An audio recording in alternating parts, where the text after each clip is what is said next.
All right, welcome back to the channel. So let me get this situated. Hold on one second.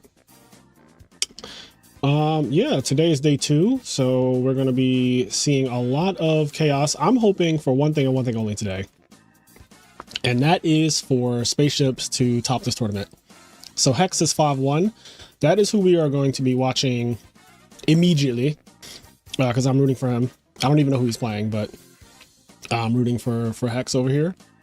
And yeah, I'm ready to have some fun. So let me get my chat up as well. Let me pop this out. And let's see, do this. There we go. Then I change this. Okay.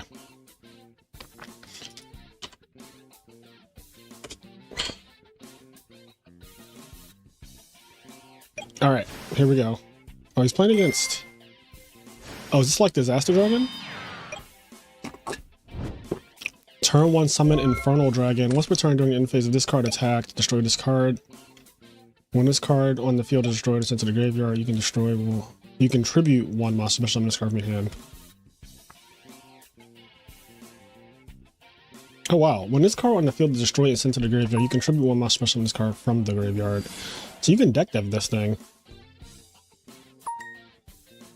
During the end phase, this card attacked. Okay, so it's a deck dev target that is... Wow, I did not know this card existed.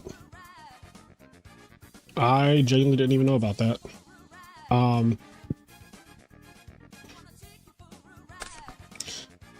Okay, well that's scary because spaceships definitely don't want to get DDV'd. That's for damn sure. Let's see. We have so much to talk about too. Yesterday, the LDS concluded for Edison format, and I saw that Frog Monarchs won their second tournament in Edison, which is very nice. Also, Frog OTK, a very different build, was in the finals. The finals was Frog OTK versus Frog Monarchs. So that is, I mean, it's been a very Frog dominant week, and I also heard that the Chicago Monthly was won by Hero Frogs. So Frogs won like a lot.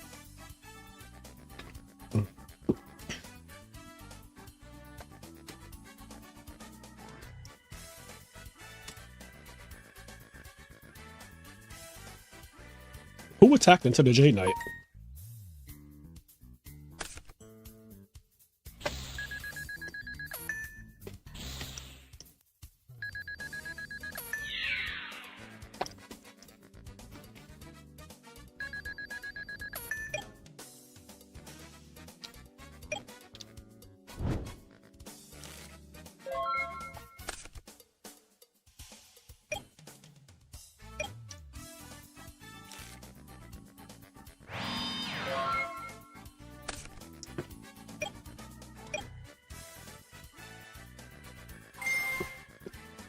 Do I think Nitro value is real? Bro, Nitro value has always been real.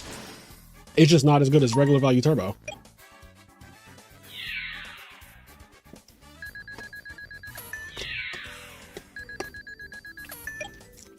It's a good deck. First of all, it's value turbo, so like Nitro value is value that doesn't play Raikou or Hamster. It plays like Icarus attacks. Usually draw traps, like Triple Greffer.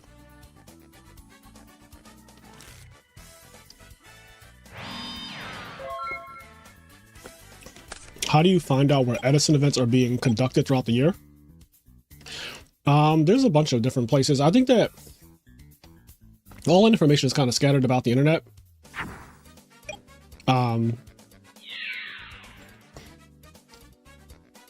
So there's like the Retro Reborn website. There's the Legacy Duelist Series website. You just have to have these things bookmarked and know what's going on. But I recommend that you like bookmark Retro Reborn, bookmark Legacy Duelist Series, join all the Discord servers. You know, there's not like one place that's compiling all that information. 4 tournaments yesterday at the same moment. Yes, there was the Team Starlight one, which was won by a Jank series deck, which is the Spellcaster deck. That's like the Chaos Stun or whatever, like Kaiku Breakers and all that stuff, which is crazy. That tournament was like 73 players. And then there was the Chicago Monthly. I don't know how many people there were, but Hero Frogs won. The biggest event was the LDS, which was 243 players, I think. And that tournament was won by Frog Monarchs against Frog OTK in the finals. So Frogs dominated that. Second LDS in a row, actually, right? Or am I missing? So, no, there was Raleigh and then there was this one, right? So Frogs won like both the biggest tournaments this year so far.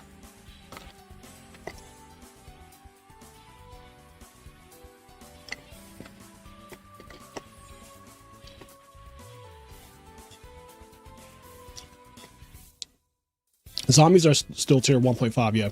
Zombies are still not on the level of Blackwing's Value or Frogs. Like, that is not going to change. That will never change. It is blatantly lower power level than any deck in the Big Five.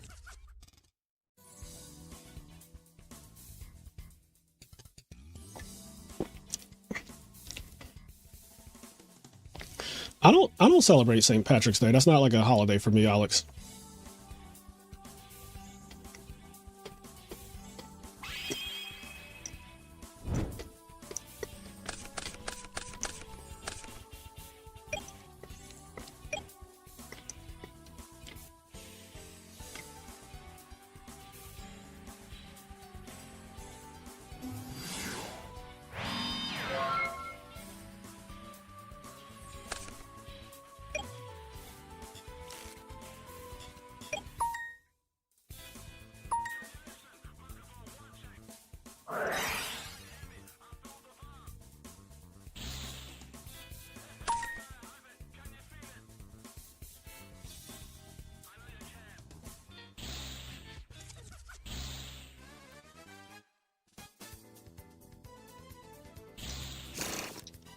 Oh my god. Well, that card just revealed that he plays Triple D Prison.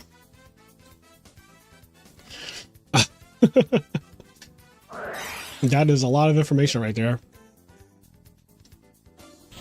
Ooh.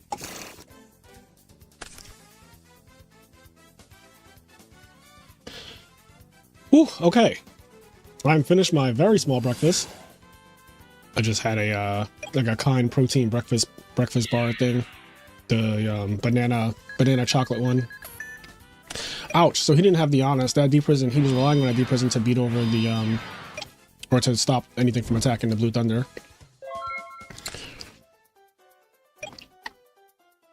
Oh, he's getting Future Fusion. Okay, I was like, why does he have less cards after winning a battle? But yeah, that makes sense.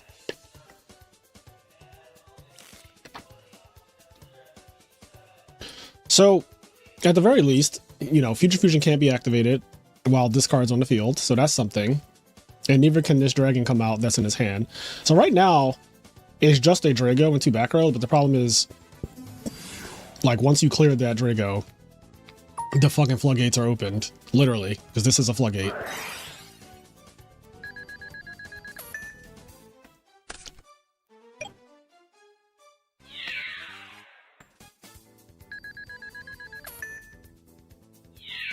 Alt Art Red Met, is that hated? I have to see it. I have to see the Alt Art Red Met again when he summons it or whatever. Brain Control is so good on any Quackimero. Like, you get to deal damage and then not pay the cost or should reveal for the maintenance or whatever and just let it die, which is so good. It's like Smash and Ground with damage. Like if Smash and Ground said, destroy your opponent's monster and also Ring of Destruction it. Like, that'd be insane, right? There's the DD War Lady. Okay, now he gets Future Fusion next turn, which is... I mean, that could be game by itself. We know his hand is Red Met, so it's Red Met, 2 back rows, and he's getting Future Fusion. And I feel like Hex... I mean, I don't know what this is, but like, Hex is in a bad spot if this Future Fusion resolves. One of these could be Solemn Judgment. It could even be like MST or something like that. And he's just holding it. But yeah, I don't know if we have a way to win this. This might be a very quick 2-0 here. All right, yeah, this is looking bad.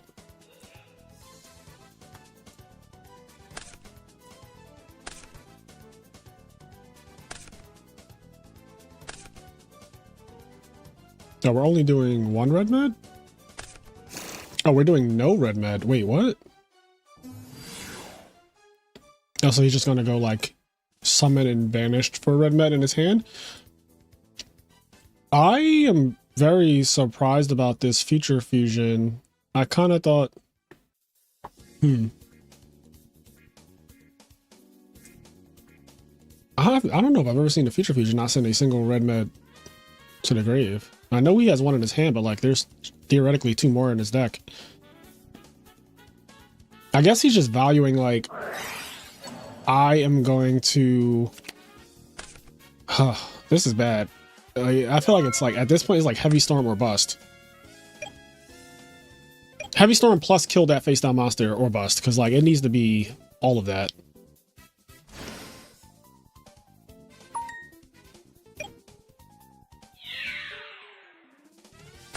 Okay. That's step 1. I am so surprised he did not send a single red med. Am I crazy? Because like if he doesn't have a dragon to summon, then he can't get this red med out of his hand, and there's none in the graveyard. Yeah, like what? That is so weird.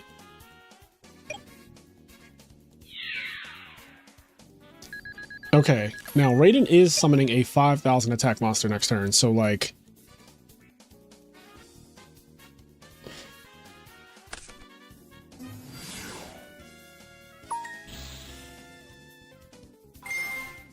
all right, so we're back in the same position where like we need to draw a dragon monster, otherwise you kind of just lose. Like what is going on here? And there's no deep prisons, so like, because this got Nolman of Exterminated. All right, so he's gonna use red med.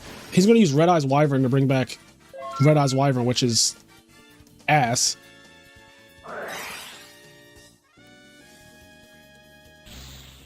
And now there's nothing else to bring back.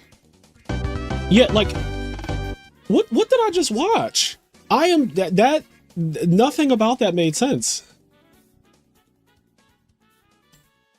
Playing around Karma Card is a meme. That is fucking crazy. Okay, he said he misplayed real bad. Okay, I love Raiden, love you for taking accountability, because most people will just double down on their fuck up. But I'm like, that has to be wrong, right? Like, that has to be wrong. And I'm not even a dragon player, but like, I just know good Yu-Gi-Oh! And I'm like, that did not seem right. All right, tighten up. I want to see a good game 3. Game 1 was not very competitive. Game 2 wasn't very competitive either, if I'm being honest. So now we're on game 3. Now game 3 could be open up Future Fusion GG no re, right? Like it could just be game. Yeah, Future Fusion is the dragon win condition for sure. It is the strongest card in their entire deck and one of the strongest cards in the format, and it's one of the most hated cards in all of Edison. If you watch those videos that I posted on the channel, Future Fusion is in the top 10 most hated cards in the format. I think Future Fusion was like number 9. I forget. If anyone remembers, where was Future Fusion? Was it 9 or 8? I know 10 was Gladiator Beast War Chariot, but it was really like the entire Gladiator Beast archetype was number 10 because people listed so many different Glad Beasts as their option. Like some people had Jaizara, some people had Secutor, some people had Heraclinos, some people had Bestiari. Like it was all over the place. And then Chariot was just the one that was the most voted on. But I think Future Fusion was like number 9 most hated in Edison. That's a really good Lila. Knowing that he plays 3D prisons. Oh, this again?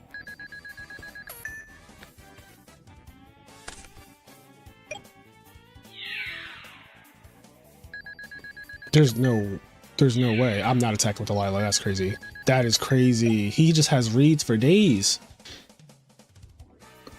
Yo, he Nolman of Exterminated. That is so crazy. He Nolman of Exterminated and saw a triple D prison last game and was like, I just don't believe you have that card. It takes balls of steel. Okay, we got a skill successor, which is a graveyard effect. This is really good for Hex. I mean, he did half his life, cleared his Drago. Oh, well, maybe not anymore. Red Med's coming down, and it's going to be like it never happened. I don't think that this is offensive art, by the way. I don't think that this is like a really bad alt art. I gotta say, I'm not mad at this one. I actually think this one looks kind of cool. The more I look at it, yeah, I actually think this Red Med looks cool. Like, there's way worse alt arts. This is just fine to me. I would actually love to see this like ultimate rare. Like, this ulti would be fucking nice.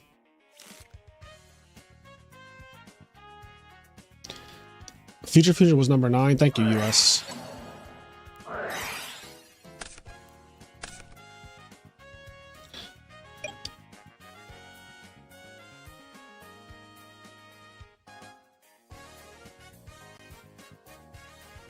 Okay, so unless he specifically has Dragon Ice, he can't summon anything else with this guy. Then again, I can't even say that. I don't know his list, so like I don't even know why I'm pretending to like I don't fucking know he.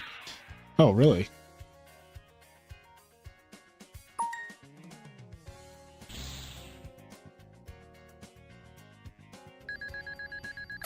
I forgot that this is such an interesting card to me. It makes the monster huge too. Like 800, she could beat over a Monarch.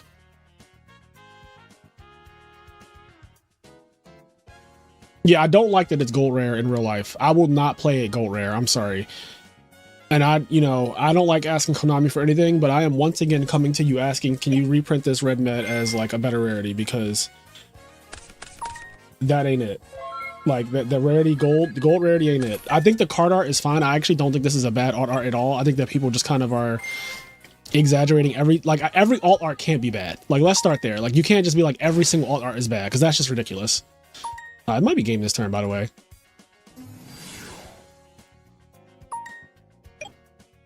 Oh, he could have summoned that by using Red Med's effect, but maybe he wanted to normal summon it, and in case it dies by Honest, he can just bring it back. And this is just game.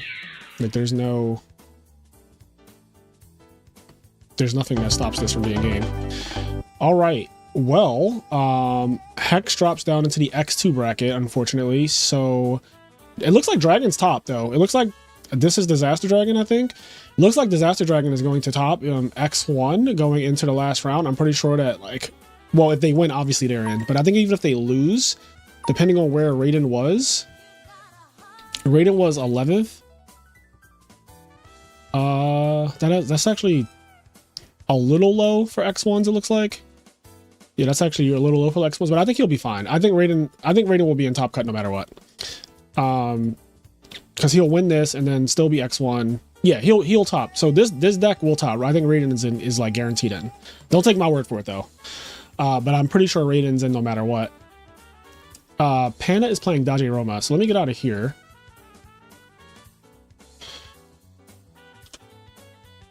Because Panda gave us a show yesterday with the fucking double limiter removal on Yondaime, GG no Ri. Like, that was crazy.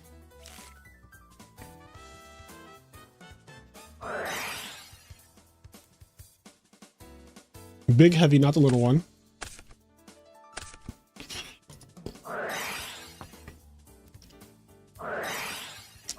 Oh my God.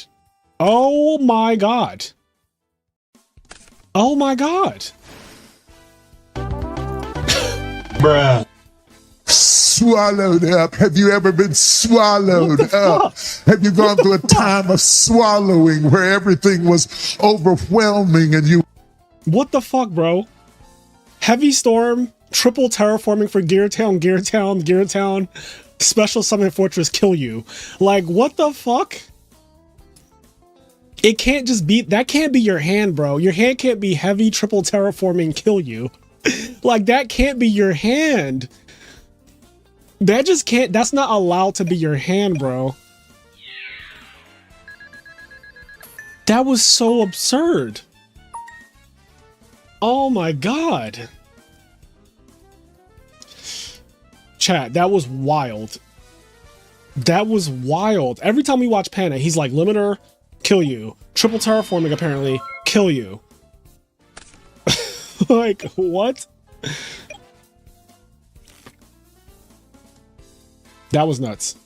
Yeah, that was nuts.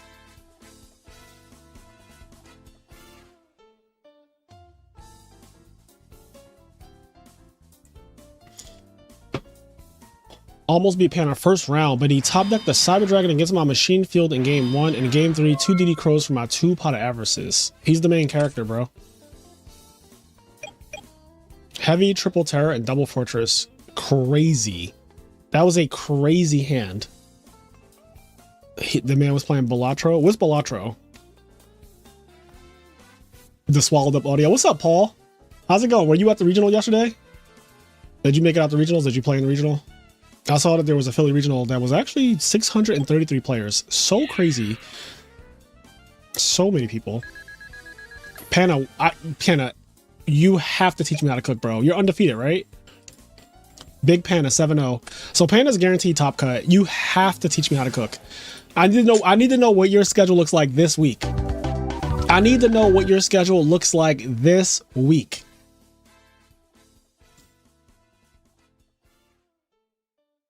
Let me know what your free time is literally starting tonight and then the whole next week, because we have to cook.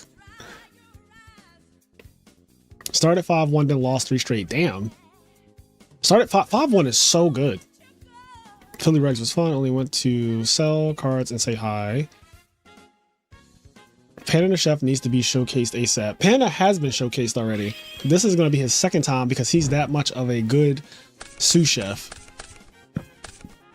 Panda gave us one of the best teach me how to cooks there is, which is the Whale OTK. I think that is one of the best episodes.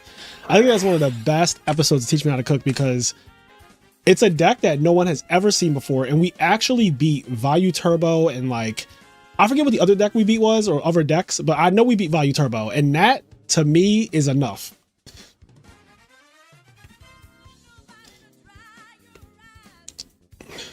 What's up, Greg? But I won't let you go. Whirlwind Shura. How does Young Dame do it? Like, how does he do it? How does he just have the skill to open up Whirlwind Shura all the time? It's like, I just want that skill.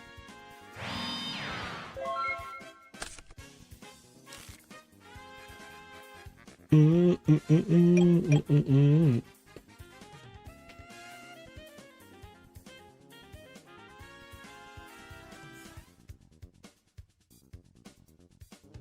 does he have on DB's payroll? I don't know.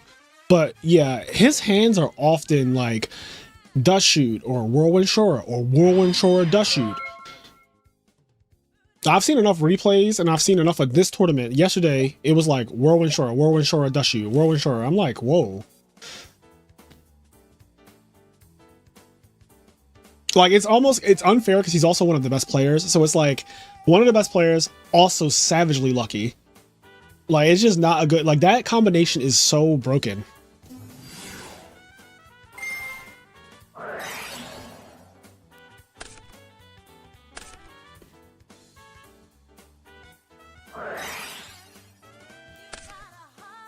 We're going to Legacy. We're trying to find some cards.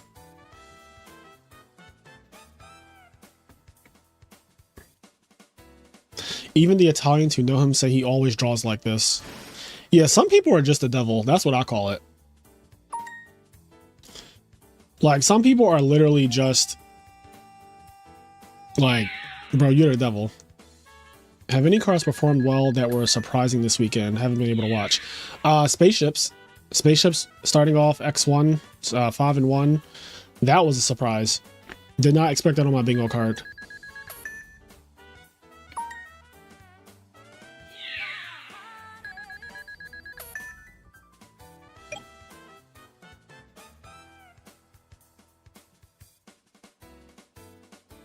Take this off. This is actually going to be annoying while I'm streaming.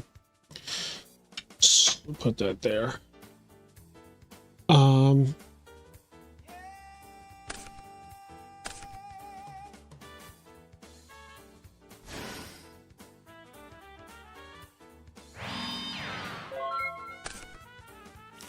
I forget what his opponent's playing.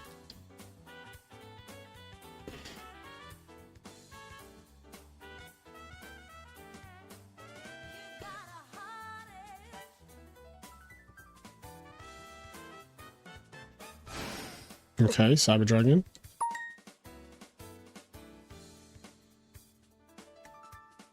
I personally do not like Cyber Dragon against Black Wings. I know a lot of people think that siding this card against this deck is right.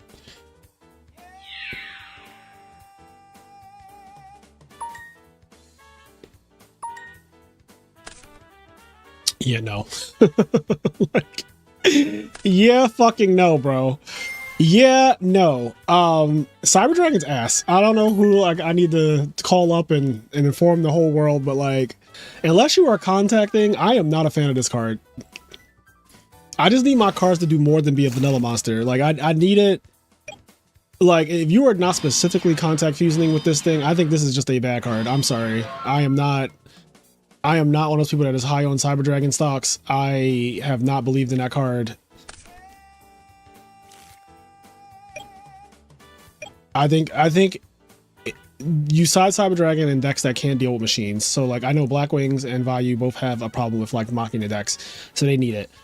And if you have it, you might as well put it in against like GBs. But against Black Wings, against Vayu, against like frogs and shit like that, like it's just bad in so many matchups.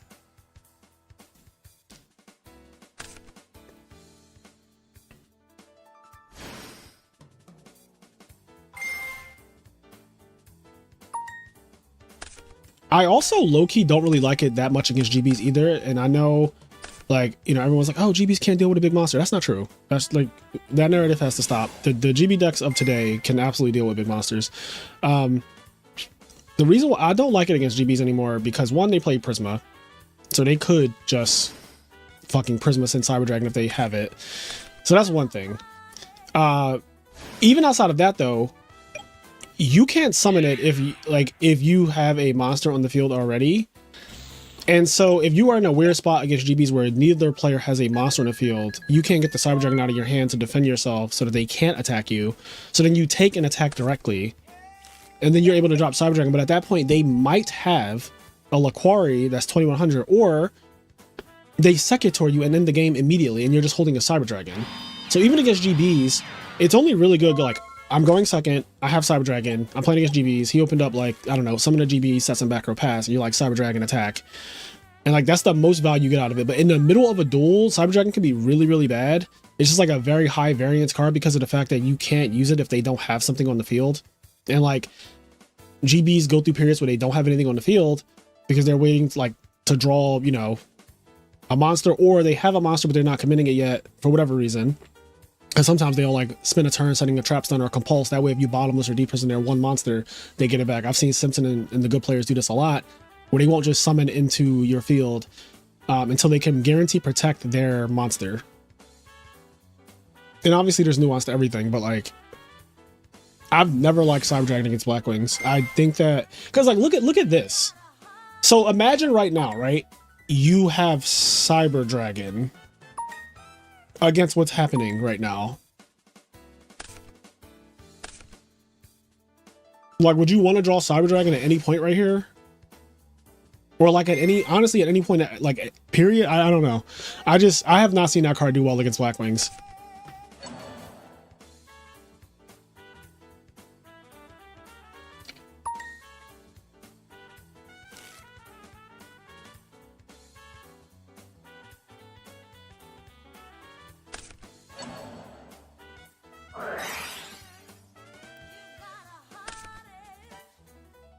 Yeah, I hear people say Vayu Mirror going second, Cyber is solid. I would fucking never. I think that that is such a bad idea.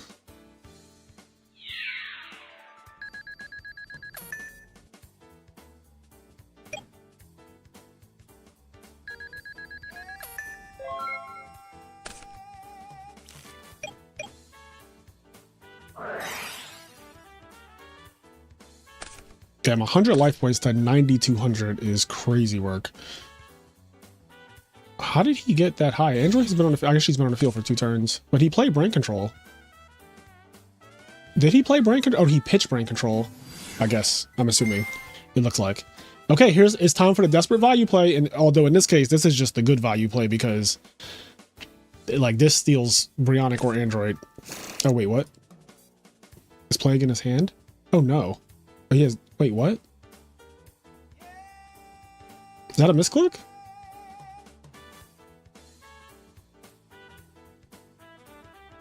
Oh, no. Did he draw Plague? What the fuck just happened?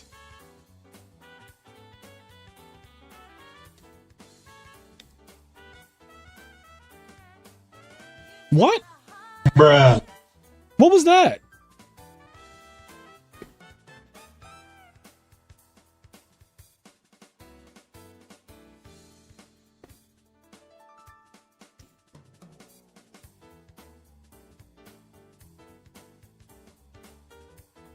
What was that?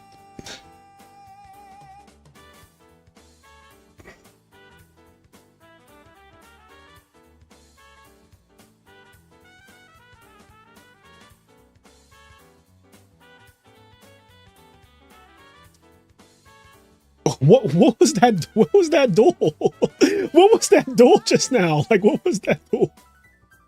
What the? He had that. Okay, he had Plague in his hand, right? He had to. He had to have Plague. I'm not accepting anything else, bro. He had Plague in his hand, and like, yeah, okay. Anyway.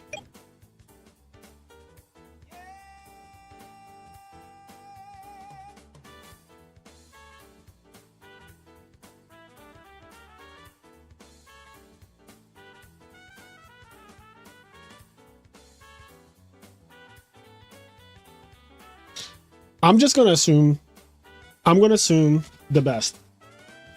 I'm going to assume that he just simply has, he drew Plague Spreader, and that was salty. Now, if he already had Armageddonite and he played Allure, knowing that he needs to send Plague Spreader first, then that's a misplay, because basically you should have summon Armageddonite, send Plague, and then play Allure, assuming you have another Dark Monster in your hand. And if your hand is Armageddonite, no other monsters, Allure, and 2 other cards, right? Because you have 4 cards. If that's your hand, then I think that you just say fuck Allure, summon Armageddonite, send Plague Spreader Zombie, stack a card, like make Goyo Guardian, steal his Brionic, discard the Allure or something, bounce the Android to his hand, pass. I have Goyo plus the Brionic, and you are top decking literally.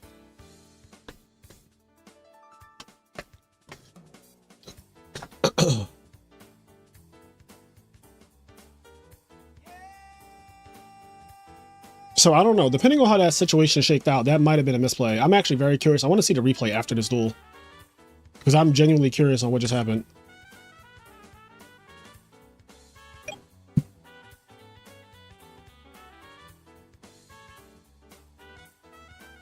Also, like, he is playing Value Turbo, right? Like, is that confirmed? I really didn't see game 1. And then game 2, it was like Whirlwind Shura, and I don't think he did anything game 2.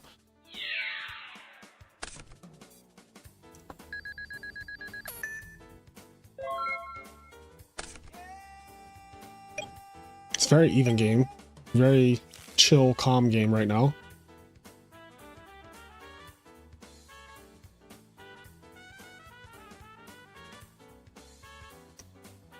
But yeah, did you guys catch any of the frog violence yesterday? There was a lot of frog violence yesterday. Frogs won like 2 tournaments yesterday. Frog Monarchs with Armed Sea Hunter won against Frog OTK in the finals of LDS, that was the biggest tournament yesterday. The biggest tournament yesterday was 243 players, I think, LDS Orange County. That was won by Frog. It was a Frog mirror match in the finals, but 2 different Frog decks. Frog Monarchs with Armed Sea Hunter took it down. I actually played that deck in 2024 after it won a major online by Icarus89, the deck's creator, and I topped with it, and it was very good. Armed Sea Hunter is very good. I actually played it on episode 1 of Frog Squad. I really like that card.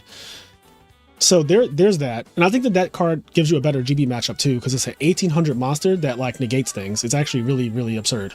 So like Armed Sea Hunter's good. It's won 2 tournaments in Edison now, which is crazy. That's more than Hero Beat, by the way. And then the Chicago Monthly was won by Hero Frogs. So there's that. It's actually better than Ancient Gear Beast, because doesn't Ancient Gear Beast have to beat the monster in battle? Armed Sea Hunter just has to battle the monster. It's actually just straight up better. Armed Sea Hunter also has random protection. Yo, it took probably like 4 minutes for him to summon that Sirocco just now.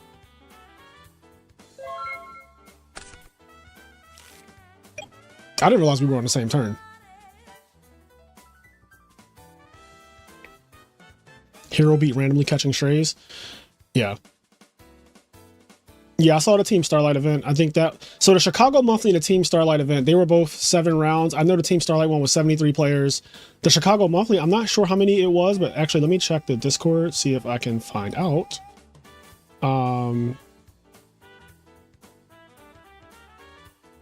If anyone knows how many people are in the Chicago Monthly, because I am compiling all of the like tournament sizes and everything.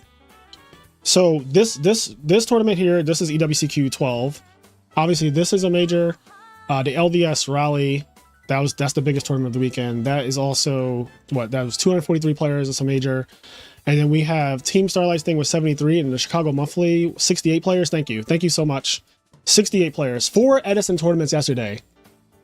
Two majors and 2 regionals, which is crazy.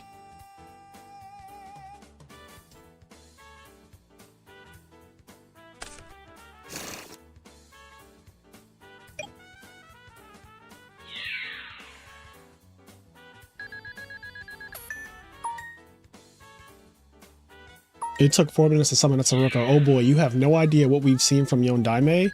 2 minutes to think on whether chaining 2 Yadas to a Black Rose. That can't be real. If you take 2 minutes to think on chaining 2 Yadas to Black Rose Dragon, I'm calling a judge. Like, I am calling an absolute judge, bro. Okay, he's going to crow this so he can actually attack over Armageddonite, which is big.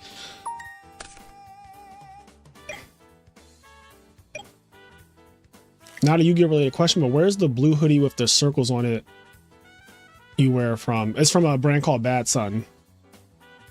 I swear it was the Italian Nationals in real life, which Yondaime won, by the way. That's funny.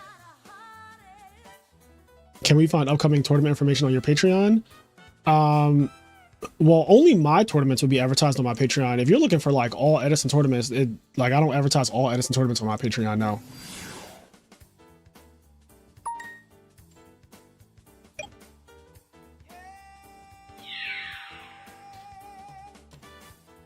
Yondaime is famous for being a huge toxic player. Really? I've played against him. I didn't have... Now, I mean, obviously my experience is my experience, but I don't know him to be a huge toxic player. I do know him to take forever, but I don't know him to be a toxic player. What makes him toxic? I mean, summoning this Dark Arm is pretty toxic. Like, this is pretty toxic. Yeah, this is toxic. He might just win from this. Like, I think this is just probably game. Like, your opponent has 4 cards. You have Dark Arm and 2 back row. Like, this is why do you not guard it? Was obviously it was that. I don't know what you're talking about, US. I don't think you understand what just happened.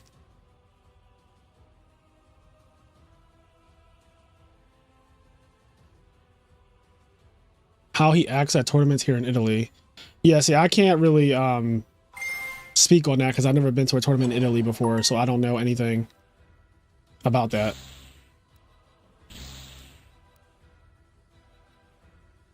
Well, I'll say, at least online, I have not seen him be toxic. There are a lot of players who are toxic online, especially Italian, but he's not one of them from what I've seen.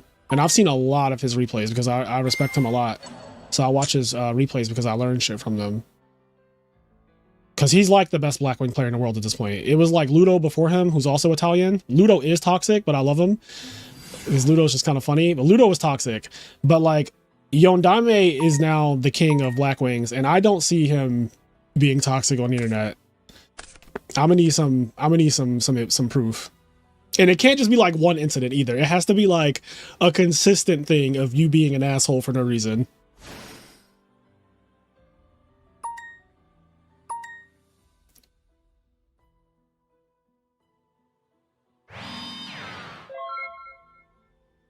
Yo, we are dueling. They are fucking dueling right now, chat. This is a duel right here. Because Stardust versus the Dark Arm with the Gale, like, talk about putting together plays, not attacking with the Stardust because you're like, I think you have D prison. Very good stuff.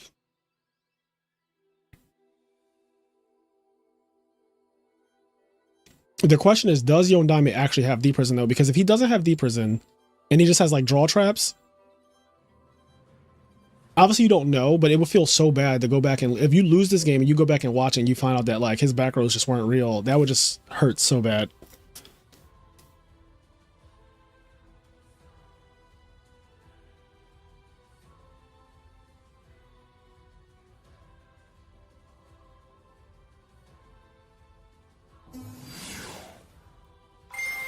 Big, big, big blizzard right there. That's a big blizzard. That's a huge blizzard.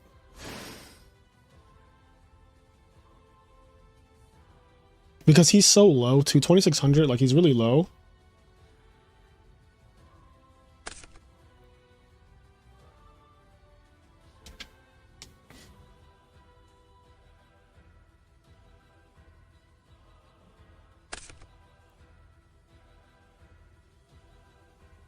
I remember a few years back, first time seeing Dad misreading so that he has to banish 3 darks to summon, still thinking he's super strong. Yeah, no, that is the best boss monster in this format. Not up for debate, by the way.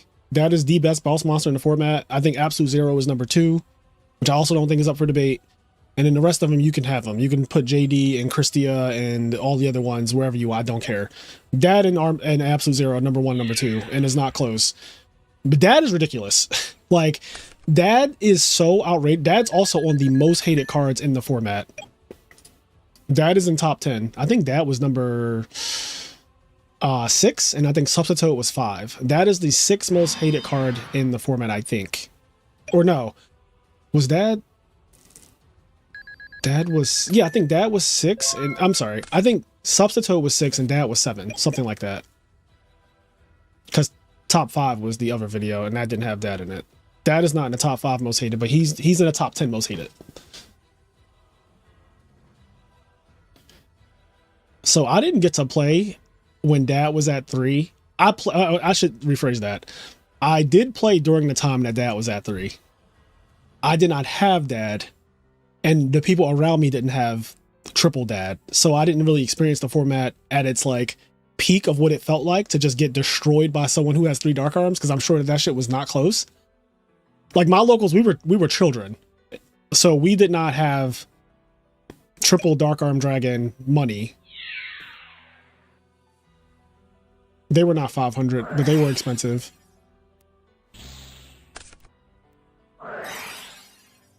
Oh shit. Do we have the Solemn or no?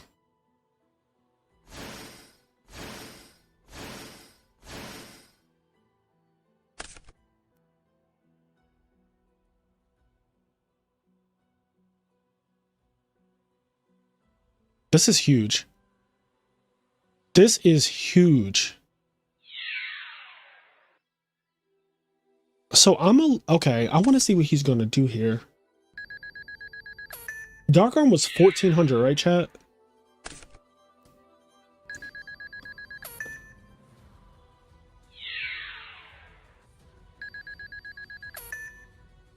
Okay, I'm surprised he didn't crash the Vayu and the Gardna into Dark Arm because it was 1400.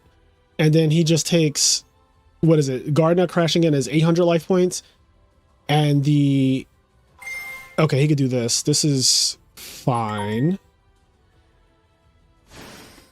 So I thought he was going to crash the,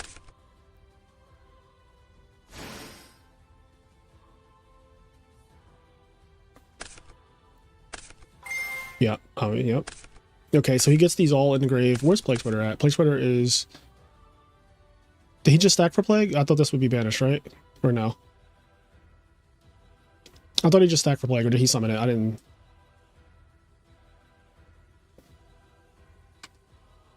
I swear I saw him stack a card.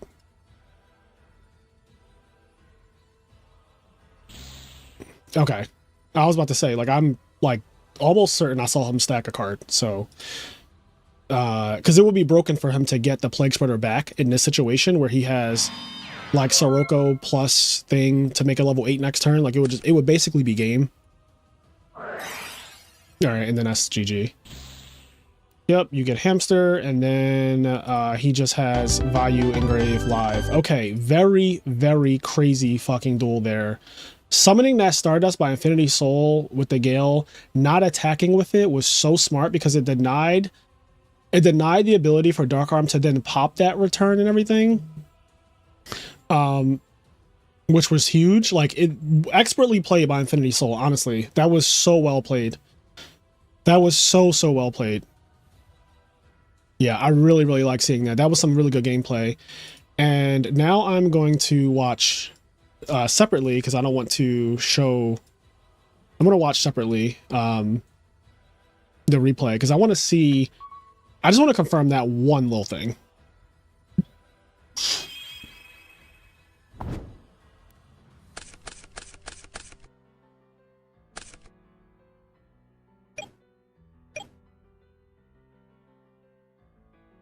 Okay. How much more time is left? Chat. So Pan is undefeated. Dodge Roma 6-1. Bandy 91's X1. Ares, Raiden. So we're gonna have a dragon deck, a disaster dragon deck in Top Cut, which is nice. MB96 is still X1, but he's still playing. Okay, so there are duels going on. I'm gonna find one, and then we are well. Yeah, I'm going to find a duel real quick to have... Let's see what's going on here. And then I'm going to watch this because I need to see what happened with that Allure Armageddonite Singors. I need to see, like, what the hell that was.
Okay.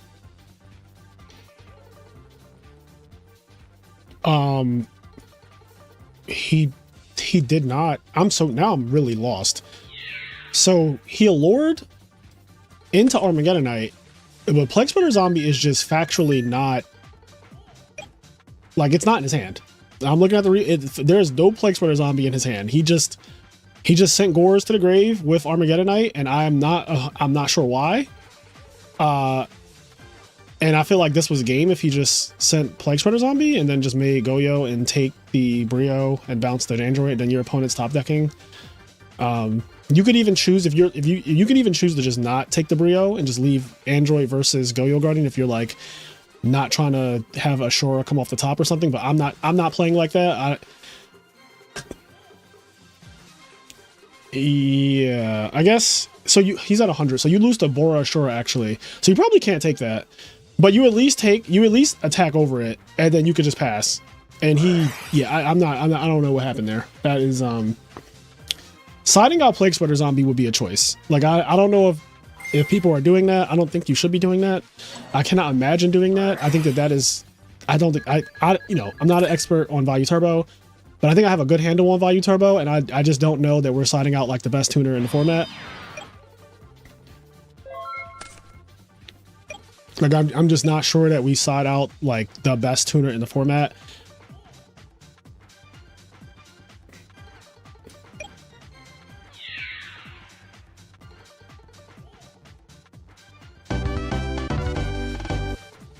Okay, Gigavice goes to X2. Looks like Vayu is going to continue on X1.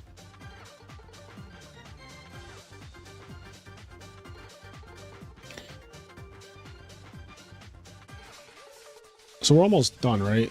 At least round 7. So there are Javiology still playing. Isn't Javiology the guy who had the he was playing like double summon ×3, he said, or something? Even against zombies you don't? Yeah, I'm just not siding out the card that makes everything better in my deck. So Plague makes everything better. It makes Dark Arm better because you can manipulate your graveyard. It makes level 6s better, which is the goal of your deck, to make level 6s. It makes Armageddon Knight a god card. It makes Greffer a god card. It makes Brain Control a god card. It makes Return from Different Dimension a god card. Like, I don't know how much more I need to say, but like the card is, it does everything. So I don't think he sided out. But then I kind of wonder like what he did there, right? Because if he didn't side it out, then like why not just send it? I don't know.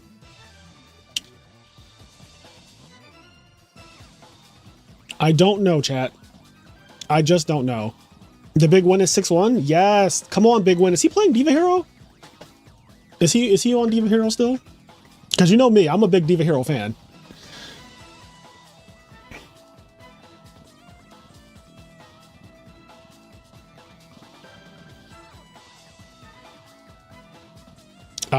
Oh, do you want the bracket? Hold on, Sonny. I actually pinned this yesterday, and I should pin it today. So here's the bracket. Pin. All right, the bracket is pinned. I feel like... So we're watching Legit versus El Loco, which is one of the last matches happening. This Javiology match versus Agent Broken, I could not find it. I don't know what their names are on DB.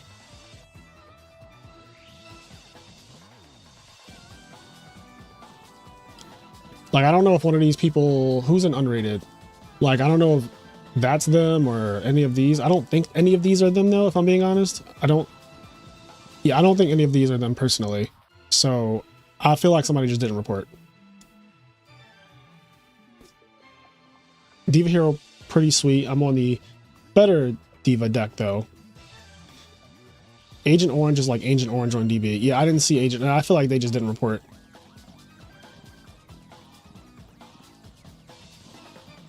Yeah, Edison is great. Edison is definitely great, Angus. Oh man, there were 4 Edison tournaments this weekend, chat. LDS, which was won by Frog Monarchs. Then there was Chicago Monthly, which was won by Hero Frogs. Then there was Team Starlight's tournament, which was won by a jank deck, the Chaos Stun deck with like Breakers and Kaikus. And then there's this, Edison World Championship Qualifier 12. And we don't have a winner yet, but we will soon. In the next 6 hours.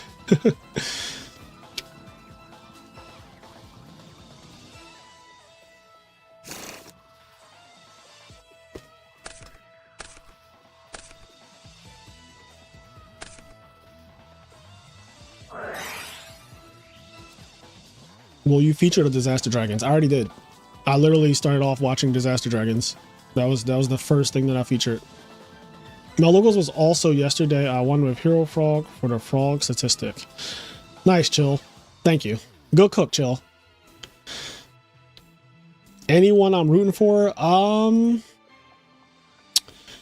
Anyone I'm rooting for? Honestly, I haven't been paying too much attention to like exactly who to root for this tournament. I'm rooting for Pana. I'm sorry. Like, Pana is so exciting because his deck is like consistently Gear Town and machines. He loves machines in Gear Town. I'm also rooting for Hex. Actually, okay. I'm rooting for Hex #1. That's my no, because he's playing spaceships. But then I'm rooting for Pana after that. And the rest of these people, you know, shout out to them. You know, love everybody, all that good stuff. But yeah, for me and my vote, it's Hex and Pana are the 2 people that I really, really want good things to happen for today. I want Hex to start off by winning his next round, and then I want Pana to win the tournament. Anyone know what Freya's playing? What's Freya's record? X2? I can find out next round. Try to feature Freya. If Freya is playing anything quick draw related, which they usually do. Oh my god, this opening. Oh my god. He's doing my favorite opening in Hero Frogs, but he's not playing Hero Frogs. Oh my god.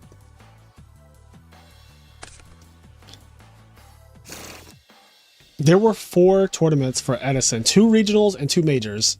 That is insane. So much Yu-Gi-Oh! And I don't know if we would have got this much Yu-Gi-Oh!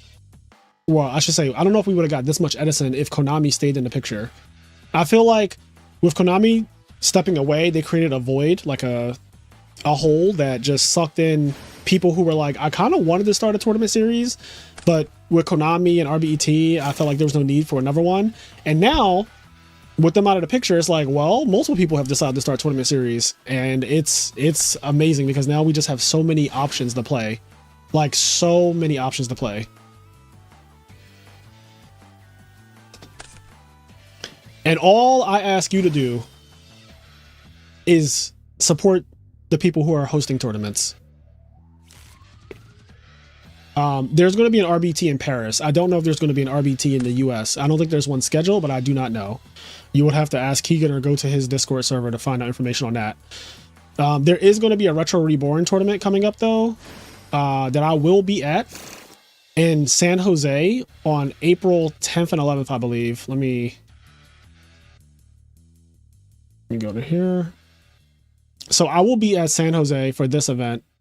If you want to meet me, or if you want to go to this event or anything, if you want information on this event, I just posted the link in chat.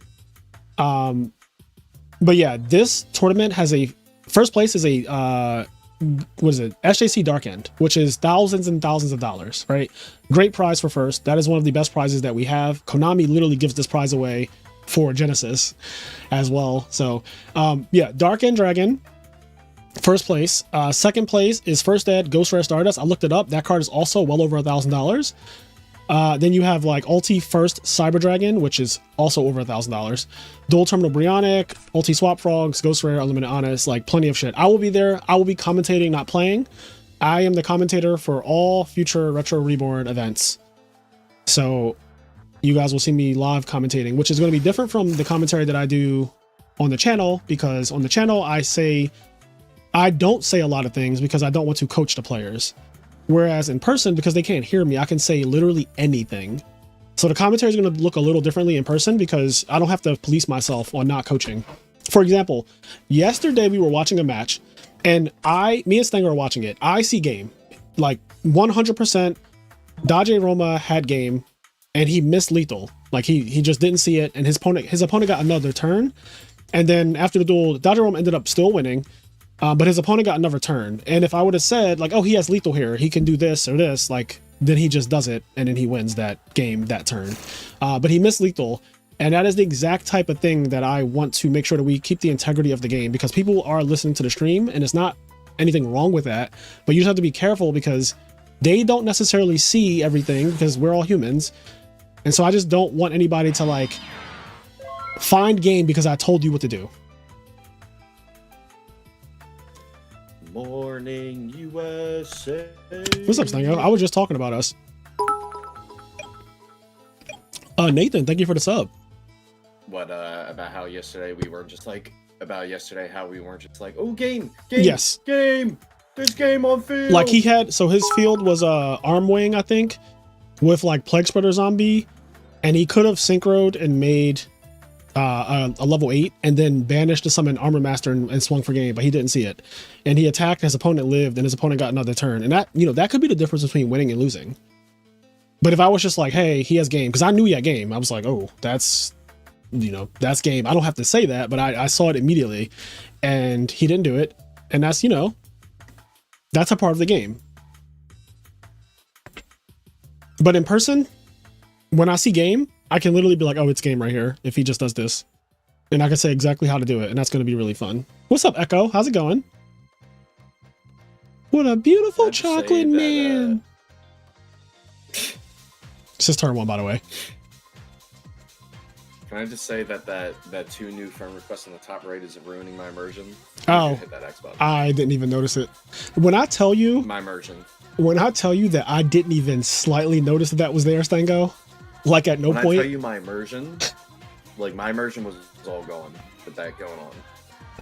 When I tell you that I ignore every friend request on DB and I don't even see it, like my eyes didn't even see that it said that. My filter system is insane. The things I filter out, messages, fucking chat stuff, things on the screen.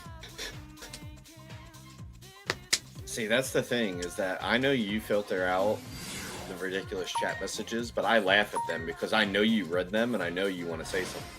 No, that's the thing. I don't want to say anything. That's where you're wrong. That is the only part that you're wrong on. You are right, but you're wrong in that I don't want to say anything because some of the things are just not worth responding to, and I just don't. This is like the best time when Brio gets activated. This is awesome. I just want to say that it is 100% game now. Like you cannot. Can't recover from this. I've never seen someone win a duel after doing this. Is he at 8,000, bro? How do you win from this position? I don't know how you win from this. Like I have never seen someone do this. There's 4 darks in the grave because I was thinking the same thing you were thinking, Chad. I was like, if he has dark arm, he can cook. Dark arm could cook. First of all, that substitute I don't even think should have been on the field. So let's start there. Like this substitute just chilling on the field like that is already like, it's giving me like agita. Like I feel very anxious and nervous about the fact that substitute is just like on the field. I don't know why it's on the field, but it's there. Like that substitute should have been in the hand. That substitute had no reason to be chilling on the field like that. Like why is it just there? Because we need this last card. So his hand is triple dupe frog, right? Like that's what his hand is, right? It's triple dupe frog. He has Fishborg engrave. I don't know. I say this on the channel a lot. I say this when I'm live streaming. Whenever somebody does a Brio play against frogs and they like lose their entire hand basically to like break a dupe block, unless you are literally killing the frog player that turn or you're setting up like a 2-turn kill type situation, this shit never works. Like it is one of the saddest ways to go out in my opinion.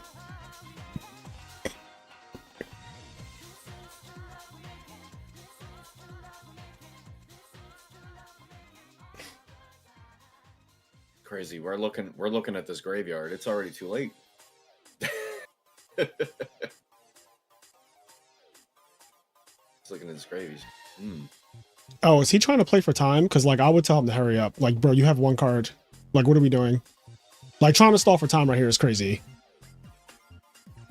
Also, you still won't win in time, just by the way. Your opponent has like everything set up to...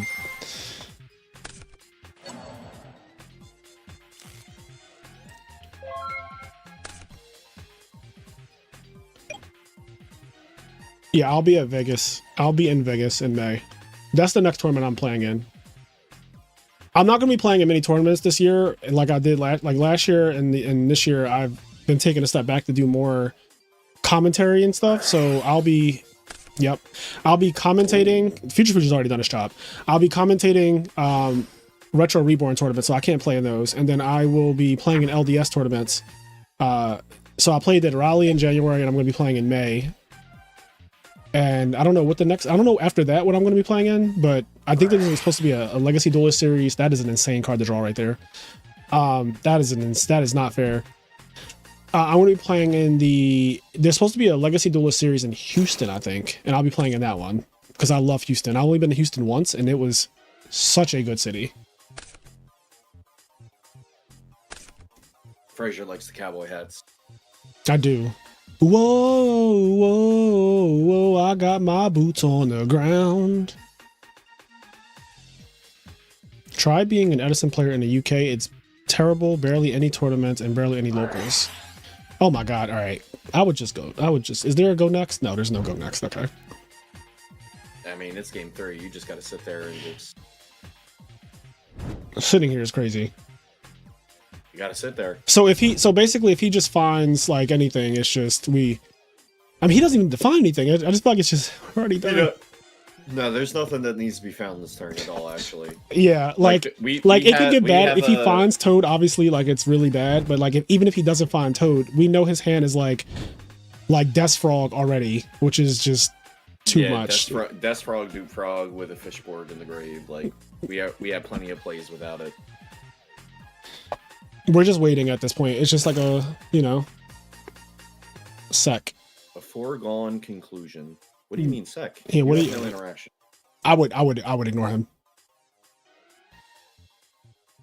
Unless he actually put back 6 cards, I would completely ignore that.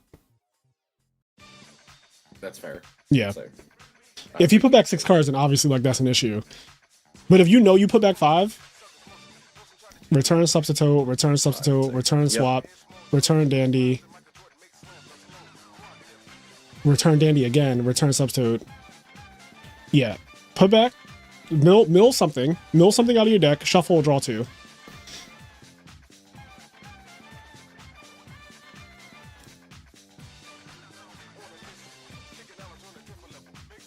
Put one in the grave.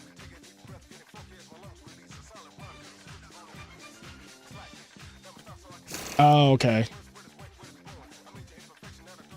Because of what, eh?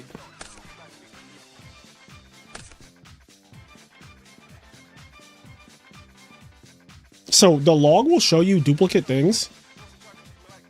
I don't know if that's true. I don't think I've ever seen that before. I can't say it's true or not true either. Like I don't know anything about that, but that is bad if the log does that. You know what I'm going to do though? I'm going to rewind.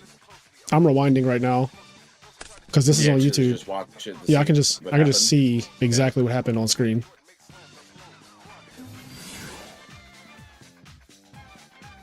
He had 1 dandy engraved. Okay. Yeah, if he only had 1 dandy. The thing is, US editing the logs. The difference between editing the logs, if you copy and paste it fast enough with like a wall of text like that, that definitely makes you more clear of like editing logs.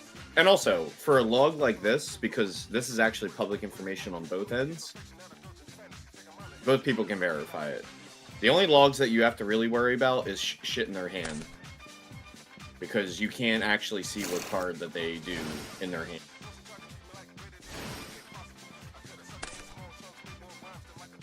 Basically, anytime I make any kind of procedure error with something in my hand, I go to the logs like instantaneously and then copy and paste it as fast as possible, so people don't like be like, "Oh, you like doctored the logs." Like, no, that was a quick copy and paste. Look at me.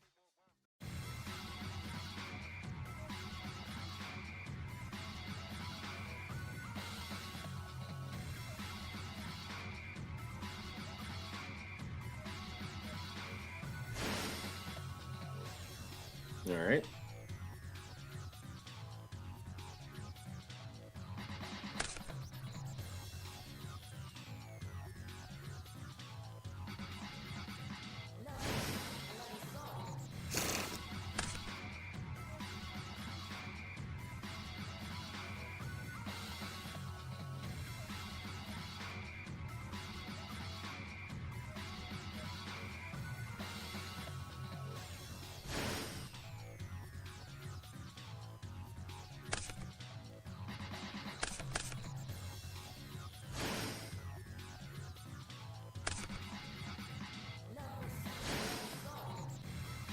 Yo, he actually did return 6 cards to the deck with Pot Avarice. I'm not joking. Okay. I'm looking at it right now on YouTube. He returned 6 cards with Pot Avarice. So there was 2 dandelions then. Because his deck before Pot Avarice, his deck was at 22 cards. Let me just verify this that I'm not crazy. Or no, wait. Never mind. Why is it? Yo, so you know how it does the little thing where it shows you the cards? It showed 6 times. Yeah. It literally shows you 6 times. Oh, you know what it probably was? It was probably similar to like, you know that one time we were playing on DB and we were resolving Avarice and like someone like revealed a Mizuki out of their deck? Yes. They revealed a Mizuki out of their deck and we were like, what the fuck? And it didn't actually happen. Like we watched the replay. Yeah, it was a visual glitch. So I just rewinded YouTube. YouTube, if you see it, DB shows us 6 cards. It shows us 6 cards go back to the deck. But the deck count goes from 22 to 27, which means that only 5 cards actually went into the deck. So I understand why Matt was like, you just returned 6 cards, because factually, DB actually shows 6 cards, and you can see it if you rewind the stream. Rewind the stream, like however long, before pot average, just play it at 2 times speed. You're going to see 6 cards go to the top of the deck, which is so fucking wild to me, because that is not what actually happened. The deck size goes from 22 to 27, which is only 5 cards. So that scares me. Like, I don't like that at all, because that, like, to me, that the integrity of DB is like that just calls it into question, right? Like, that is scary. What also scares me about that is basically if you're quick to like jump the gun, you could just basically be like, oh, like I saw a 6 card and it's even in the logs. And like if you're not being logical enough to think of like, oh well, my deck size only went from this value to this value, right. Like that's something easy to miss, especially like on a judge call or something like that. I feel like a lot of people could be like, oh, my deck size went to this value, but they might not think of that, which is really fucked up, because that could have been disaster. Yeah, I mean, I literally thought that he returned 6 because it shows you he returned 6. That would, if he returned 6, shuffled and drew 2, that would be a game loss. Yes, that would be a game loss if he did that. Specifically, if he drew 2 and shuffled his hand, because then you can't repair the game state. Right. If he drew 2, if he returned 6 actually and drew 2, but doesn't shuffle his hand, like you can repair that game state because you can just put the 2 cards back. He would still get a penalty, like a warning or whatever, but you can return the 2 cards and then resolve pot correctly and continue from there. Now, I think, yeah, I just don't like that DB is ridiculous. This is essentially what we just saw. Anyway, moving on.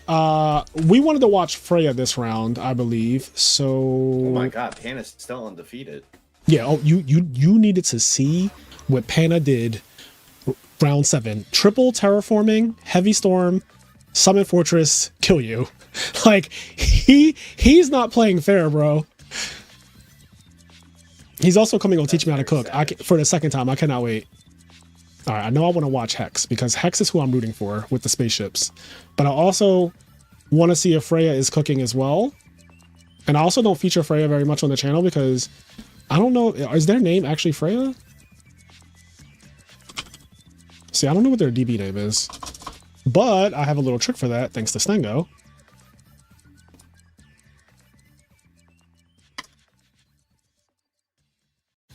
Check out my little trick. Okay, their DB name is actually just Freya.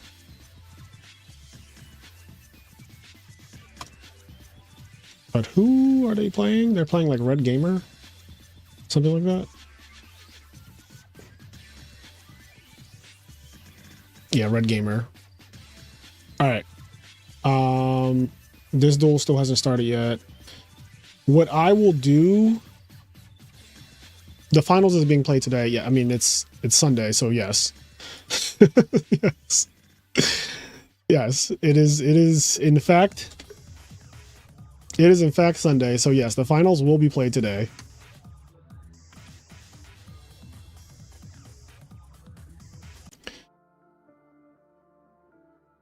Where my country gone, bro? And they still haven't started?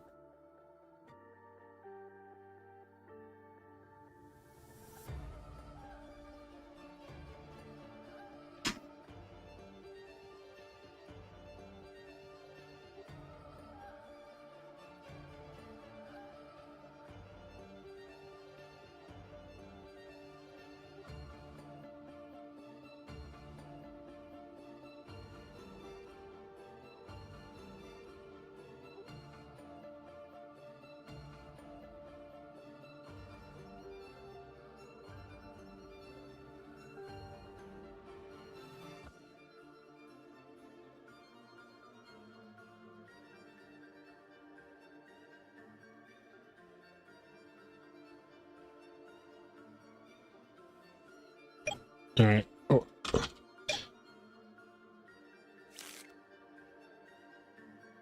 Now I was gonna do this. Really fucking DB, man. Like, okay, we have both the duels now. Freddy's playing zombies.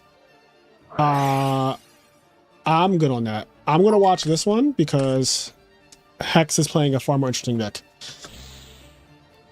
And then if this duel finishes first, then we can watch that other one. So how is Hex doing? Are they in the running to still top?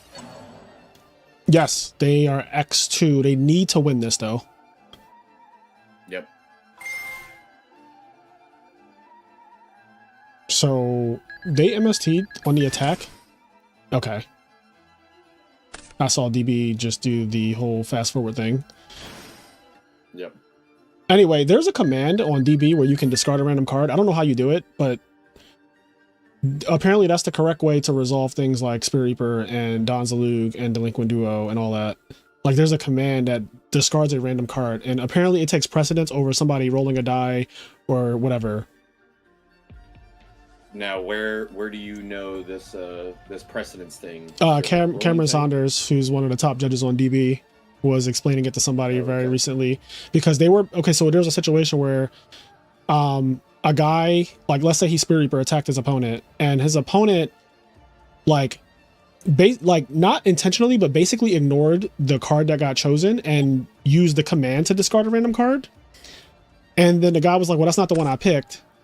And he was like, well, it doesn't matter which one you picked because I used discard random. And he was like, well, you did it after I picked. So he's basically saying like, you waited to see what I chose, and then you chose to do the command after that to kind of like cheat is essentially what he was accusing him of. Because like, if you chose the best card, like you chose my Miracle Fusion, but I'm like, oh nah, let me type discard random here and lose anything else, right?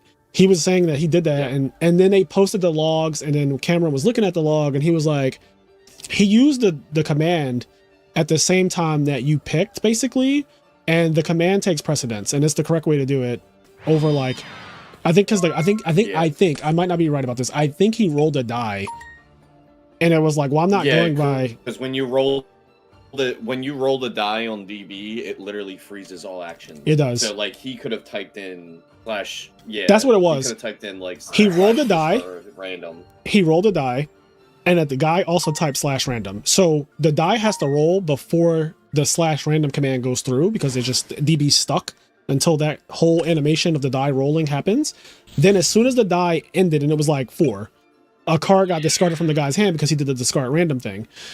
And he was arguing that you did it like 4 seconds after I rolled a die. And he's like, well, no, I didn't. The die roll took 4 seconds, and that's why it looks like that on the log. And then Cameron was like, yeah, I can tell that he used the discard random command. And then it was a conversation about, well, should the discard random command show up on the log? Like, should it actually show up as a thing? Same, Sonny. I haven't played 10,000 matches, but I never knew about this command until this week. So I just found out about discard random this week. And apparently it takes, if you judge call, that takes precedence over somebody rolling a die.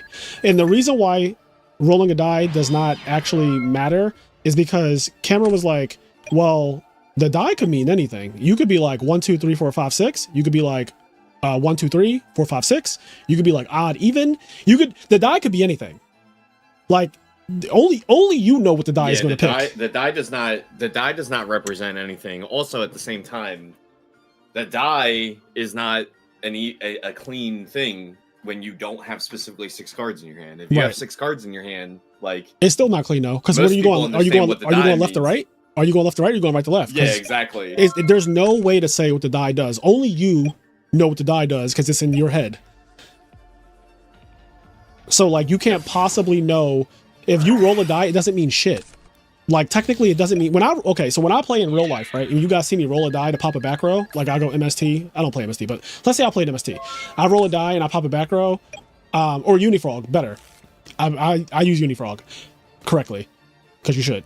Unifrog is a card that pops back row, and I'll roll a die to choose which one I'm popping if I don't have a read. Like, if they set 3 at once, right, and I just have no read because they set 3 at the same time, I'll roll a die and then go, like, in my head, that's 1, 2, that's 3, 4, that's 5, 6. But, like, my opponent has no fucking idea Like I could have been like 1, 2, 3, 4, 5, 6 for the 3 back row. Or I could have gone 1, 2, 3, 4, 5, 6 for the back row. I could have done eeny, meeny, miny, mo. Like,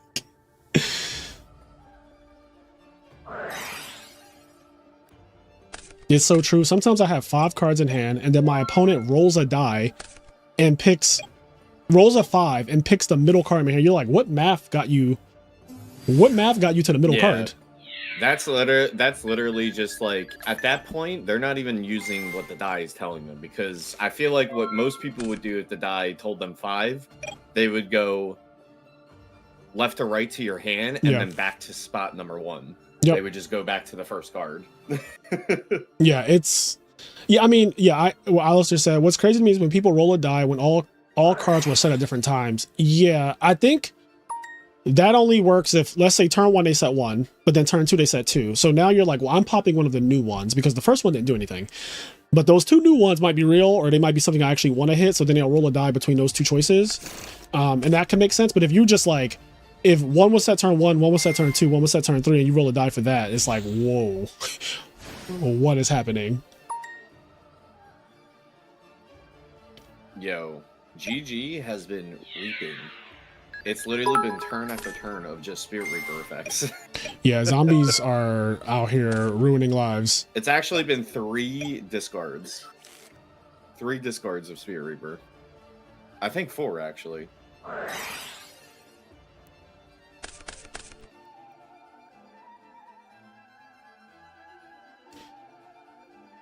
Yeah, wild. But yeah, a lot of tournaments this weekend. So Stango, there were 4 tournaments this weekend. There's LDS in Orange County, which was won by Frog Monarchs using RMC Hunter. And the finals was a Frog mirror match. It was Frog OTK with Mother Grizzly versus Frog Monarchs with RMC Hunter. Oh no, those Mother Grizzlies had to get out of there. Then the Chicago Monthly, which was 68 players. So the LDS was 243, I think. The Chicago Monthly was 68. That was won by Hero Frogs. Then the Team Starlight tournament was 73 players. That was won by Chaos Stun, a jank deck with Kaikus and Breakers and all that. That's the one that Sushant and Jake XO went to, and they both topped. Then there is this tournament, which is the EWCQ12, and we're waiting to see what wins this tournament and what tops it and all that good stuff. Oh no, rank highest?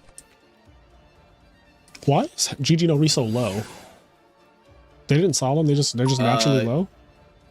Yeah, I mean, he took an instant fusion, he took 11 from Honest, he took 500 from Cyber Altan. Yeah. He just took some damage over his Reaper. This looks like a good deck for Shining Angel, by the way.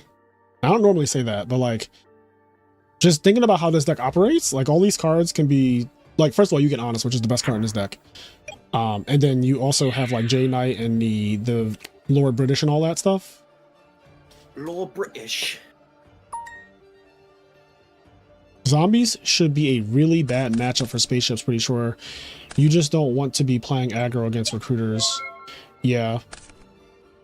Yeah, it might be one of their natural enemies.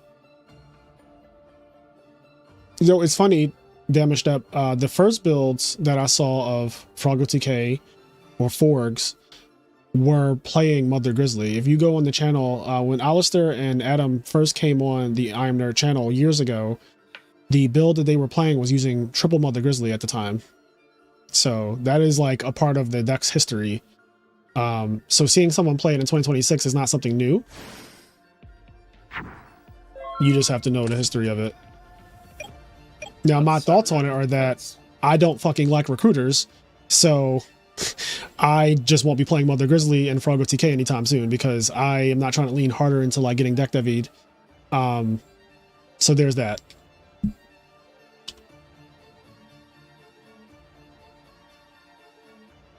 But Mother Grizzly is a good card because it finds the strongest card in the format, which is Substitute. So like, there's that. Trying to think. What do I want to do?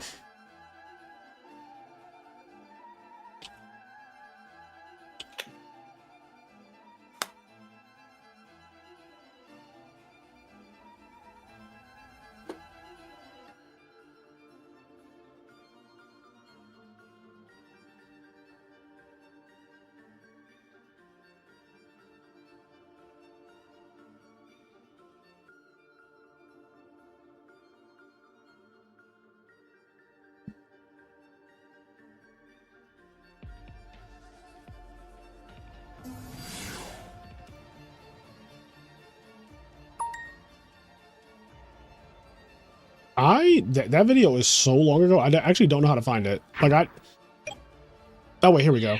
Wait, no, this is Alistair's. Never mind. Yo, Alistair, you've been on the channel a lot. There's so many videos with you in it. I'm just noticing this. I'm going through and I'm like, oh wait, that's it. No, it's not. It's like a completely different video.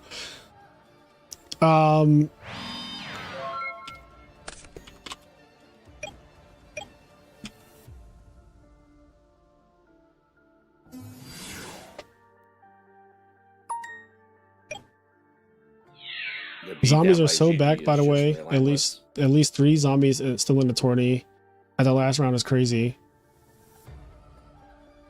Top 16 YCS Columbus Burning Abyss. Mockery Control. 8-0 Ancient Gears. My god. Yeah, Ancient Gears undefeated. Nice. Panda, you are the GOAT, bro. Like, you know, I've been new, but some people didn't been new. But I've been new.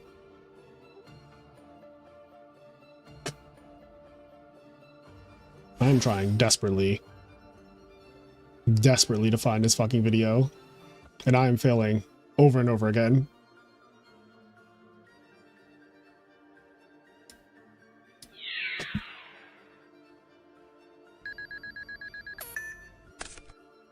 Okay, I finally fucking found it. I need to change the name of this video. Holy shit, that was hard.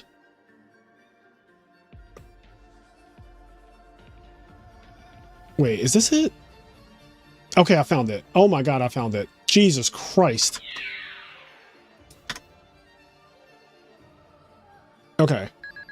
This is the deck that Alistair used to top 8 nationals in 2024.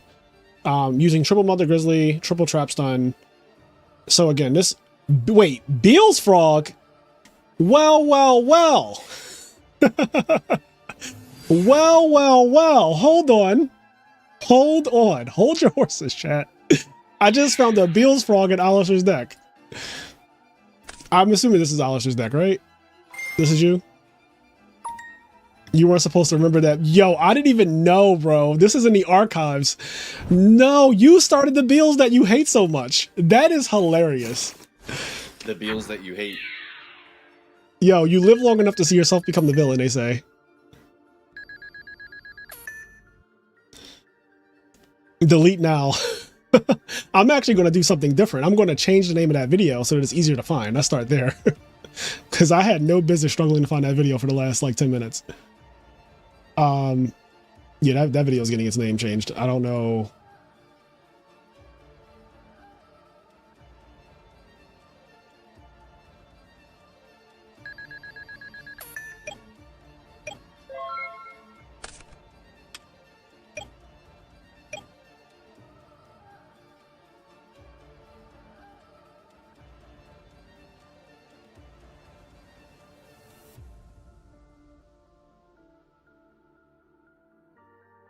Okay, I changed that video's name to Frogo TK Forgs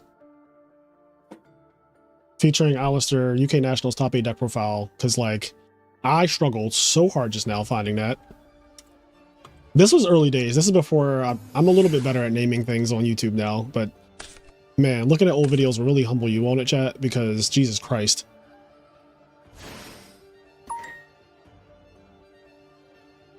I'm actually curious to see the deck list that I got first and second at the LDS, because they were both frog decks, but they were unconventional. Like RMC Hunter is the Icarus 89 special. He won a major 2 years ago with RMC Hunter, and then it won yesterday a 243 person tournament, which is crazy, and it beat Frogo TK in the finals, which is also one of its worst matchups. So I am very like interested. Now, granted, the guy who was playing Frogo TK didn't know how RMC Hunter worked, and we saw that literally on stream.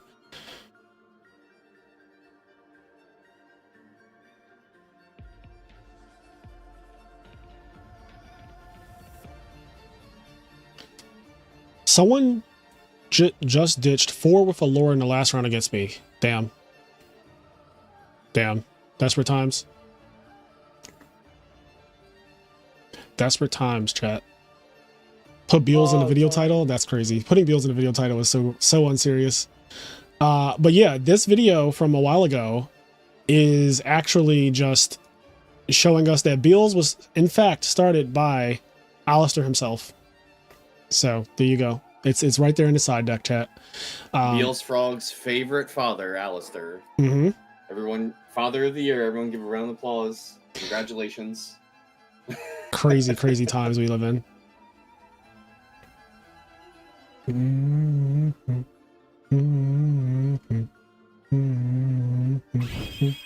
That's right, Alistair. You are the father. No more dancing for you. Oh man. Fader can be good against Froggo TK. The problem with it is, if I know you play Fader, then I will just wait for you to put anything on the field, right? So there's like that weird thing going on where like at some point you are going to put something on the field and then you could just die that way. So it's a very interesting game of like cat and mouse there. If you don't know they have Fader, or you don't know they play Fader though, then you will absolutely run face first into a Fader. But yeah, Fader is good against Froggo TK, especially if you don't see it coming. I'm new to Edison, but I did go to Chicago Monthly and went even. Oh, even as in like, wait, wasn't it 7 rounds? You can't go even. The Chicago Monthly was 7 rounds. Right? Bum, bum, bum, bum, bum, bum, bum, bum, bum. I dropped after 3-3. Okay, I was about to say, I'm pretty sure it was 7 rounds. You can't go even. Well, yeah, keep playing. It gets better, hopefully. Yeah, I did not see the deck list at all, Sonny. I didn't even see game 1 or anything. I saw game 3, and I think I might have saw. Yeah, I'm sorry, not game 3. I think it was a 2-0. I saw game 2, and I saw him trying to use Fishborg Blaster after Armed Sea Hunter negated it. And I also saw him make a Goyo Guardian against Armed Sea Hunter, and I was like, this is bad. So now granted, 1-day events are harsh because you play 14 rounds, or what, not 14, 8 rounds plus 4 rounds. You play 12 rounds of Swiss straight, that's a lot. And by the end of it, misplays are more prone to happen, and like reading cards is the last thing you want to be doing. So he read the card, but then he's just like, it's been 12 rounds and he's playing Froggo TK of all things. His brain was probably just like, I can't comprehend this. Fraser, where do I go after beating Expedition 33? I need to find all the post-game stuff. So life after Expedition 33 is definitely interesting because I kind of separate my whole life, like before Expedition 33 and after Expedition 33. I've been struggling to survive and live ever since I beat the game. I have not played the post-game content yet. I plan to do that on stream at some point, maybe this year, but I haven't even tried it yet.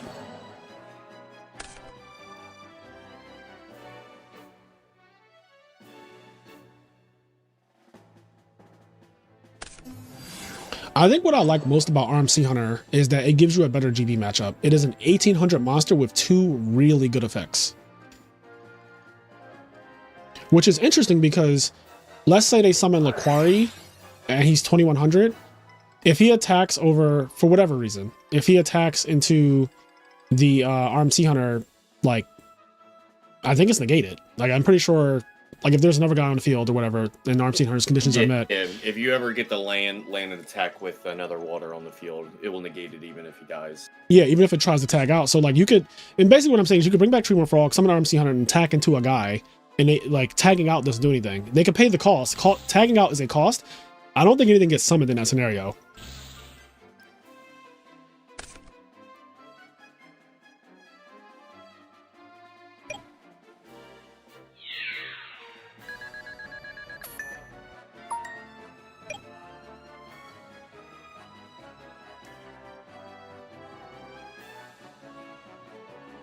Oh, man.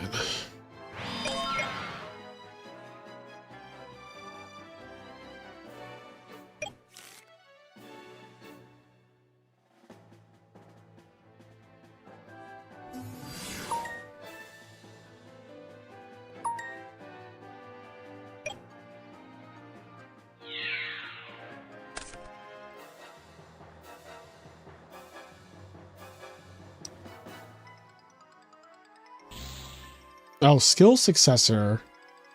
That fucking card makes this guy so big.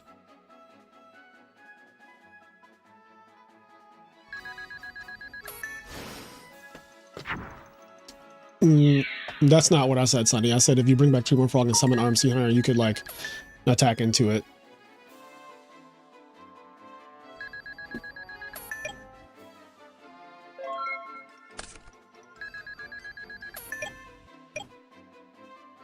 Another cool thing about RMC Hunter is that if you have Dupe Frog RMC Hunter, you can use his protection effect to like send the Dupe Frog from the field to the graveyard to protect RMC Hunter, which I believe gives you Dupe Frog's effect too, which is really cool. So that is a thing that can come up.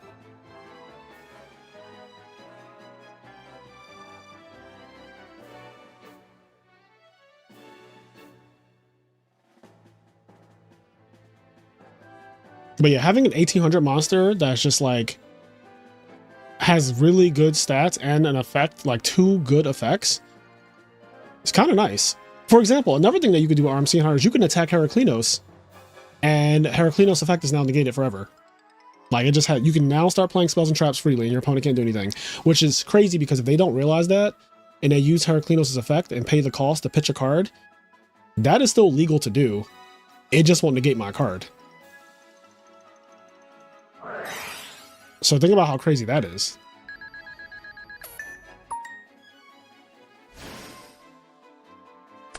Yeah, isn't that crazy? You can also use RMC Hunter to attack Vanity's Fiend, and it cuts the Vanity's Fiend off. You need to have another guy on the field, which is not easy to do, because if you got Vanity's Fiend, you most likely won't. But there are scenarios where you could have that scenario. There are times where you could have that exact scenario come up, and then you would just negate the Vanity's Fiend. Same thing with Titanial. You can turn Titanial off. You can turn off Amaryllis permanently. You can turn off Necrogarden, a Fishborg Blaster, Treeborn Frog permanently. Vayu, if you attack over a Vayu, same thing. Okay, I need to read this. All right, I thought that's what it did, but I know some of the ships have like 3 effects.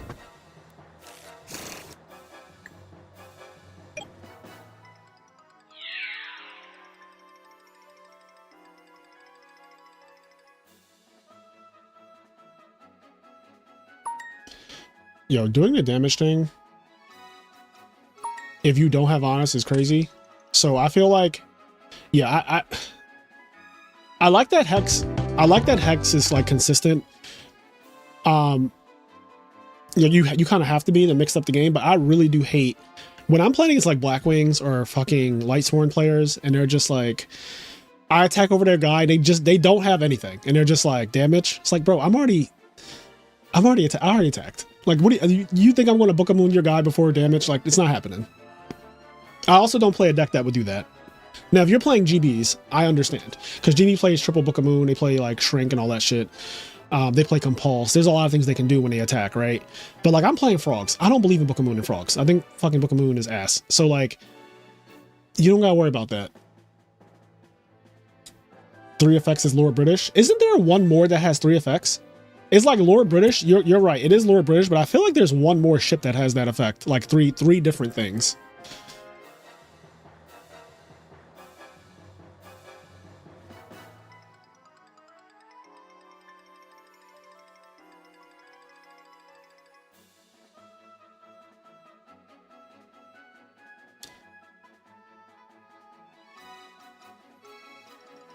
Game 2 on ladder against Vayu and Buddy asking me damage when attacking his arm wing.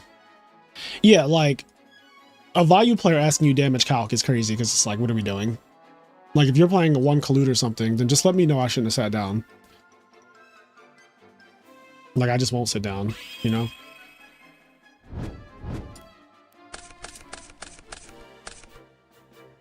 All right, here we go. Game 3. I feel like whoever wins this has a good shot. Let me check. I'm going to check standings to see where's Gigi Nori at, though.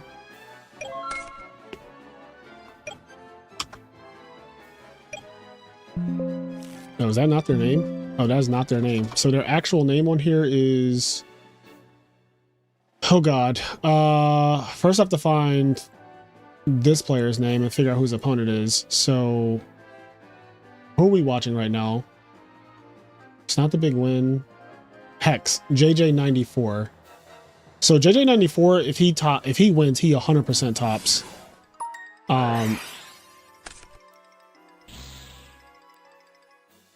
Where's Hex? Oh, Hex is 15. So JJ has a higher chance.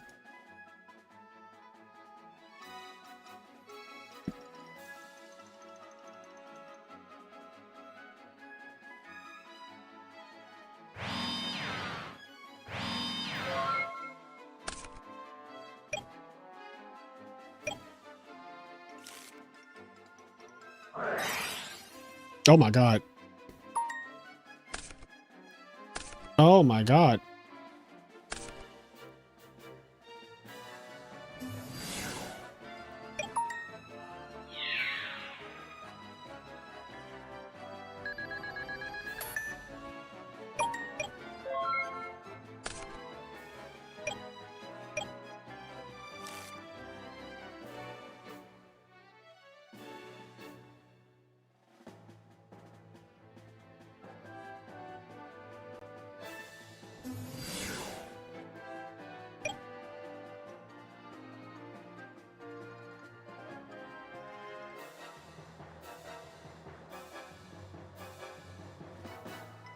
Did he forget? Yep. It literally does block it. Oh no, don't tell me he didn't realize it before he summoned. That's so sad.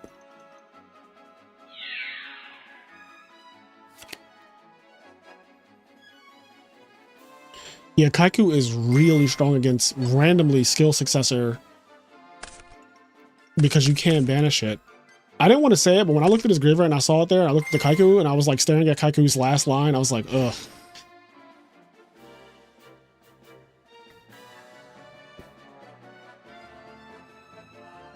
Oh, that's good that this thing doesn't need to like live. That's pretty good. Could you imagine though, if he could have found a way to beat Kaiku, he could have popped the Raikou for free. That's insane. Mind control. Oh no. What level is that token? Level 4?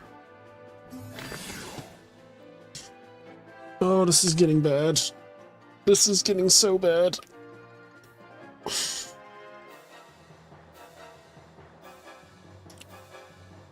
Yeah, skill successor is annoying. It's actually way better than I ever thought it was. I did not have a high opinion of that card for obvious reasons, but in this particular deck and in Wing Rhinos, it's actually like really nice.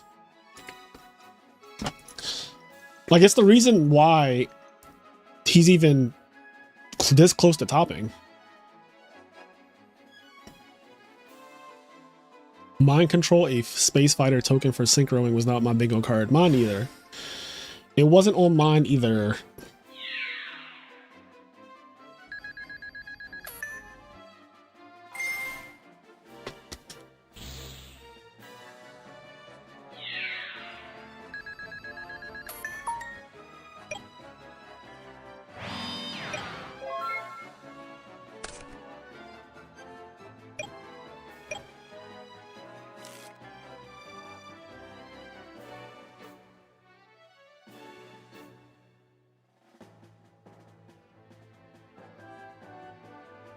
Feel like this deck could do something with solidarity.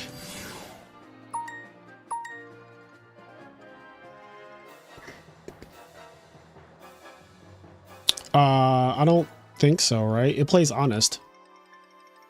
And Honest is so broke. Honest is way more broken than Solidarity. So I feel like if you give me the option between the two, I'd rather just play Honest. Like there's no shot. There's no shot you cut Honest so that you can fit Solidarity in this deck. You also get... So I think Solidarity has a very innate problem outside of gadgets. You lock yourself into one type of monster, right? And that doesn't work for a lot of decks. It could work for Black Wings because the only non-thing that they play usually is Dark Arm Dragon. And at that point, I don't give a fuck about Solidarity if I have my Dark Arm Dragon. Because I just win that turn. But For a deck like this that is playing... Okay, maybe this is the comeback. For a deck like this one, or I'm sorry, this ship deck that is playing like multiple different types of monsters, apparently there's a Kaiku in here. Or did he steal that? No, he plays his own Kaiku. Okay, so we just have Kaikus running wild this weekend. But yeah, for a deck that like plays things, you can't side like with Solidarity, you can't even side deck like DD Crow, Kaiku, shit like that, unless you take the Solidarities out. And then at that point, I feel kind of annoyed because then you can only play Solidarity game one, and Solidarity is not that strong to where I want to play it game one, like on some Frog OTK shit, and then side out of it. Like if you're playing Solidarity, I feel like you're supposed to keep that in most matchups, and I feel like if you're siding it out to put in other cards, i.e. DD Crow, Kaiku, whatever, I feel like we've lost the plot, because Solidarity is not, again, it's not so strong of a card that I only want to play it game one and take up 3 slots doing that, or however many slots you play for it.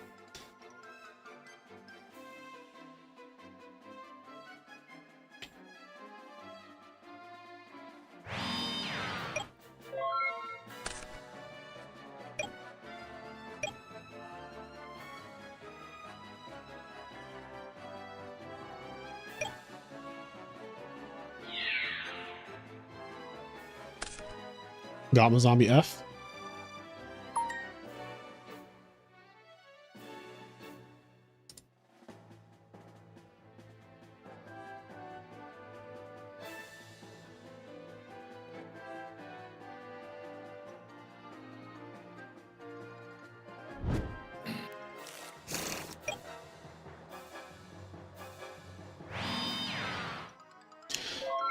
You're 6-2 Cold Madness. Let me refresh. Not that this tells me anything, because this is not the real standings, just by the way, for anybody watching. The real standings are calculated by the bot. Because apparently Challenge has this really bad thing where it counts people who drop as like wins. So if you basically if you play against somebody and you beat them and then they drop, I think that they continue to like have a winning record throughout the rest of the tournament or something weird like that. Like it's dumb. So it's not calculating standings correctly at all. And it's like a known issue for years, and they have not done anything to change it or fix it. So, or at least offer people an alternative to like turn that off. So yeah, it's just not used for actual standings.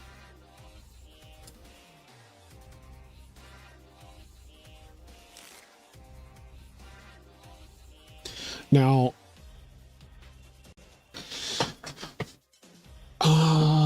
we can see what the real standings are though, because if I go on Format Library, I'm sure that somebody has put that shit in bot spam.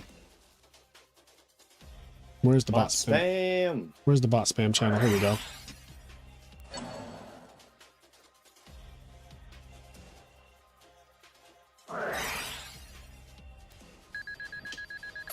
Cold Madness, looks like you are currently 16th, but maybe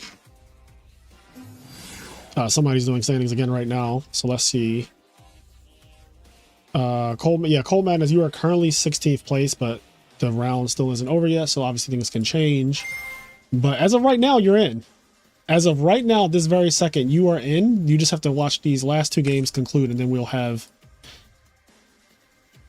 the truth of it.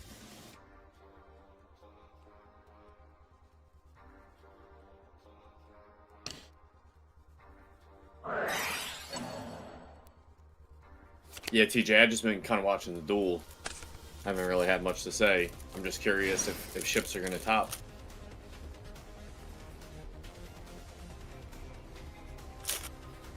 I was just about to say, I was like, I don't think that Zombie Master resolves there, champ.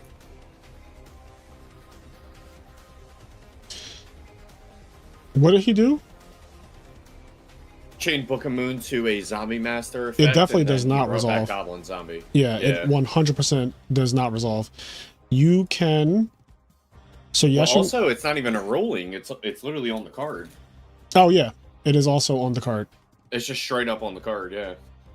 Yeah.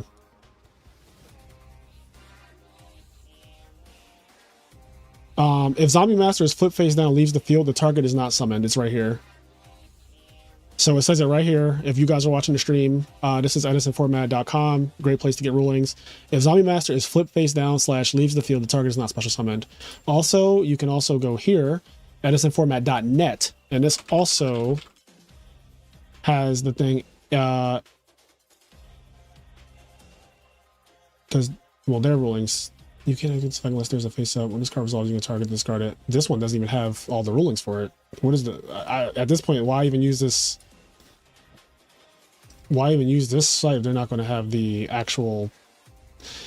I mean, I guess they're putting it here, right? But my problem with that is that I don't think that this was on the original Zombie Master. This line, activate and resolve only if this card is face up on the field. This was not printed on the original one that was out during Edison format. So, like, I feel like they should still include that as a ruling.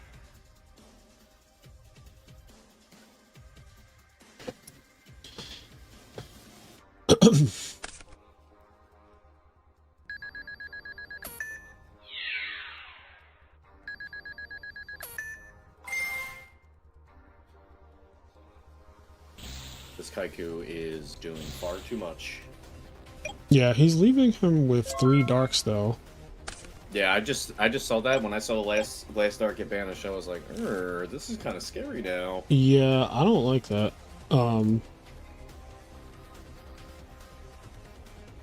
Yeah, I am scared of giving my opponent the devil as an out because it would wipe out everything. Attack, like he could attack and pop everything. I really am scared of that.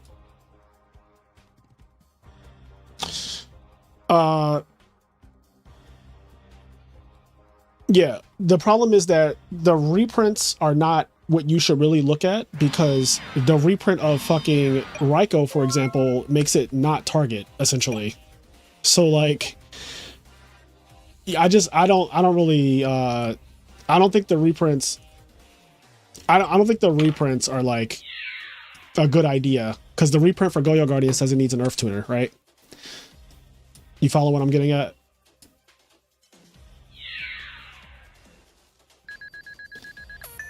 Oh, well, if the second... Listen, if this Kaiku attack goes through, then we're all good.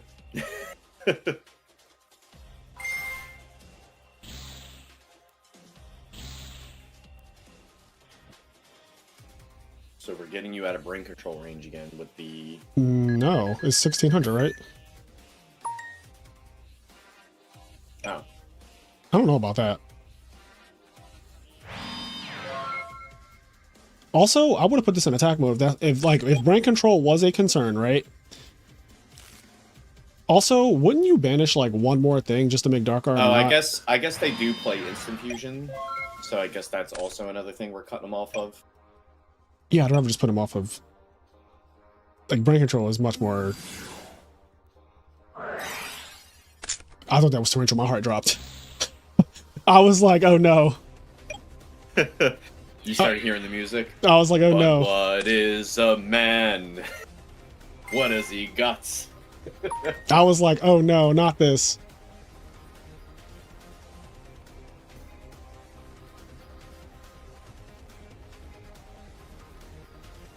Skill Successor is fucking nice.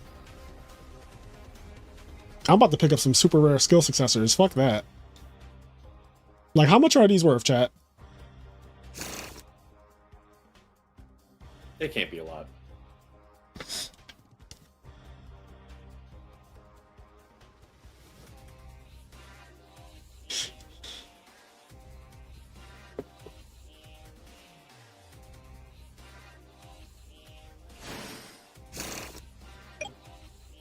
Another turtle.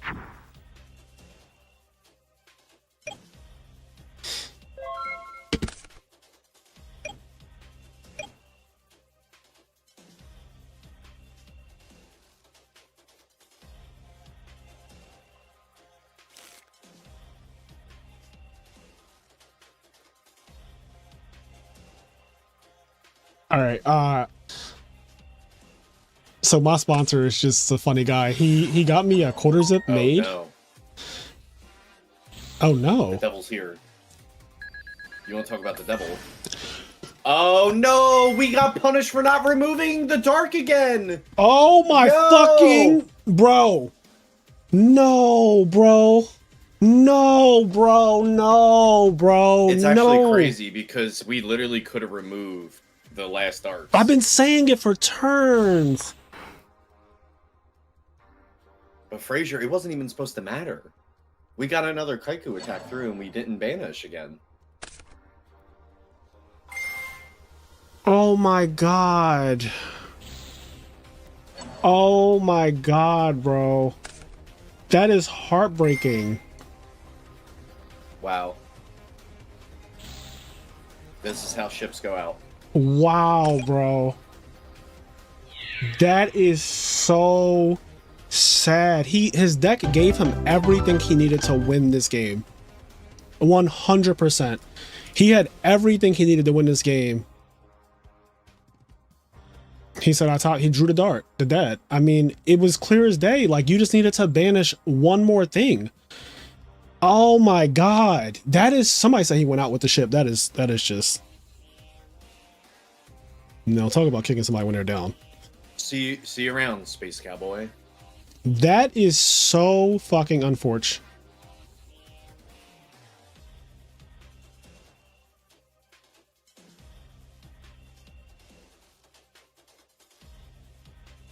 That is so fucking unfortunate, bro. All he had to do was banish one more card.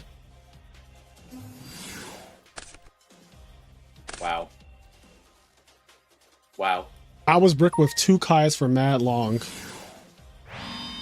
Wow. Well, congratulations to GG No Re for making top 16 with zombies. Ships could have topped an Edison Major today. And all they had to do was use Kaiku's effect. That literally is all that had to happen. Leaving your opponent, this is why, and I kept saying it too. I kept saying it. That's what hurts so bad. I'm looking at the graveyard, I'm like, oh, like 3 darks. 3 darks. People in the chat are like, return. Who gives a fuck? Like, yeah, I wasn't worried about return. I was just I never said return not one time. Get like fuck off with the return. Like return, no. Like Dark Arm Dragon, bro. Dark Arm Dragon. My guy had a breaker. He had a breaker to Magical Warrior. Why are we worried about return? Why are we worried about return? Not even that. Return is what you want them to draw.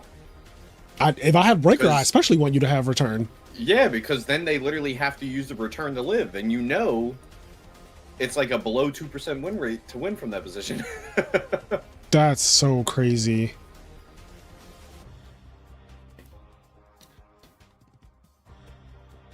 That was a wild duel. The Duck Murderer, I don't know what the fuck you're talking about, bro. He used the Seal Successors already. He did 1600 damage. Like, that was a part of the duel.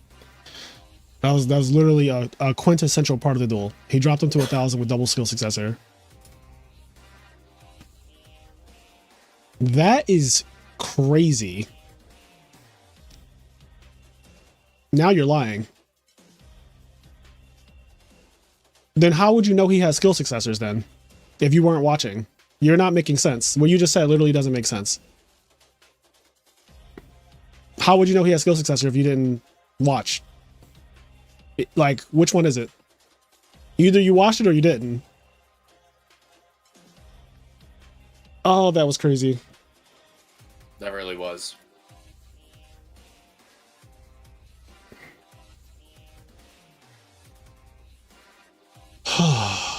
Man. That was so disappointing. That was so disappointing. God, that was disappointing. Like, we've got to learn. We've got to learn to start playing to our opponent's outs. That is a part of the game. Do I have to make a video on this? Because that's how I play Yu-Gi-Oh! That's how I play Yu-Gi-Oh! I play not just for myself, I play for my opponent. Don't I say this all the time to you, Stengo, when you're playing and I get mad? Yep. I say you're playing only for what is in front of you. You're not playing for what they could end up drawing. That is a part of the game that you need to like also master. And playing just for like what is directly in front of you is wrong. Like, it's just wrong. It's just wrong. Anyway, I digress. We have top 16 coming up as soon as we get the official standings.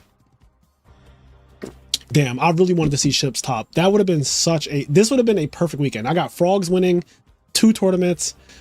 Could have had spaceships in top. This would have been the best weekend of Edison ever. All right, so let's see. Where is the standings? Let me go into bot spam. Where is this channel? Why can I never find this channel? There it is. All right, let's get these standings up. Let's see who made it. Let's see who is heartbroken and who is going to potentially be the next online major winner. Panna is first, Dodge Roma is second, JK Dad is third, Bandy91 is fourth, Aris 1994 is fifth, M Final Boss is sixth, Yondaime is seventh, Greedy Goblin is eighth, Raiden is ninth, MB96 is 10th. That's Gigavice, I'm pretty sure. Lottie 98 is 11th, Diddled is 12th, Infinity Soul is 13th, JJ94 is 14th, Dario is 15th, and the big win is 16th. Cold Madness is 17th for the Heartbreak. The Spaceship deck got 18th, which means that if the Spaceship deck won that round, they were guaranteed going to top because they lost and were X3 and got 18th. So if they won that round, they were guaranteed top. That is very, very, very... Oh, there's one more game going on? What? Really? Hold on, who is it? Red Gamer and Freya. Hold up. Chat, just this in. I'm in the wrong... Can we delete this? Can we fucking delete Speed Duel and Rush Duel off of DB, chat? There's nothing here. Can we get like Tengu, Redo, Hat, anything else? Literally anything else deserves a ladder more than these two. These aren't even played. Look, there's no one playing. How many people are online? There are 1,200 people playing Yu-Gi-Oh right now. Not a single person, not a single soul, not a single person. I've been ranting for the last 2 minutes and still no one has come and played this shit. Can we get rid of this? This is pointless. This is literally pointless. I'm tired of it. I think it needs to be changed. If anyone is listening from DB, if you're an admin, if you're a judge, if you have a line into Steven or whoever the hell the person is who owns Dueling Book, tell them that they can delete both of these sections and make their website better. This is pointless. In rant. Anyway, we're gonna watch Freya, who apparently is still dueling. Okay, not for long.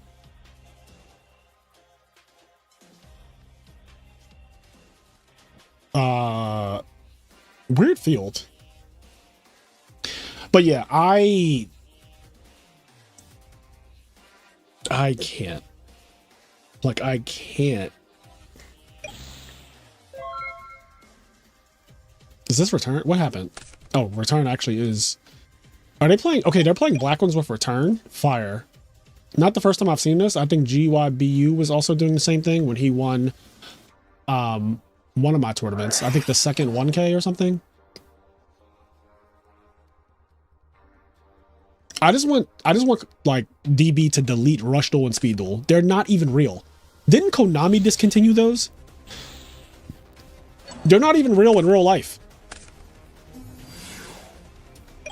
I'm always on DB and I have never seen anybody in those lobbies. Yo, wait. What just happened? Wait, Dark Arm is ruining lives, chat. Did that just happen? What just happened? Where does Dark Arm come from? They mind controlled and just killed.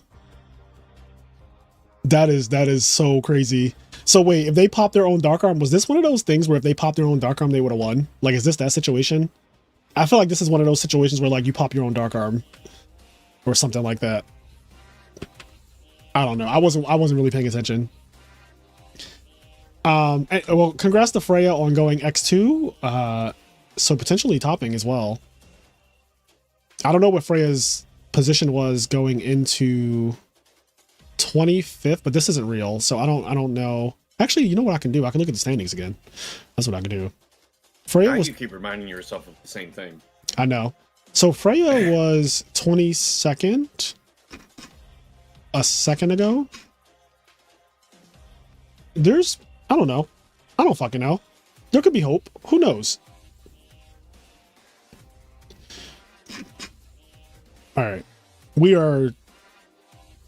Dark Arm just being the devil twice. I literally called it the devil too. During that match with the ship, I was like, I'm more afraid of the devil. Someone started talking about return, and I was like, I'm more afraid of the devil. The devil is dark armed. Return is not the same. Return is a trap card. You have to draw it, you have to set it, you have to survive, you have to then flip it and then do something. Dark arm is literally draw it and win the game. And that is exactly what we saw. Literally draw the devil and win the game.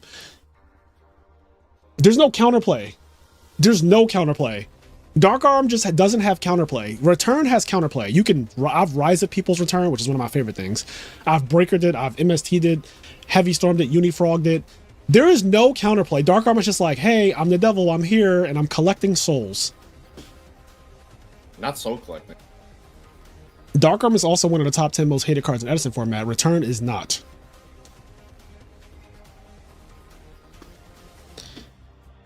Are they just not going to report? Is this the life we live now? Is this my life? Am I doomed to live in this purgatory where we never know the top 16 of this major? Are we doomed to never know the top 16 of this major right now?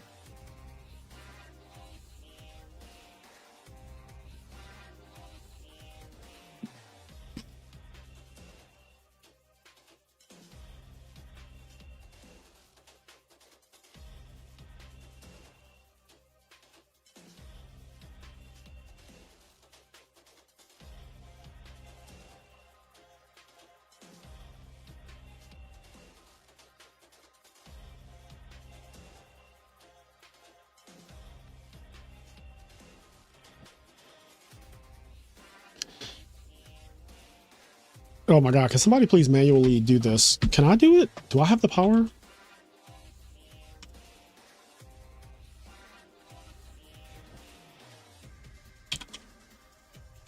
Yo, why does this person have this many accounts? Yo, that is problematic. There should not be three Red Gamer 7s in the Discord server with 3 different Discord accounts.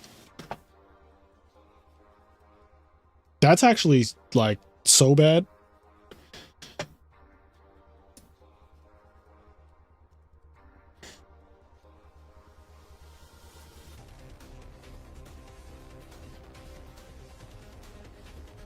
Okay, finally, the match is over. We're getting the real standings now.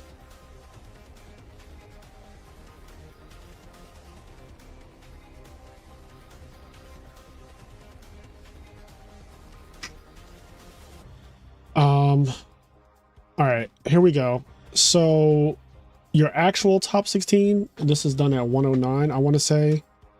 So now the big win got 17th and Cold Madness got 18th. So, and Hex is now 19th.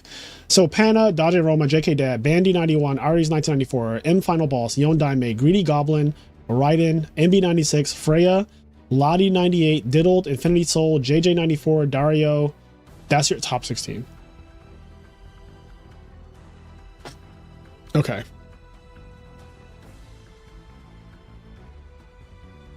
Yeah, if he pop with Dark Arm, he still dies to Mind Control Plague. I didn't realize that there was a plague involved as well.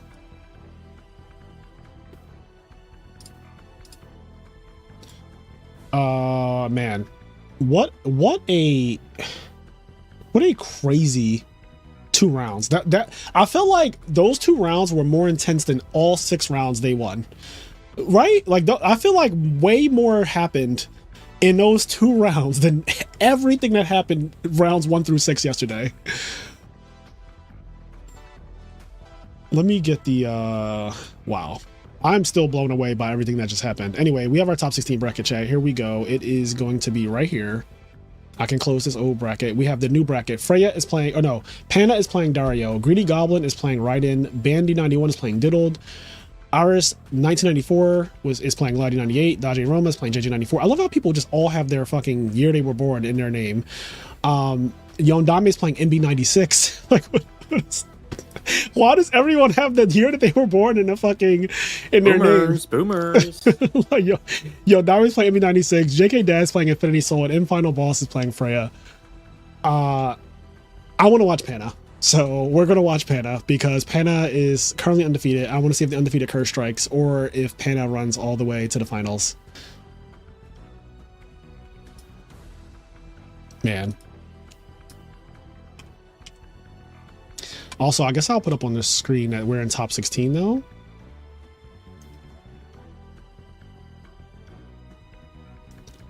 While we wait, I will just put on a True Hero as background noise. And then I'll put up a little thing, top 16.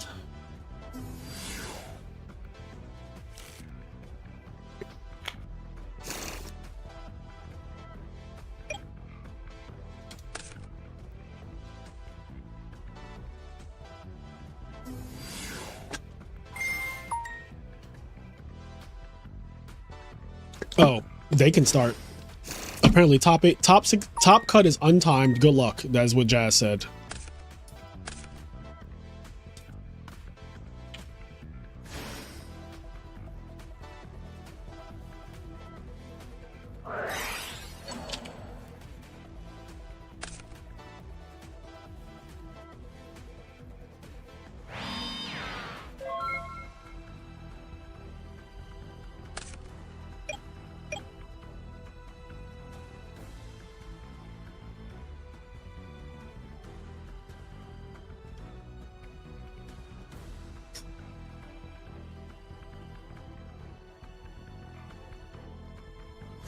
I thought that only Italians postponed the year they were born to their nickname. Okay, I don't think you're using postponed correctly. So let's start there. But yeah, I don't know if it's an Italian thing. I think that just people do that. I have a screen name that has the year I was born in it as well, like from years ago. So I think that's just like a thing that people do. It's just kind of funny. Like a lot of people just do that all over the world. I don't think it's an Italy specific thing. Like I don't think it's an Italy specific. No, it's not. Nope. No, It it's is. not. It just is. And MB is not Italian. I don't know. I know he's European. I don't know if he's Italian.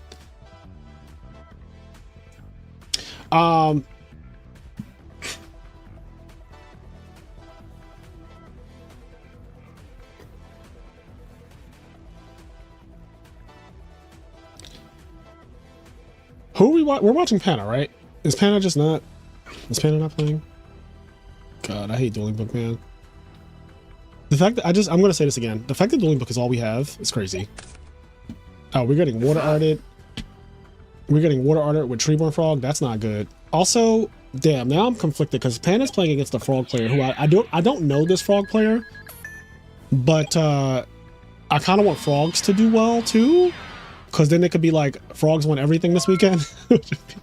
That's kind of greedy, right? So I guess I'll just chill. If Pana wins, I'll be happy because Gyaratal winning a major would be insane.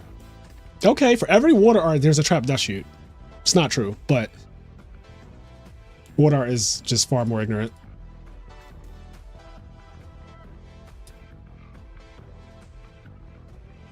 Doesn't the Earth Spiritual card basically say you can special summon to like a level 4 or lower Earth from your graveyard? No, the Earth Spirit? Yeah, which one does the Earth do? The Earth just does like some attack power stuff. It's called the Rock Spirit, right? I think it's called the Rock Spirit. No. You're misunderstanding. So there's Spiritual Water Art, and then there's... Oh, you're saying the actual version. trap card.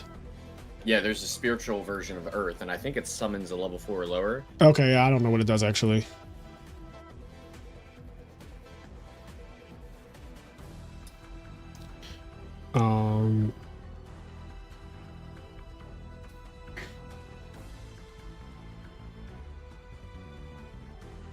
Yeah, it targets a level 4 or lower Earth in your grave and special summons it. That card would actually be so ridiculous if Gearframe searched on special summon.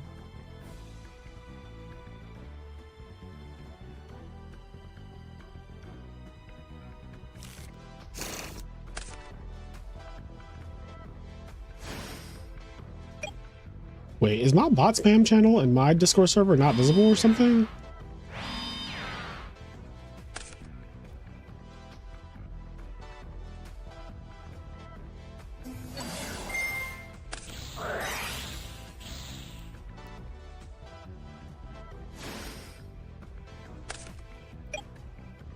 don't see a bot. You don't see bot spam? Oh wait, no, it's at the very, very top. Yeah, it's like At it's very literally at the very top. Yep. You see it, right? Yeah, and it doesn't look like the member list on the right changes when I click between them. So Oh, would it change if it was like specific to people? yes, if you see your thing on Oh. the right where it tells you like offline, online, that's like the people who can actually see that. Because for example, if you go down to the party member one, Yep, that's what I did to verify what you said is true. I went to tournament winners, and tournament winners has like only 8 people or some shit in it right now. yeah, Actually has 11 people. 11 people have won tournaments this year. yep, Because it's like Igera, Alberito, Baku Brody, Mayberry, Televisual, Tim Ponce, Chaos, Edison Club Tie, Fonte, GYBU, and Morph. So those are the people who have earned their invites so far to the I Am There Winners Ball. Okay, well, we're officially in top 16. I can make this visible.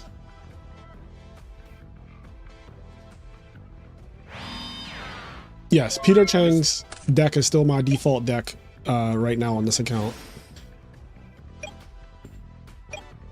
I just turned back and Panel all of a sudden had no life. I know, he just, I mean, machines have a really bad time against frogs. This is like his worst matchup in Top Cut. I'm pretty sure he'd rather play against anything but frogs. When I play against machines, I'm not even joking about this.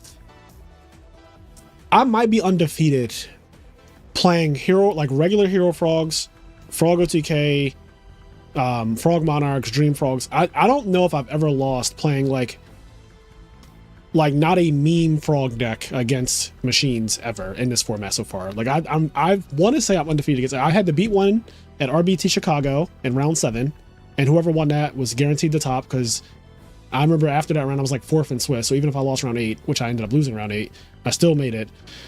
I beat that guy. Then I had to play machines at LDS Raleigh on one of the days. I forget which, but I also backdoor 2-0 that guy. Because game 1, he just opened up like really, really strong, and I don't think I bricked.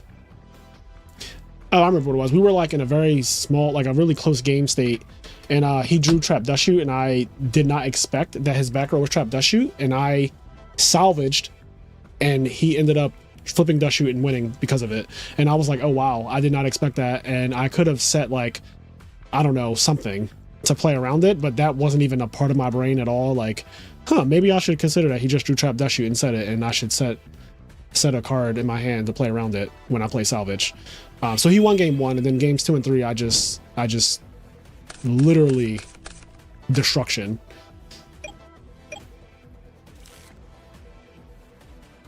This is a really, really good match for frogs. It's going to be really hard for frogs to lose 2 in a row unless Pana has an extremely good side deck plan. You got blessed with 3 machines day 2 at LDS Raleigh. Your deck probably beats machines even better, Tim, because you're playing fucking Cataster.frog deck, which is junk frogs. You could just make multiple Catasters.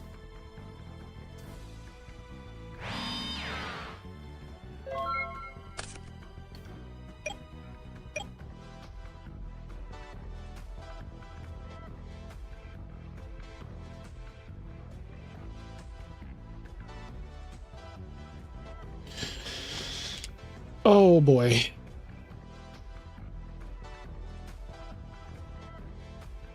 Oh, Dario's been putting a lot of work into Hero Frogs. So he's playing Hero Frogs?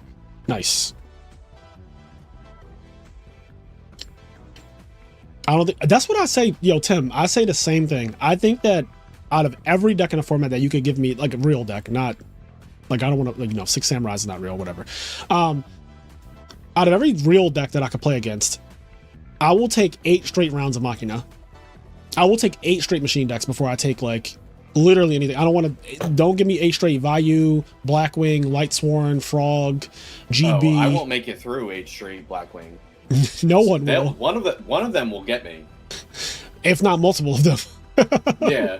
Because if only one gets you, it's fine, right? Like if you play 8 rounds of something and only one gets you, that's great. If you play 8 rounds of Blackwings, though, I feel like more than one is going to get you. Yes. I played against 5 Vayu. in one tournament, and I won that tournament. I played against 5 fucking Value Turbo, bro. This is crazy. That is like, that's a lot. Out of 11 rounds, 5 of them were Value Turbo. I'm trying to think. I've played against 4 Black Wings in a tournament. I topped that tournament. That was the one that I topped with the Frog Monarch stun deck. I'm pretty sure. Yo. Oh god. Zombie World? Yeah, because it shuts down. No, I know. I was saying AO because it was Zombie World. It shuts down multiple things. You can't contact because Cyber Dragon is no longer a machine, or I should say other things aren't machines. Cyber Dragon is whatever. Cyber Dragon has the name Cyber Dragon. That's the part. But the fact that this is no longer a machine, it's a zombie, means that you can't contact with it. That is a really big token.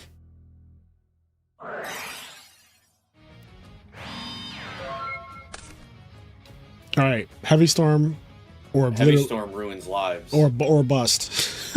Like, Heavy Storm just absolutely obliterates lives. or this brain control take is crazy here. It Brain is control breaker pop. No, that is crazy. That is crazy. Oh my god. okay. It's not over. Thank God, because that was gross. Like, thank God. Do you think you torrential there when the breaker gets? I mean, when the oh, he couldn't torrential. He summoned. What did he summon just now? He brain control popped and then he summoned Chimera Tech. He contacted. Yeah, so there's no opportunity. Any beyond that. Damn, there's nothing you could do. That fucking sucks. Oh my god, wow. He's still going. I honestly respect this because he's already so down Bruh. bad. Bruh. Jesus Christ. Swallowed up. Have you ever been swallowed up? Have you gone through a time of swallowing where everything was overwhelming and you... Yo, can we just talk about How broken Hero Frogs are? Yes, we can. Hero Frogs is the best deck in the format. How aggressive Yes, we these can. last 2 turns were? Yes, we can talk These about how last 2 Hero Frogs turns- is the absolute best deck. Is the absolute best deck in the entire format. Wow, he's done. And the best deck in the format shows you exactly why it is the absolute best deck in the format. And you can go and debate your grandmom. That was the most disgusting turn of Yu-Gi-Oh! I've seen all year.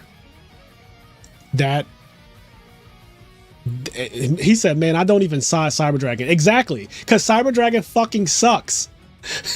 Exactly. But I still play Chimera Tech because of stuff like that. Listen, amen. That was the grossest display of Yu-Gi-Oh! That was so quick. How long was that? Oh, probably 10 minutes. 10 minutes. That was so fast. 10 minutes. I'm about to rewind the stream just to see. Hold on, who else can I watch? Because that was that wasn't close. I feel like every other set hasn't even finished its game 1. This one just got the game 2 literally just now. Like just now, he just turn 1 dust shoot it. Yo. Dario, I am rooting for you, bro. Is it single limb or is it double limb in Top Cut? Single limb. I'm the only one who does the double limb top cut. Yeah, okay. Damn, that's crazy. Panic going undefeated to getting slurped. Yeah, well, that's the undefeated Wait. curse, though. That's the undefeated curse. That is a real thing. That was a slurpington. Yeah, you gotta. That is the undefeated curse is very scary because it doesn't it doesn't strike all the time, but when it strikes, it collects souls. Yo, you know the bottom of the ramen bowl when Yes. you're going out to eat ramen. Like that was just a slurping. Now you fucking making the noise. God. Now you Oh making my the absolute God. noise. It was just like devastating. It was a devastating turn of events. Brain Control is the second most hated card in the entire format. Brain Control is number 2 in the rankings of most hated cards in Edison format, and I think you guys are seeing, if you didn't already know, you're seeing why. You know what's funny? In 2023, I think I did a video called Top 10 Most Problematic Cards in Edison.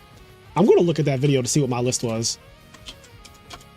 Most problematic cards in Edison. I'm pretty sure, like, okay, so there's this video that I did 3 years ago. Fraser Smith's top 10 most problematic cards in Edison. Now, Edison has changed a lot. Edison has changed a lot since then. I just want to see, like, what I thought back then. Because I obviously have different opinions now about things. Right. But, like, where did I put brain control and dust shoot and cards like that? Because,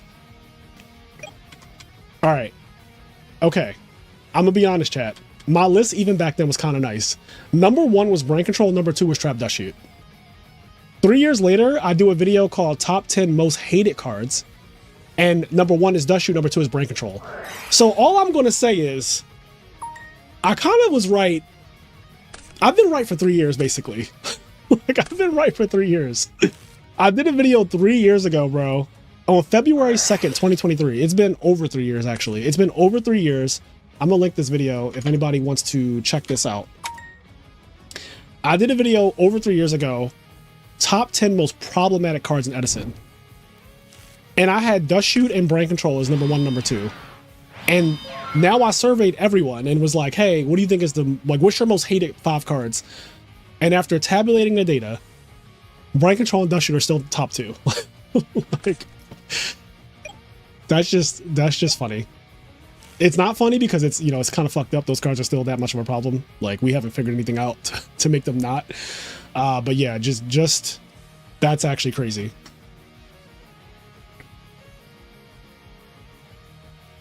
Actually, some Froggo TK players do play dust shoot in their side deck. They don't main it, but some of them do play it in their side deck. What were you going to say, Stango? That was just crazy. That was gross. It was like it was just such a which is a complete reckoning. Yeah, well, it was really fast. I actually forgot that I was supposed to rewind the stream to see how fast. I think it was 10 minutes, though. I'm actually going to rewind. All right, so I came in. Let me see. Okay, I came in after literally the only thing that happened when I came in was Spiritual Water Art resolved, right? And then that was where I came in. So it was literally turn 1. That was 1450, and then were we done? Actually, Panna knows how long it was because the replay, the log will show you how long it was. Yeah, I think it was around like 10, maybe 11 minutes long. It wasn't long at all, especially if you say like, how long did it take the side deck, right? Like, Jesus Christ. Wow. Yeah, the ship guy unfortunately lost the last round in the most heartbreaking way, K-Dill. He actually had the game. He actually could have won and topped guaranteed if he just banished with Kaiku. And that's literally all he had to do. He chose not to banish and he left his opponent on 3 darks. For a reason that I don't quite understand. Like, I genuinely don't understand why. But it did lose him the entire match. And it's really sad. Also, DB.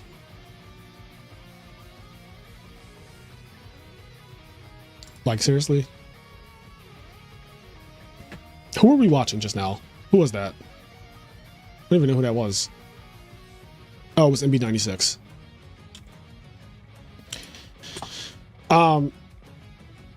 Yeah, that is still, my heart is still broke. My heart is, yo, the 2 people that I wanted really good things for, Panna and Hex, they were the 2 people I was rooting for.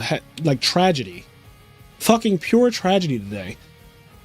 The dark arm off the top against Hex was heartbreaking, especially because he could have prevented it. It's one thing when you get dark armed and you couldn't do shit. It's like, okay, I get it. You know, that happens. Like, sometimes you get dark armed and there's nothing you could have done. The fact that he specifically had Kaiku, though, and then Panna just getting frogged, which honestly, that's not really much special either. I just think frogs beat all the machine decks. Chase Simpson, fight me, bro. Fight me, bro. Literally fight me. Literally square up.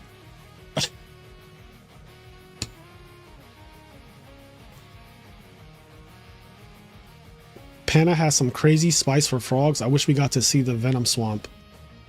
I'm gonna be honest, I don't even know what Venom Swamp is. I know it's a field spell, but I don't remember what it does. Like, I don't remember exactly. It's something like monsters die when their stats get lowered. Something like that. I don't know. During each player's end phase, place a Venom counter on each face-up monster except Venoms. Monsters lose 500 attack for each counter on them. Destroy a monster if its attack becomes 0 by this effect. Okay. So that happens on the end phase of the player's turn? During each player's end phase. So it has to survive my Unifrog attack. Is that what we're saying? Yeah, every end phase, every face-up monster gets all venomed up. It's all venomed up. Okay. All right, so moving along, Allure Darkness is being activated right here. We're in game 3. MB96 is playing Gigavice, which this deck could just win the whole tournament, or it can just die right here. Because it, you know, it's very, you know, and like obviously every deck can do that, right? But I'm saying that because this deck is like so terrifying in Top Cut. No one wants to play against it. No one knows what's going to happen when they play against it either. Not even the person playing it knows what's going to happen. We're all just kind of seeing where it goes with this one.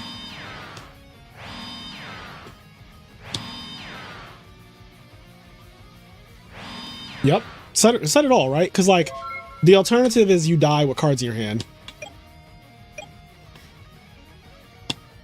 Make them at least have the sweeper to be a part of the combo. Yeah. Or the trap stun, which is a pseudo sweeper. When they pass, do the dupes die? Yes, the dupes would die, but why are the dupes dying if I could Unifrog you, you know?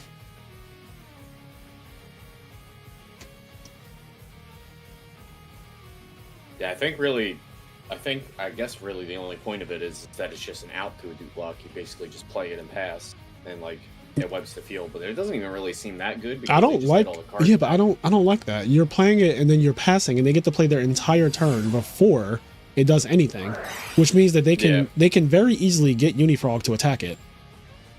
And what I mean by that is if I dupe blocked you, there's a high chance I have a Swap Frog in my hand. I can go summon Swap Frog, send Dupe Frog on the field to the graveyard, add back Unifrog, bounce Swap Frog, normal summon Unifrog, attack, pop your fucking bullshit card.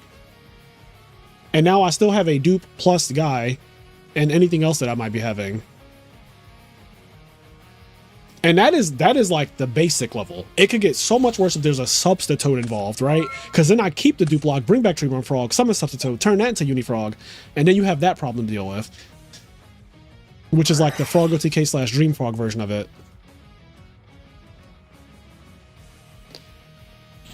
If it did that like on activation and every turn thereafter, that card would be a lot more playable because you could be like, activate it, kill your dupe block, right?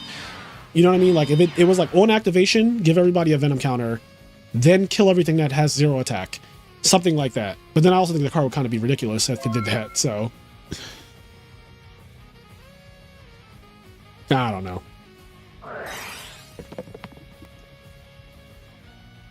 Just play Lightning Vortex? Yeah, you could just play Lightning Vortex. Honestly, Lightning Vortex covers more matchups too. Works more.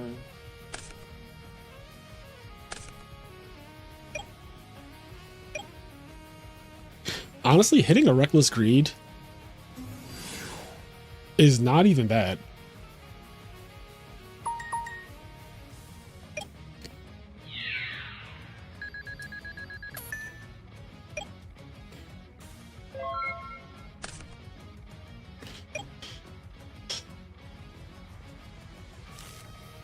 Venom Swamp.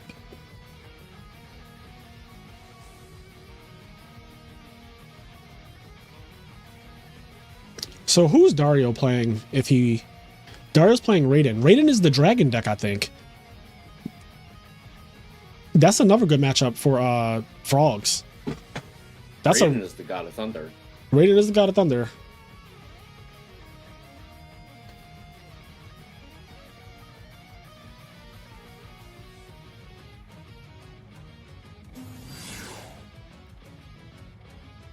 It works every end phase. You just activate it and out an existing dupe block.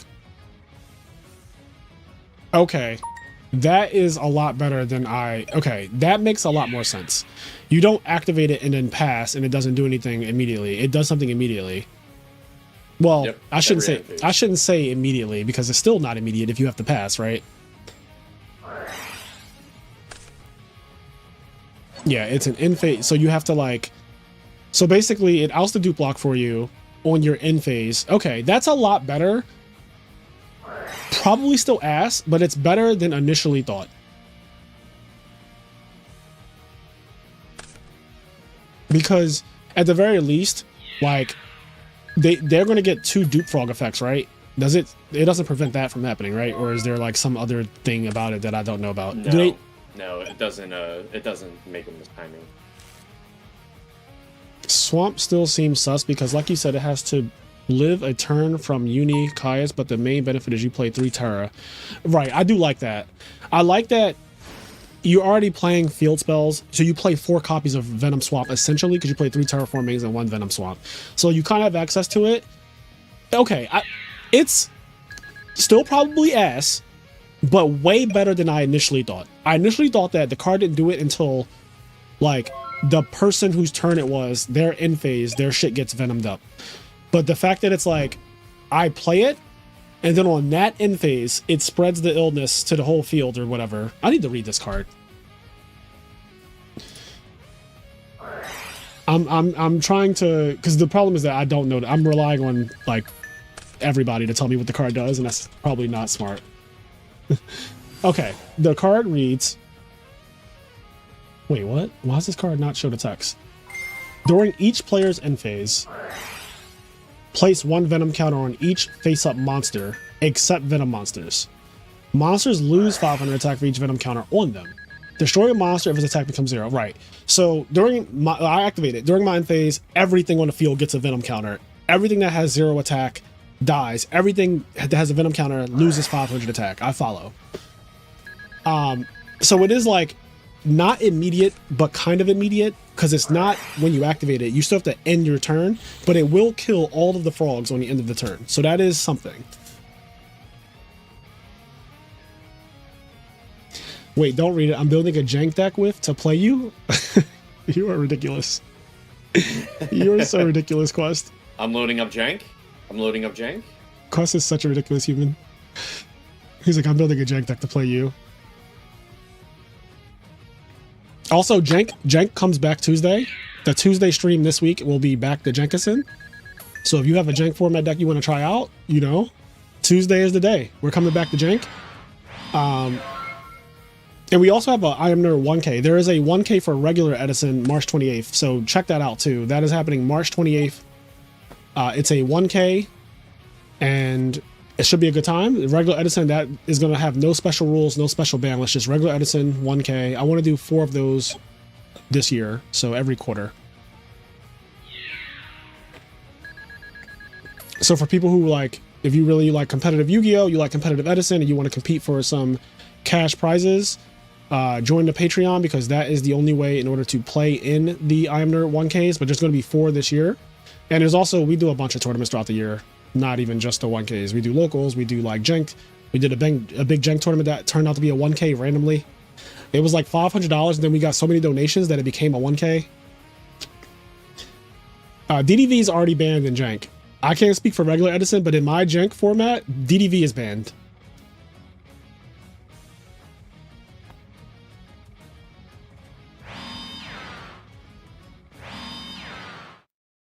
All right, I need to grab some lip balm.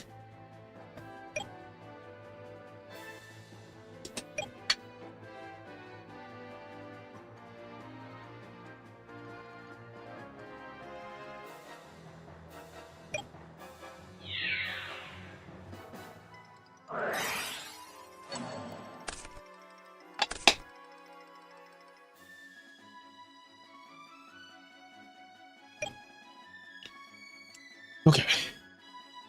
I was talking for hours. It's been almost 3 hours now. You know, lips get dry. All right, where are we at in this duel? I have not been paying the most attention. I noted there was an Icarus, there was a trap stun chain to it. Now there's an oppression, and life points are really, holy shit, life points are low. This is game 3. Yes, actually. It's down to the wire. What happened to the UFO turtle? It's a machine? Oh god, it is a machine. That's so bad. That's so randomly bad. Like, that is so bad for it.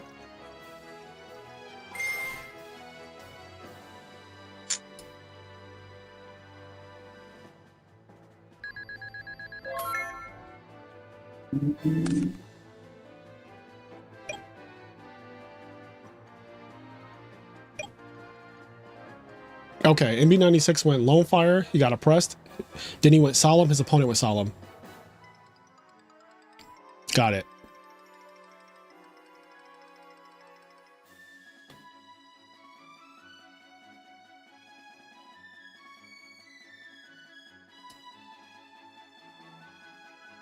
I'm going to call this the conversion side for this deck as well, because like UFO Turtle and all of these defensive traps like Bottomless Trap Hole, I don't think they main Bottomless Trap Hole, but it's definitely given conversion side at this point. Like, they slow their deck down dramatically too after game 1 to try to, I guess, outgrind the opponent's hate, which, you know, works fantastically for other combo decks in the format, i.e. Frog OTK.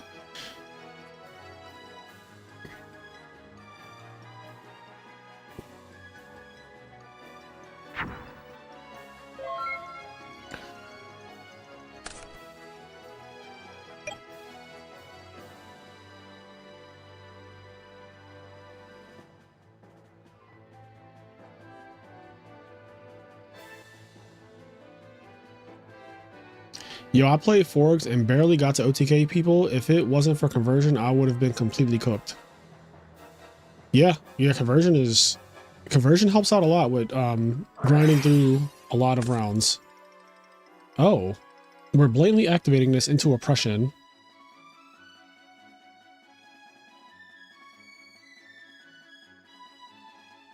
Also, what is this? You would think that like anything that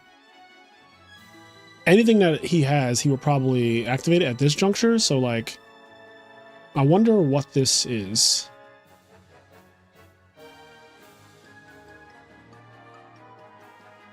Maybe another Cyber Dragon?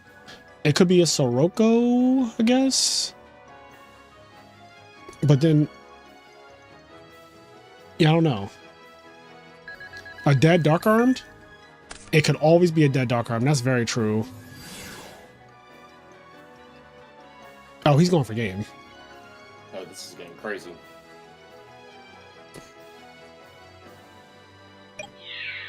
They're shooting guns, y'all. Is Yondaime still the main character?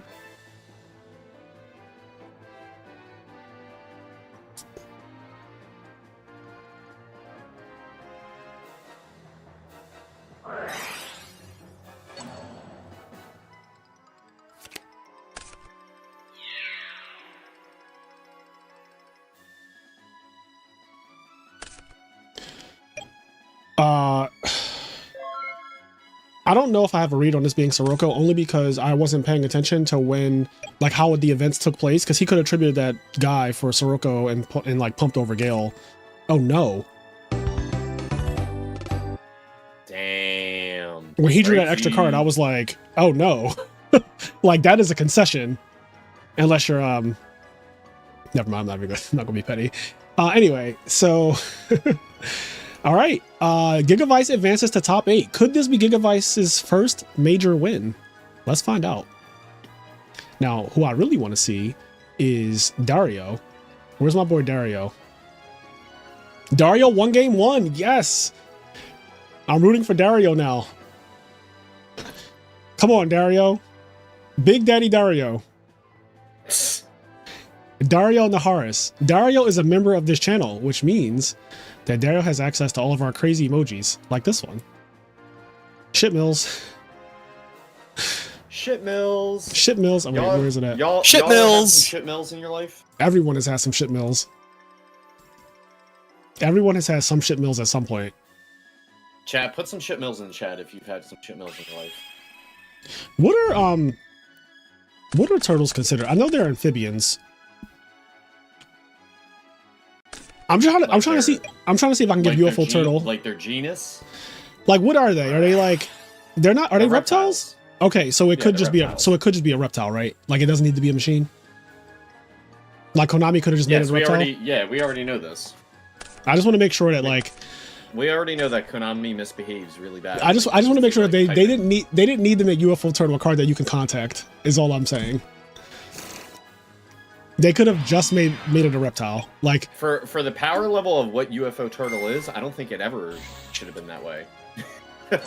I just wish, because I know obviously Chimera Tech came out after UFO turtle, but like, oh, it's not an amphibian? Can't they live on water and on the land? Wait, I thought turtles were amphibious. Don't they literally do both? Don't turtles live in water and on land? Like, every time I think about amphibians, I always think about the card Amphibian Beast that I used to play as a kid, because I used to use the water deck with Aqua Spirits and Great White Shark and 7-color fish, Amphibian Beast.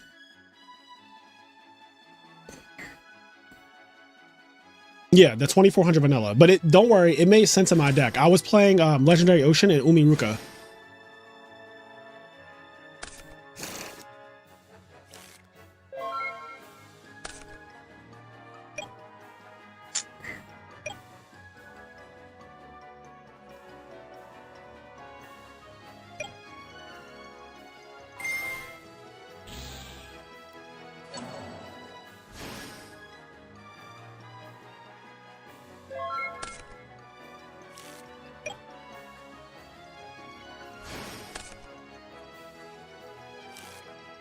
Okay, I looked it up. So turtles are reptiles. Yep, we knew that.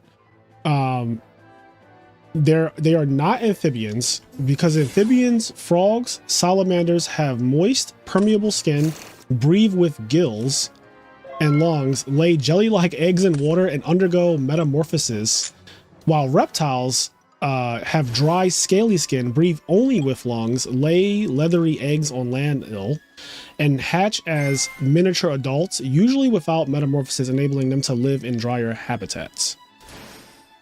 Now you say no. Frogs are just trying to live their best life, alright? Listen, I love frogs. I just didn't like that little part about amphibians, where they said that they lay... Like, why they have to describe them like that? Like, leathery. Like, that just sounds... Ugh. They got leathery eggs, alright? He said, I'm glad you looked this up because it was way too much to type out. Bro, you didn't have to type it out. You can just do what any normal person does and just Google it. It should be a reptile in hindsight, probably, or sea serpent or alien. Alien would have been really cool if that was a type. If alien was a type of Yu-Gi-Oh card, the way they made, like, don't we have new type? Psychic was a newer type. Illusion, isn't illusion a type, or is that just, like, not a type? Yeah, it's a type. Illusion. I think that's the newest type. Yeah, I think it is too. It's been a while since we got a new summon mechanic in Yu-Gi-Oh, right? Like in Modern. Link summons came out in 2017. Yeah. I really don't think... I don't really know how it ever went, because I remember you saying a while ago, like, we're due for a new summon mechanic soon, and I was just like, I don't know how that goes. So, I know Xyz came out in 2011. And after that was Pendulum, which came out, I think, in 2014, maybe 2015. Then Lynx came out in 2017. Yep. So it's been how many years since almost 10 years? It's been 9 years since 2017. I feel like, where's our new summon mechanic? Did Konami just give up? They just say like, fuck it, we give up. Like, we're done. I feel like they have given up, because like... Oh wait, Raiden is not. Wait, is he not playing dragons? Maybe I got him confused with somebody else.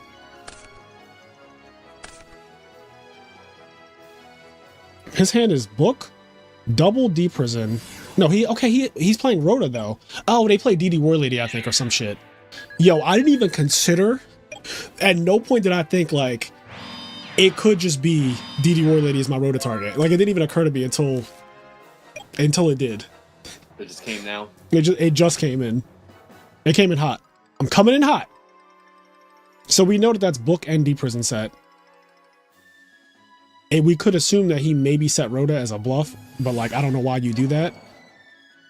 Damn, Breaker came down and just started fucking targeting things. I don't think that's how he works. Like, I don't think he does that. I don't think Breaker just comes down like that. Not Breaker coming down and just immediately targeting something.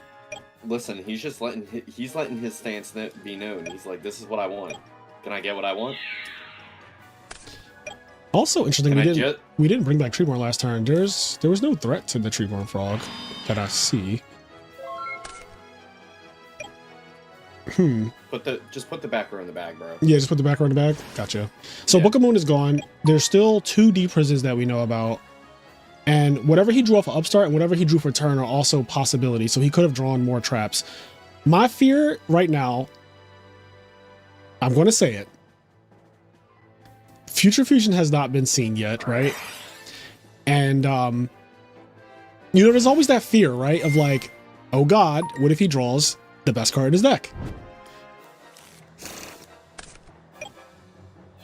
Upstart drew Wyvern. Okay, good. So there we go with that. All right, we de-prison the Stratos. That's a fine de-prison, honestly, because Stratos is a fucking problem. So I'm not mad at that at all.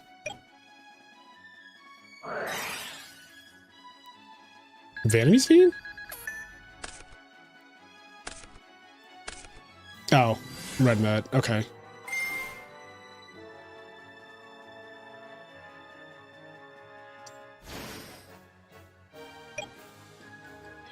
Was that worth a brain control, chat?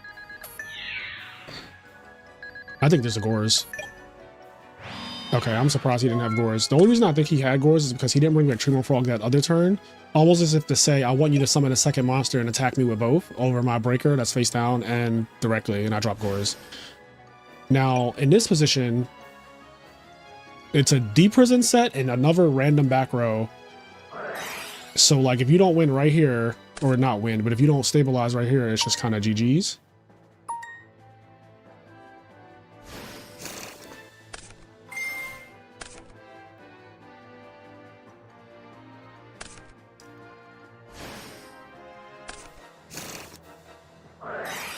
Yep. Oh no. Yeah, if this goes through, it's really bad, obviously. You know, you don't need me to tell you, but I'm going to tell you. Tell you against your will?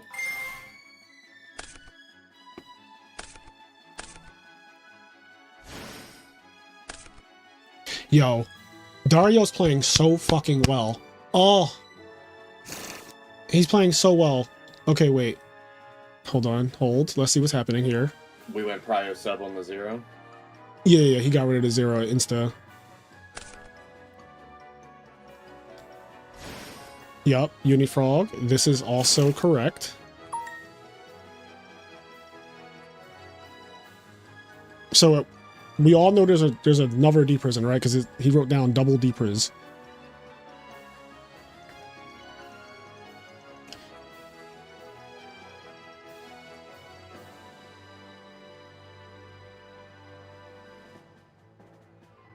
Next summoning mechanic should be a 1 material exceeds monster that can only overlay on a specific monster. Are you talking about fucking Zodiacs, bro? Are you literally talking about fucking Zodiacs? Did you just... He just snuck in Zodiacs. Is this rage bait? I feel like you're trolling. Sarcasm? You gotta type /S when you write sentences like that. You gotta type /S for sarcasm. Yo, you can look at the log to figure out which sets are, you know.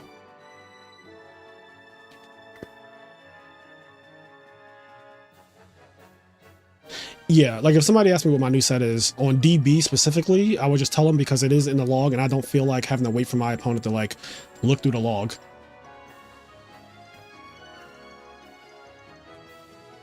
If you ask me that in person though, I'm not telling you. Oh God. All right, hold on.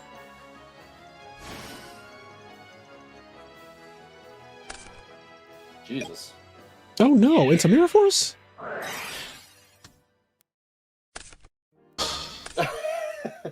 Why'd you have to go and say that they're playing so well? Why'd you have to go and do that? That Swap Frog's dead.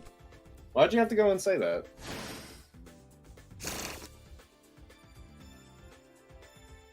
Wait, what just happened? Wasn't that Swap Frog an attack? Yeah. Like, we're down a body. I Okay. very clearly spoke too soon. Yeah, like, why'd you have to go and say that? Like, bro. Bruh. Why did he just Why throw the the whole fuck game? you He just threw the lying? whole game away. Why you always lying? Why did he, Oh why my did he throw the God. entire game away? His hand Frazier, was stop fucking so lying. broken. His hand was so outrageously broken. He just wins like 0 difficulty if he doesn't do specifically that. Like 0 low difficulty, this game is super cooked if you don't just run into the craziest Mirror Force. I just want to know why the fuck you lying.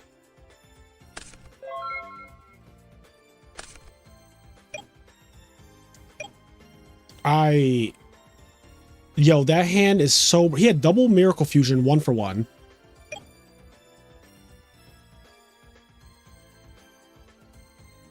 Okay, we're in battle phase. You know, I'm always wondering where this is going. Oh, no. You cannot go back to main phase 1. We are in battle phase. We are in battle phase. We've been in battle phase for 10 seconds. Ruggy? We are in battle phase. Rutro? Right. We are so deep in battle phase. We couldn't be further in battle phase if we tried. We're getting a little football in the top. Oh yeah, they're both. top You know, 16. when you top, nerves are a factor. Nerves are a factor. Now, I don't think that Dario's nerves are what caused him to do that last play. I think that he got a little overzealous because he saw his opponent's hand turn 1. He didn't factor the fact that like the guy drew 3 cards since you saw his hand, and one of them could just be Mirror Force. And there's no reason to play into it when your hand is so broken. You can just take the game very slowly, as frogs should do, because we will always win the long game. Always, always, always, always.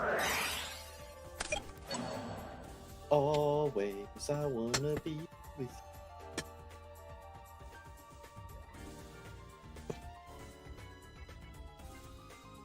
What did he return with Ocean? Anything? No. I guess did he put back? Wait. Probably 0. Yeah, I don't Actually, know. no, 0. No, yeah, there's a missing 0 because there's 2 miracles in the grave. He returned up to 0. Okay, is that smart though?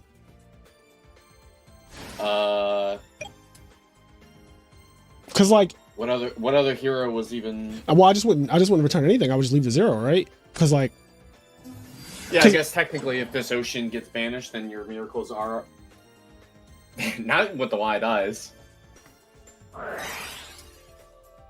Bottom lay. It's actually crazy how competitive this match got out of nowhere.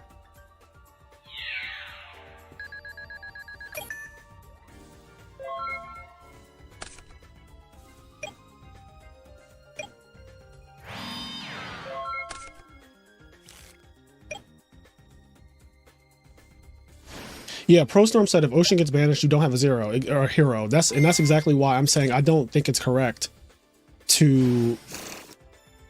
I don't think it's correct to bounce the guy. All right. Don't bounce the 9 ball.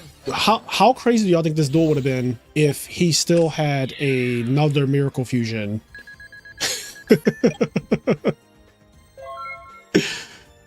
Oh man, think about how crazy this game would have been, chat, if he just had another Miracle Fusion instead of it getting Mirror Forced. Because like, this wouldn't be competitive at all. If you were watching me play this duel, you would have been like, damn, like frogs are so gay. You'd have been like, Frazier and frogs are both so gay. Like, he just didn't let his opponent play the game. He dupe blocked, unifrogged him, got it deprisoned, and then waited for his opponent to play the game and then Miracle Fusioned him. Like, why is this deck not fair? Hero frogs are forgiving. I agree with that, Jeremy. I mean, he's in a great spot still, even right now. I mean, Hero Frogs is so broken that you absolutely can come back. What the hell is this thing? It's a tuner.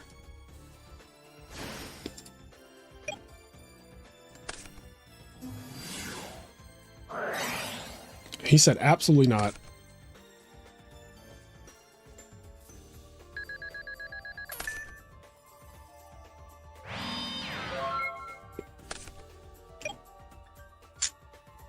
Okay, my thing is,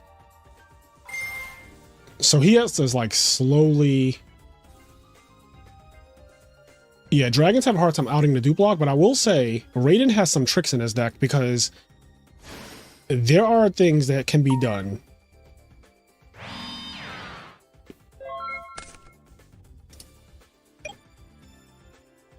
Because, like, imagine you draw Miracle Fusion here, like the third one, and you have to banish your on-field Ocean. Oh, he said stop. Stop. We're done. We're done summoning. Like, no more summoning. We're done. So Future Fusion now just doesn't do anything. It's just stuck there forever. And now we're going to let's just all control ourselves. No more summoning. You got Prime Material. I got Vanities. We're flooding each other. What? Oh, they're just doing anything. we're just doing anything. We're just fucking doing anything. Guys, take a deep breath. Drink some water. Hold on. Take a deep breath, drink some water. We're gonna get through this duel. How many monarchs does Frogs have left? Deck out is possible if Brain is gone. So Frogs have used one Caius and one Ryza. So there are at least 2 more Caiuses. And there's another Miracle Fusion. Not that he could use it right now, but there are at least 2 more Caiuses.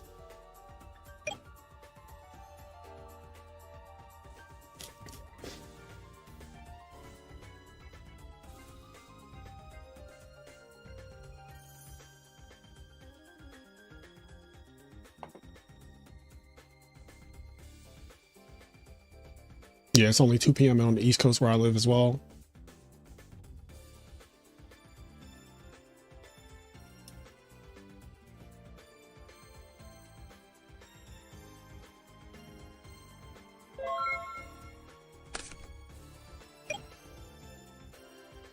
I have some commentary that I'm not saying because I don't want to ruin the integrity of this match, and I think this is a really good duel, and I want the players to figure things out on their own. But this is why I talk about other things when I watch duels, because it's really hard for me not to say, like, I can't wait to commentate our Retro Reborn in real life.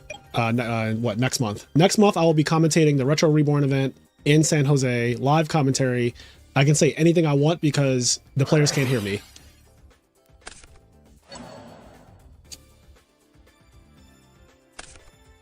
Pulling the Rug is a big hit because he does have 2 Caiuses left.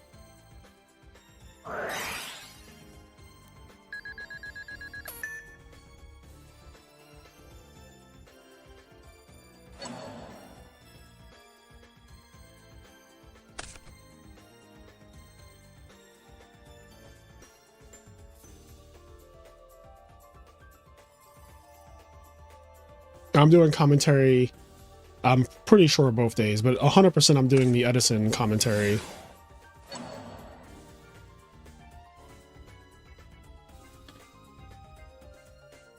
Him hitting that Pulling the Rug is crazy. 1,000 damage.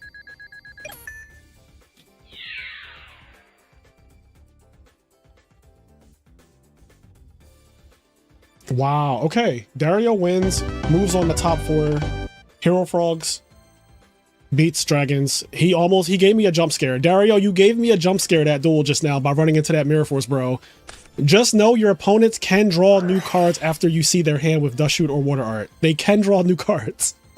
You Water Arted him turn 1 and you saw his hand, but they can actually draw cards that you didn't see in their hand.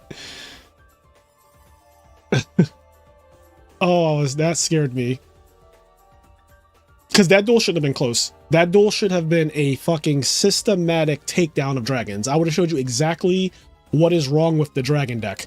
It would have been just so brutal. Drawing double miracle, 1-for-1, 2 monarchs, Vanity's Fiend. I don't think we would have got this far, but like this match is not hard for Hero Frogs at all, or any frog deck.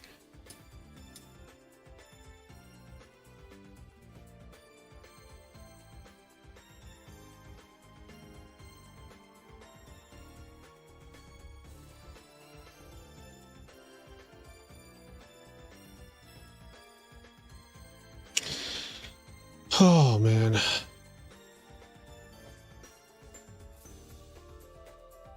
Dario was supposed to gain 1,000 because of Prime.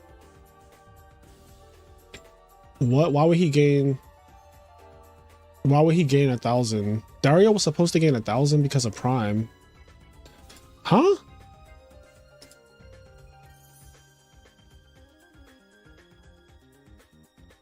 Why would Dario gain 1,000 because of Prime though? Oh, any effect that would inflict damage to a player increases their life points. Oh, well, he scooped already. Yeah. Nothing can be done at that point. Well, apparently Prime Material Dragon does that to anybody, not just the person who controls it.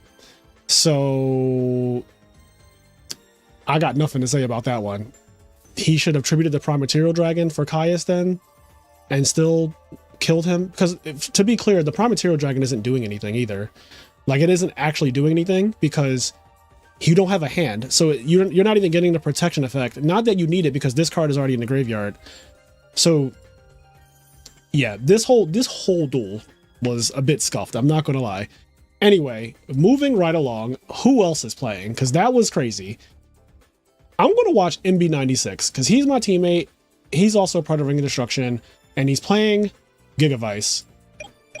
And he won game 1. Gigavice this could be their first win.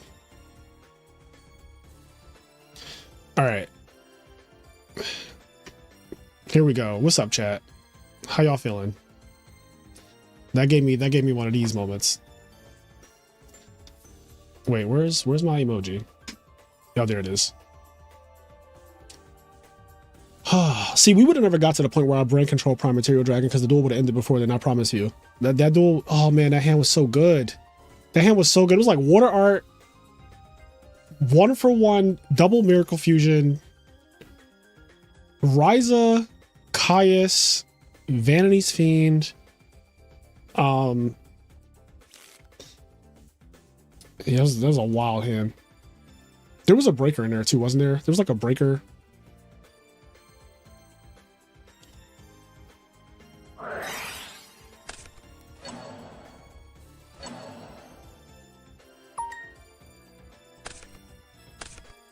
Icarus. Collude for game?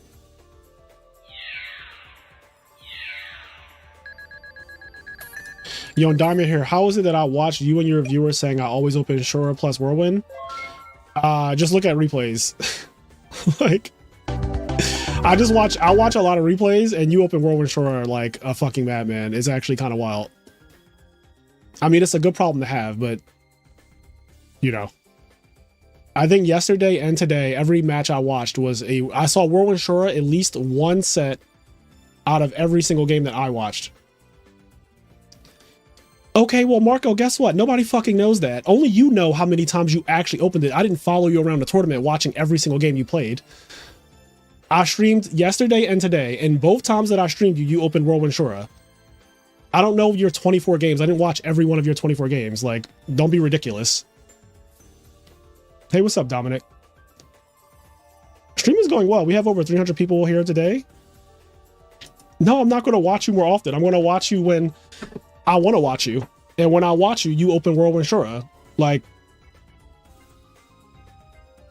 every time we watched one of your matches, you had Whirlwind Shura.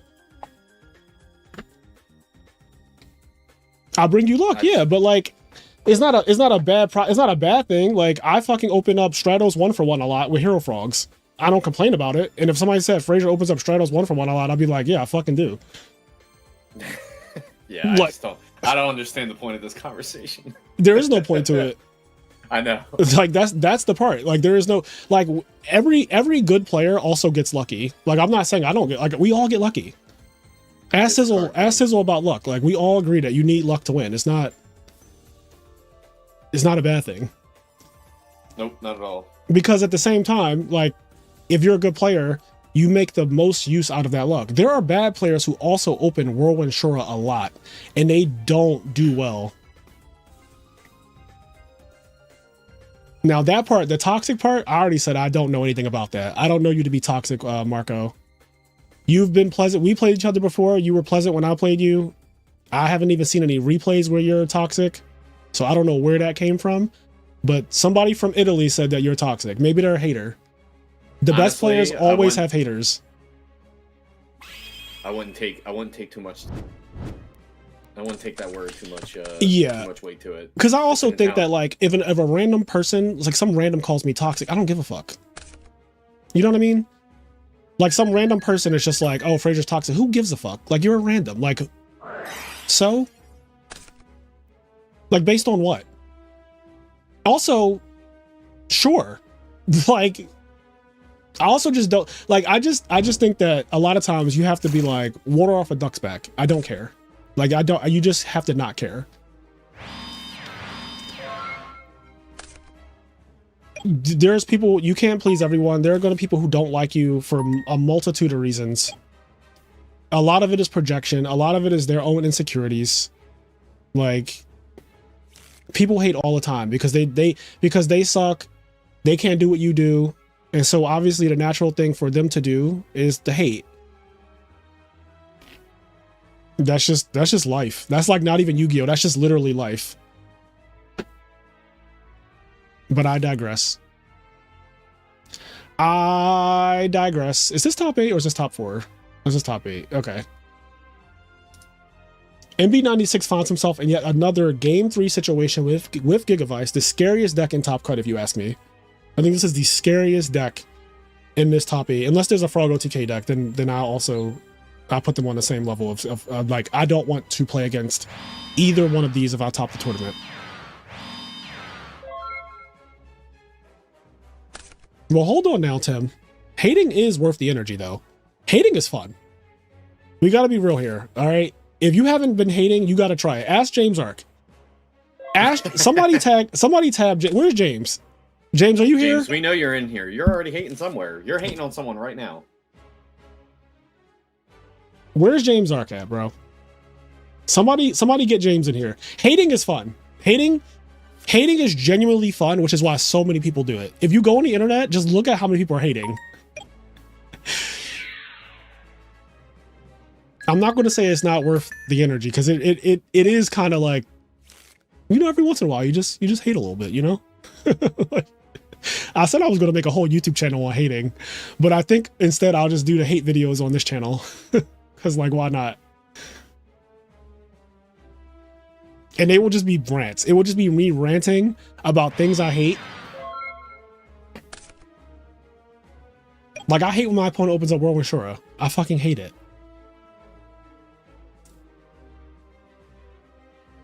You ever spend time in the anime manga community, you see hating elevated to an art form? Honestly, yes.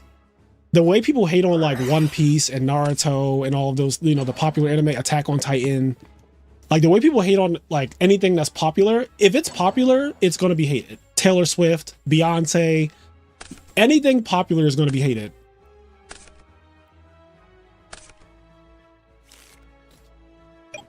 If it's popular, it has to get hate. You just tagged James. Thank you. We got to get the #1 Edison hater in here. Oh, MST on the rec list. I'm going to draw 2. Okay. Yep. I was about to say it needs to be Dinah, because if it's not Dinah. Oh, Nolan, I agree. Nolan, I fully agree. I think objectively it is wrong. Objectively, it is wrong.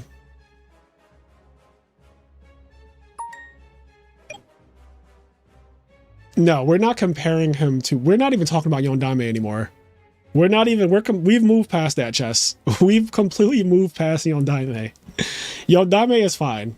Like I said, he's one of the best Edison players in the world. But on the topic of hating is. Somebody said hating isn't worth the energy, and I just said I don't agree. I think hating is actually very fun, which is why so many people do it. And I think that everyone hates a little bit. I think every single person hates just a smidge. Some people are big haters. Some people. Yeah, if you say you don't hate at all, you're not being honest with You're just lying. You're just lying for no reason. There's no reason to lie. You can just tell the truth. Like if you say you never hate on anything, like there's nothing in the world that you've ever hated on or never hate on, then you are just lying. Like there's no reason to lie. I fucking hate liver and rice. My grandmother, for some ungodly reason, used to make liver, onions, and rice occasionally. And I would never eat that shit. And it made me mad because it looked like steak.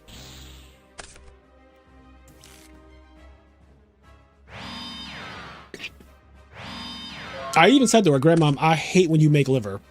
And you know what she said to me? "I don't care." Like, I don't care. I was like, okay, well, I'm glad we had this conversation.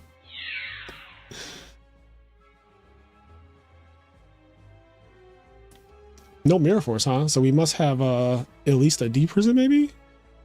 Oh no, Mirror Force is gone.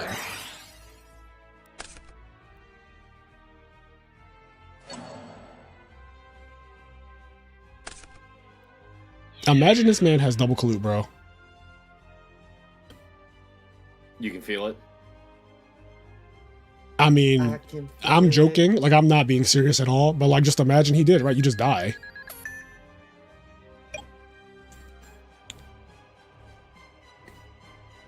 What's James a hater of and Edison specifically? Everything. That's why he could tell you best about why hating is actually fun. It's an art to him. Like, he loves hating. And it's not on anything specifically. It's just, like, everything.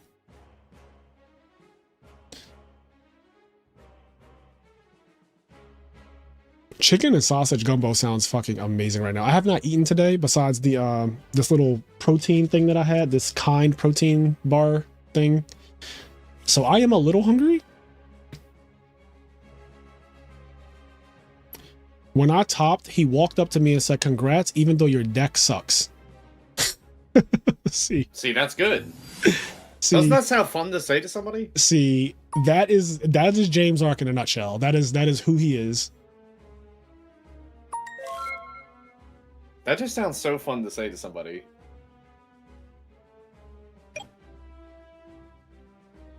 Yeah, I mean, congrats on topping, even though your deck sucks, is crazy work.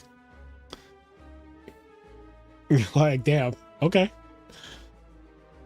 Tim, you were supposed to win that tournament then. I feel like. Oh, shit. Oh, shit.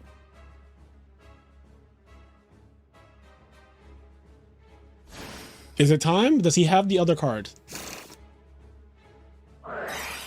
He does have it. Also, yeah, he does have it. I was like, where's the other Lone Fire Blossom? But the other Lone Fire Blossom looks like it got milled by Hidden Armory, I want to say. If I'm reading the story correctly.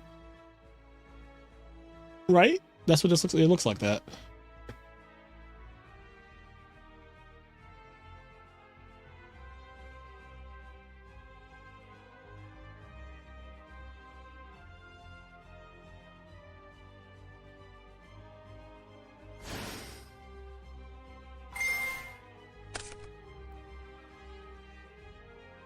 Oh, Armory, so that vice was known. Okay, fair enough.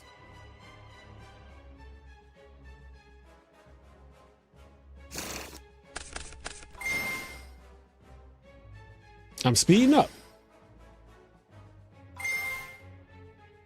Okay, Dodge Roma is at 9,000. I was about to say, this could just be game this turn. But there is still some Yu-Gi-Oh to be played, although it might still end up being game this turn, just not 8,000 or 9,000. It might just be like, you can't win now.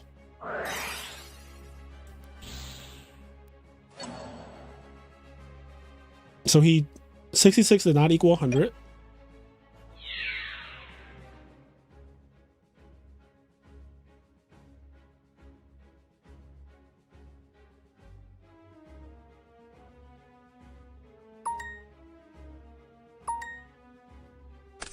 Yep, 31 against 18. He takes 1,300. He's at 300. I think that's the math. Okay. So, yeah, now Dajin Roma has a lot of top decks that just straight up kill MB96, but MB96 does have a back row, and if that back row is literally anything real, it's probably just game, because he only needs to stop him one more time for this shit to be super over. Yo, some guy tagged me and told me y'all were hating. No, we weren't hating, James. We were calling for the number one hater. And so someone said that hating isn't worth the energy. And I said, that's not true. Ask James Ark. And I said, somebody get James. I tried to tag you, but you weren't in here yet. But you are the number one hater, and I think that you enjoy it, and you know that it's worth the energy. So I just wanted the number one hater to speak to this fact of life. Is hating worth the energy, James?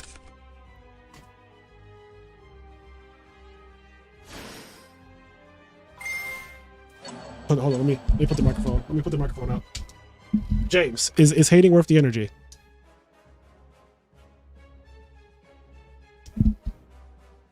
To a hater like me, is not even much energy at all. See, I love that. I love that. Oh shit, he won. Mistworm. Damn. Gigavice can't catch a break. Fucking Mistworm. Yo, whenever Mistworm is summoned, I always say it, it's game. I've never seen this card summoned and it's not game that turn. Like ever in this format have I seen this card get summoned and it's not literally game. Like on the spot. All right, well, congrats to MB96 for making top 8 with Gigavice. That is still very impressive. That deck is very hard to play, from what I understand. And,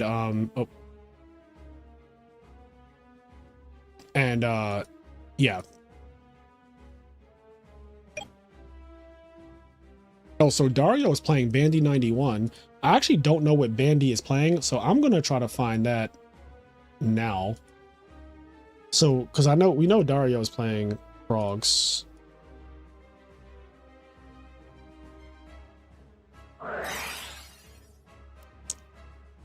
Two of the most hated cards in the format right here. Right there. Oh, they haven't started yet. Perfect. So top 4 is about to start soon. No, heavy for everything? Heavy for it all. Is this a Blackwing tournament? Because we just watched Blackwings win and move on to top 4. This could be the second deck. This could be the second Blackwing deck in top 4. So we have Hero Frogs and Blackwings, and I don't know what Bandy's playing still.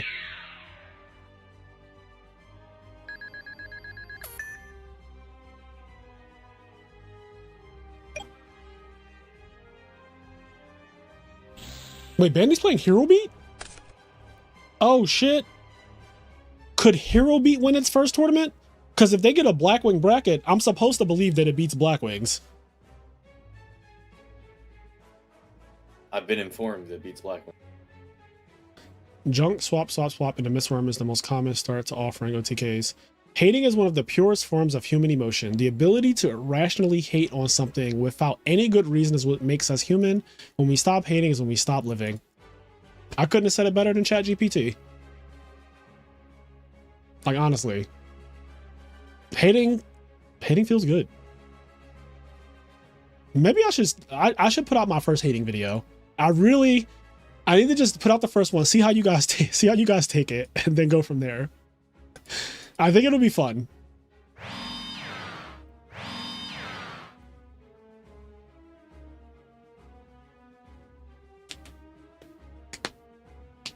In all seriousness though, how many times are we gonna see this damn Dark Arm today? Like, this card has just been so outrageous today. When I tell you there's a card that makes me jealous enough to not play Frogs, it's Dark Arm Dragon. Yeah. And honestly, there are Frog decks that can play Dark Arm Dragon. They just aren't as good as like Hero Frogs and Frog OTK. But you could play Junk Frogs, for example, and it plays like triple Junk Synchron. You could throw Battle Fader in there, obviously, Tragodia, Gores, Sangan. Sphere of Chaos is also dark. You can even play Allure of Darkness. And if you want to correct your graveyard, you can play Pot of Avarice. Heavy for 5 was not in my bingo card, honestly. But you know what? When you're facing down a Dark Arm Dragon, you kind of just like have to. So I get it. We're going to watch. This is top 4. I kind of want to watch this.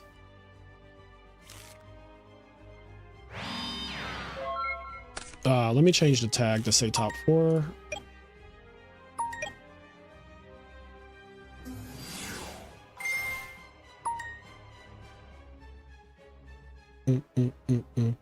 Yeah, Pana lost immediately. He got 2-0 by Dario playing Frogs.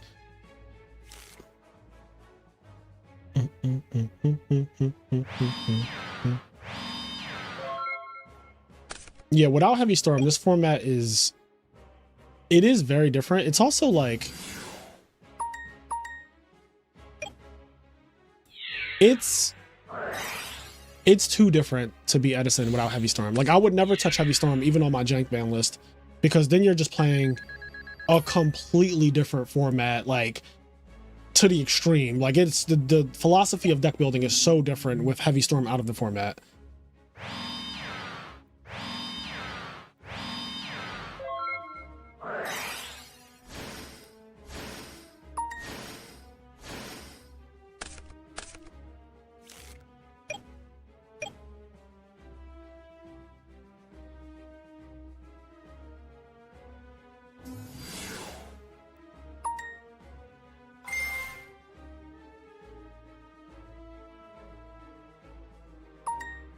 No fucking way this just walks. No way this just walks, bro.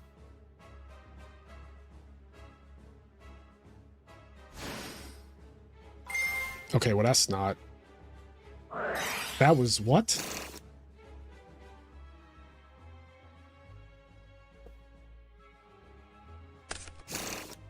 Why? Why are great hands given to those who misuse them? Why are great hands given to those who do not care about them at all? Yo, come on, bro.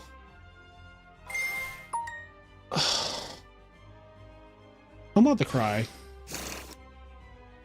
Now you're about to cry. I'm about to cry, Stango. Did you see that? You're not paying attention. No, I'm not, because I saw it and I looked away. Wait, did you see it or no then? I did see it, and then I looked away. Okay. Now it's out of my I don't even know that it happened, because Okay. it's not my memory banks anymore. All right. So, it's just not there. So don't put it in my brain. No, I I'm don't not. want to know anymore. I'm not. Okay, I'm not thank gonna. you. I'm not gonna say anything. I'm just gonna let. Like, I didn't want it. And you're trying to give it to me, and I don't like that. What was the misplay? Not going substitute tribute the token to Treeborn Frog. Then Treeborn Frog priority on summon. You can chain Torrential to that, and then I still get to use Substode's effect after everything gets wiped down to summon a guy. Because now he doesn't even have a thinned out deck or anything. And Dupe Frog is extremely good against Hero Beat, which I hopefully don't need to tell anybody. But like, ending on a Dupe Frog is actually just really good to do against this deck.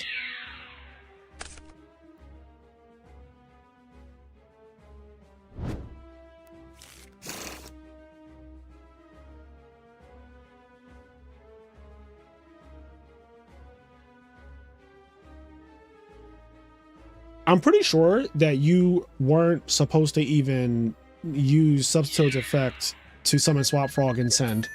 Like, I don't think you ever do swap send there with the Scapegoat in this situation where your opponent has 4 back row. That's just...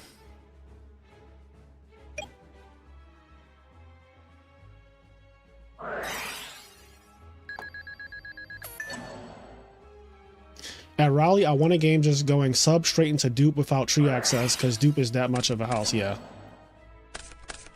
Oh, we tried the brain control and Alias? Is that what just happened? What? What? That didn't just happen. That didn't just happen. We did not try to brain control an Alias, right, chat? Right?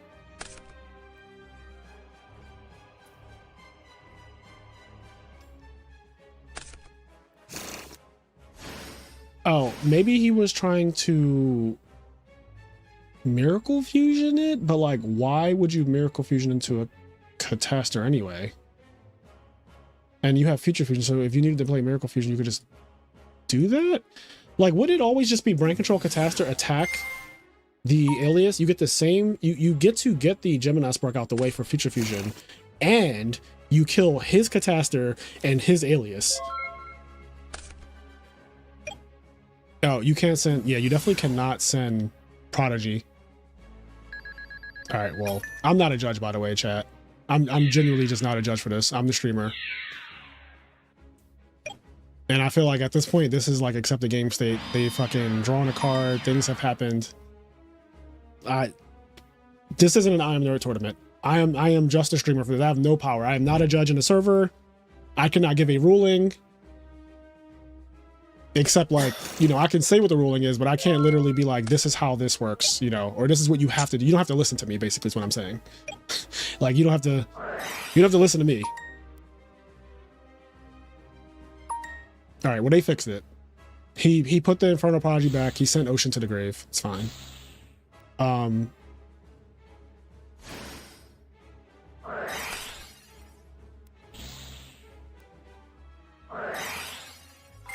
It's fine. Yeah. You don't get Starlight. You do not get Stardust. You do not get Stardust. You do not get Stardust. All right.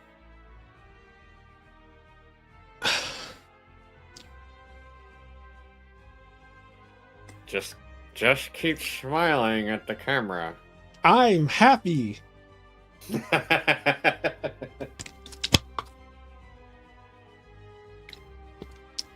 Just keep smiling. I'm smiling. I don't even look right smiling. Thank you. My teeth are fire, you said? Thank you. My pearly whites. I've had these teeth bleached and straightened over the last couple years.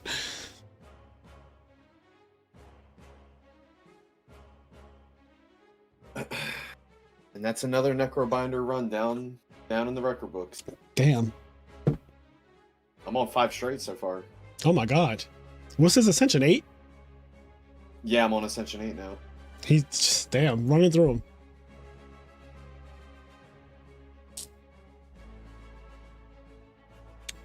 You don't get Stardust.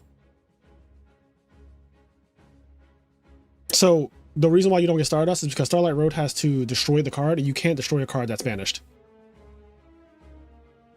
You also can't destroy a card that's in the graveyard. Yes, same thing. If you Raigeki Breaked it, for example, and it tried to pop your cards, you can Starlight Road it, but you cannot get a Stardust Dragon because you cannot destroy a card in the graveyard. You cannot destroy a card that is banished. Can't destroy a card in the extra deck either. I think it's different with Compulse. I think that's the one way that you can do it to Absolute Zero, apparently. Actually? Yeah, I'm pretty sure. Also, you can destroy cards in the extra deck, just by the way. You know that, because there's cards in Modern that destroy cards in the extra deck. No, I know that, but I was meaning in Edison. Like, I don't know how many things destroy cards in the extra deck in Edison.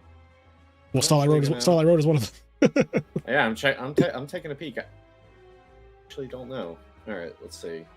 I guess I would find this under Starlight Road only. Let's see.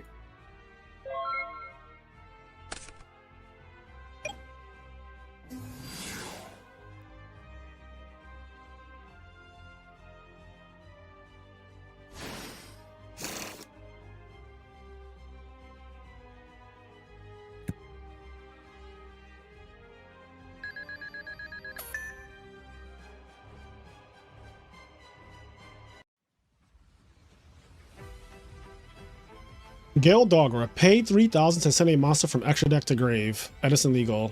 Yeah, but that's not destroyed though.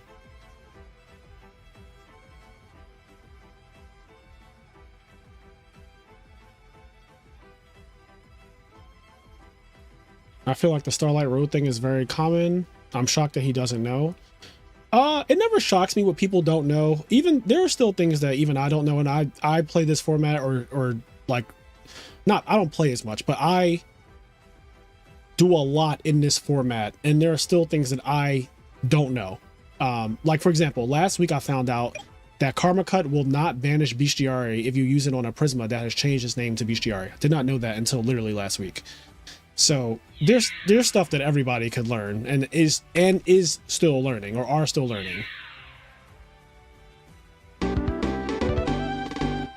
There's like a lot, like for example, some people don't know that like if 2 0 attack monsters battle in Edison, I think that I forget which one it is. They either kill each other or they don't. But like then that ruling got changed apparently in Yu-Gi-Oh at some point.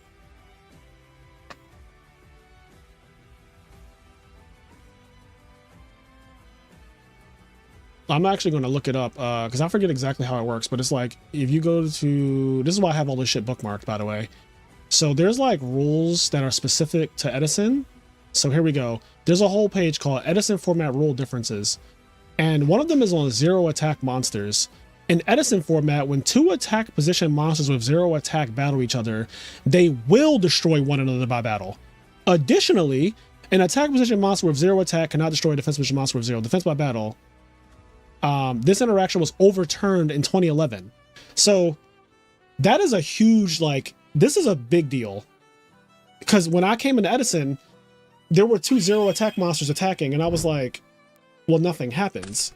And they were like, well, no, they get destroyed. I was like, no, they don't. That's not how Yu-Gi-Oh works. And they were like, no, it does in Edison. In Edison, 2 0 attack monsters kill each other. And me, who had only been a modern player at the time, I was like, what? Since when? And then I saw this and it was like, yeah, 0 attack monsters kill each other in Edison, but in any other format after Edison, that is not the case. Or I should say after 2011. Starting in 2011, they changed that.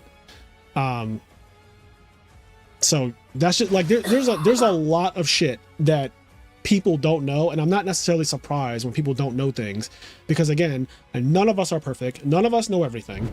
We all fuck up. We all don't know certain things. It's part of life, part of the game. Oh no. One for on Stratos. He needs it after that game 1. Pitching a Duke Frog though is interesting after we just searched an ocean.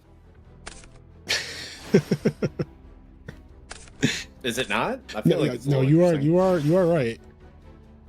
You are certainly. Listen, I don't know his hand, right?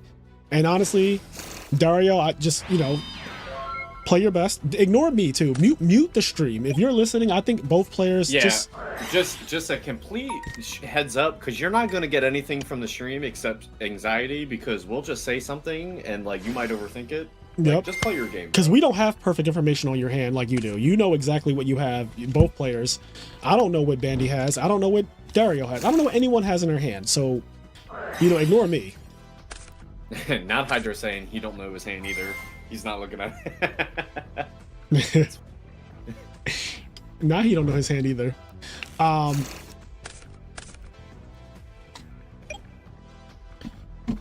Yo, Frazier, just made 2nd place at my regional with your exact Forks build. Thanks for the list, King. Deck's broken. Unfortunately, lost to myself. Was too tired after 8 rounds and miscounted lethal. Ooh. Yeah, but congrats on getting 2nd place at your regional with Forks. Deck is very, very good. Very, very rewarding. If you memorize all the OTK lines and you understand a lot of different concepts about Edison. Mainly those being when your opponent is dead, and you should never. My number 1 rule: never miss lethal. That's like the rule that I want. If you're gonna play that deck, you have to like make. That's the one thing. This hand is very good. He's water arting him now. So that's why. That's not why. That's not a good. That's not. No. That's stop. That's not a good reason. Nope, that's what I'm going with. That's still not a good reason. It's already been going with. It can't be going with. I'm not going to allow it to be going with. Is the thing. That's why I'm here. Well, there's actually nothing you can do. About There's actually a lot I can do because I'm not letting it go through. Do you have Solemn? I do have Solemn. By the way, he took the wrong amount of damage. There was an ocean and a 0 on the field. Take 500 more. What did he take? He took 700. Took 700 with ocean with a 0 over Stratos. Another water on the field. Because I was looking at that 700, I was just like, this doesn't seem right.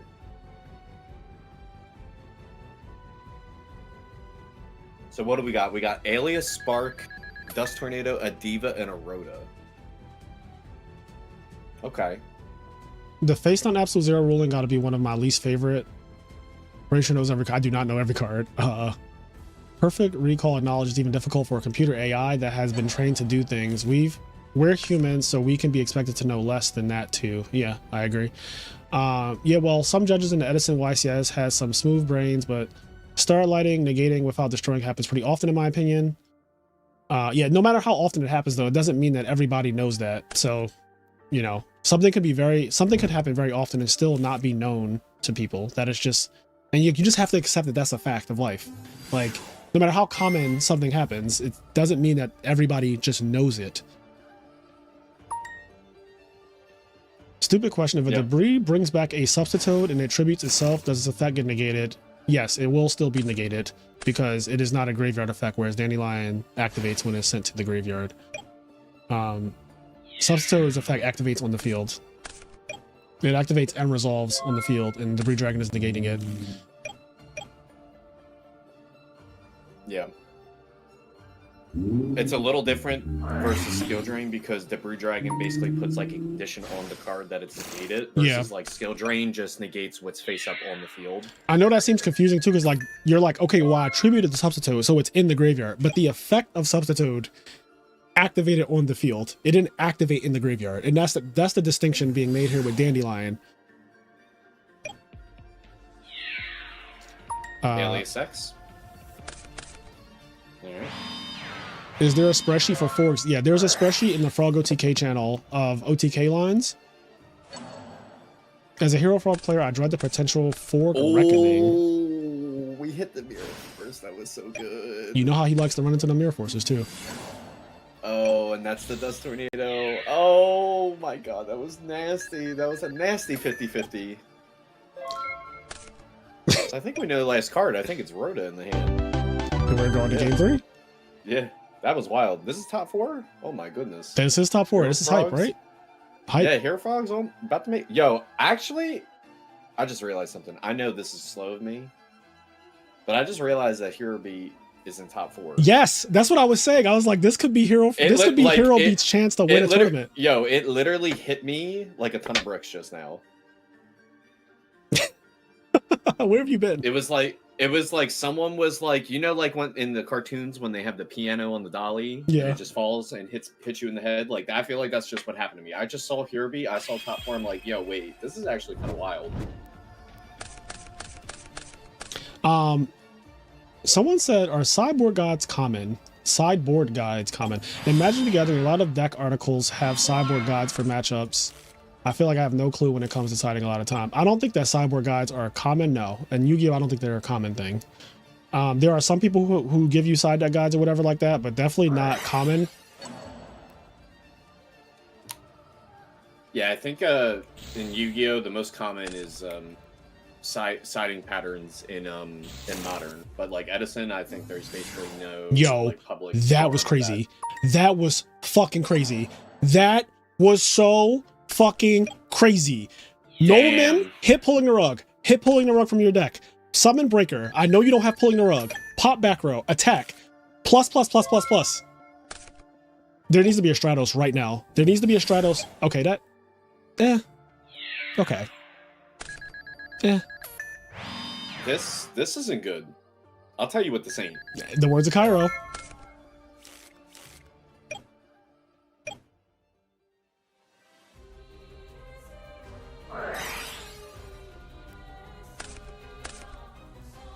Wow. Oh my god, yo, Dario is hitting the back rows efficiently today.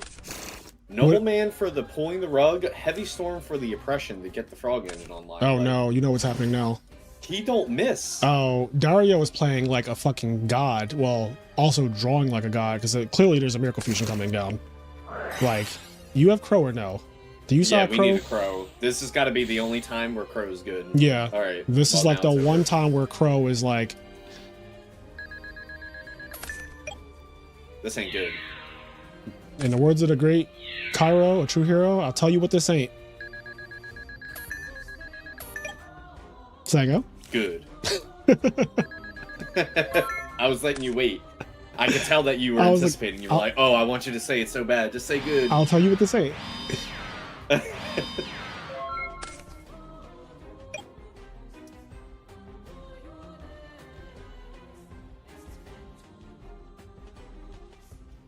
My favorite is when we see someone get the top cut and they have been accidentally cheating the whole event.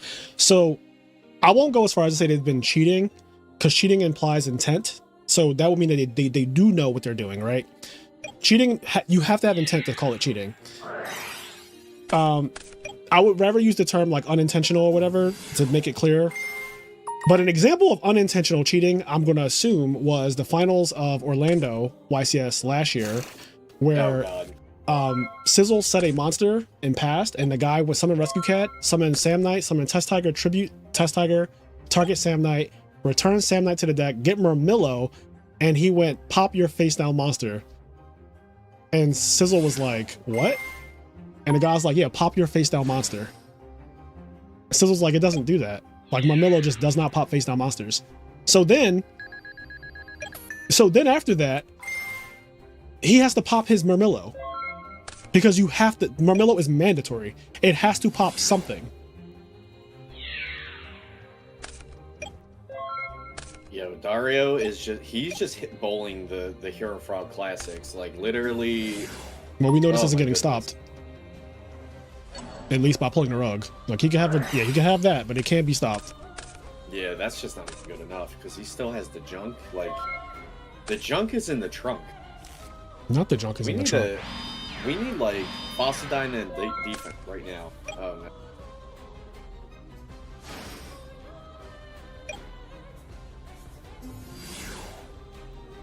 The junk is in the trunk, bro. There has to be a Hero Blast or whatever the fuck you call that card. Okay, Deep Prison.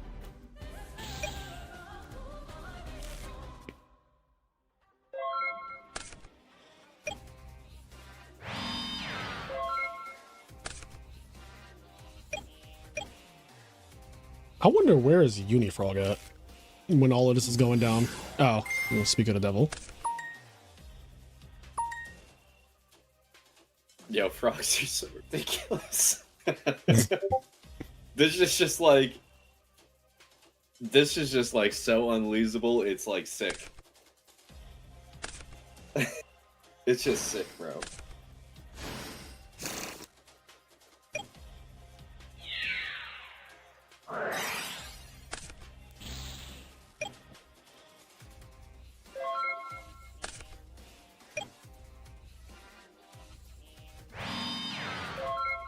Holy shit, there are 350 people watching. Shout out to everybody watching right now.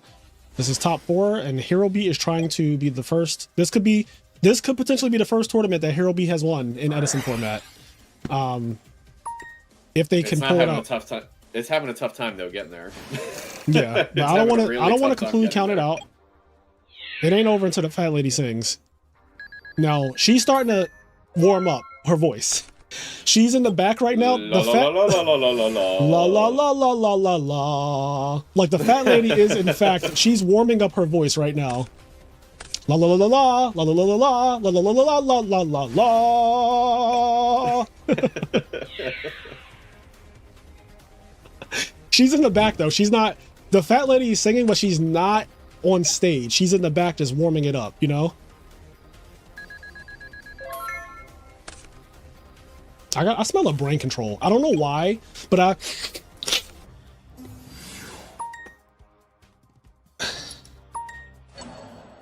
They're solemn. Torrential something. Is Mirror Force already used? Mirror Force was used. Mirror Oh god. Force is already used. This is bad. And 2 deep prisons have been used. Damn. 3 back rows and dying is crazy. Hero Frogs is in the finals. Yeah, turn 1 was game though, honestly. Turn 1. So turn 1, for those who missed it, I know some people came in late, you can rewind the stream if you want to see it, but turn 1 was Nobleman of Extermination, hit Pulling the Rug, Summon Breaker, Pop Back Row, which was Dust Tornado, Attack over Ocean. So turn 1 was like +2, right? Because Breaker popped the card and then it attacked over a card. So turn 1, going second, Hero Frogs went +2 with Breaker. And it just was like, it was just game immediately. And he never recovered from that ever. Like, he never recovered from that. Yeah, there was like never a moment where Dario was like unstable and like losing the lead. No, he It never. was, I mean, like, look so at his life bad. points. Look at his life points. I forget who said it. Someone said this like 3 years ago. They were like, when Frog, I think it might have been Pro Storm. It sounds like something Pro Storm would say. They said when frogs have more card advantage and more life points, like the game is over. Like once they get to that point where I have advantage and I just have a lot of life points, so you can't randomly kill me, there's like no way to win at that point. Like the game is just, it's just like there's no win. Like there's nothing that can win the game at once we're at that point because of how bad it snowballs. Anyway, okay, so finals is going to be Hero Frogs versus the winner of Dodge Roma and M Final Boss, and I think they're both playing maybe Black Wings. Also, I am tired of you guys bringing up this damn Peter Chang deck. Let me go in here and change this in a deck constructor because I guess on this account this is the last deck I used.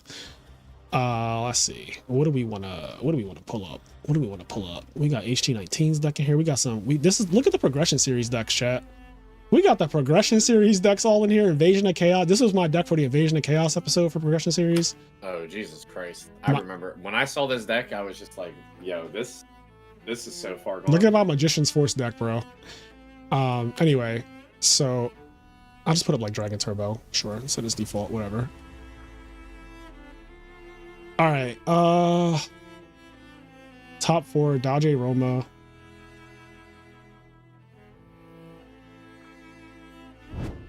Oh, they just started. Oh, they like literally just started. Okay, so we got to see both top 4 matches separately, which is not usual. That's insane. Dario, if you're listening, because I'm rooting for you because you're a frog player and you're specifically a hero frog player and you play Future Fusion. So you know what's up. Drink water. I don't give a fuck what you're doing right now. You have a full hour before this match is over. Hopefully. Drink water. Drink like, get a whole bottle of water and try to drink as much as possible. That is like the tech. That's the sizzle tech. That's the my tech. That's the OG tech. Drink water, bro. You need to drink water right now. It will literally make you play better.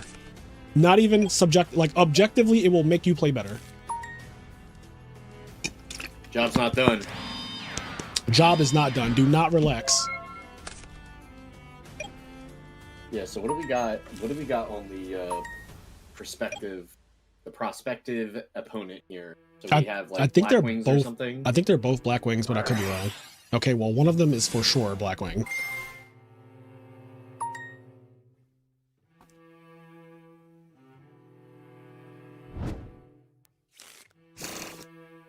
The instructions unclear. Just chug the Red Bull. Yeah, no, do not chug a Red Bull. That is not. I'm not recommending the Red Bull. It will make you jittery and fucking nervous at a time when I think that those things work against you. Specifically water.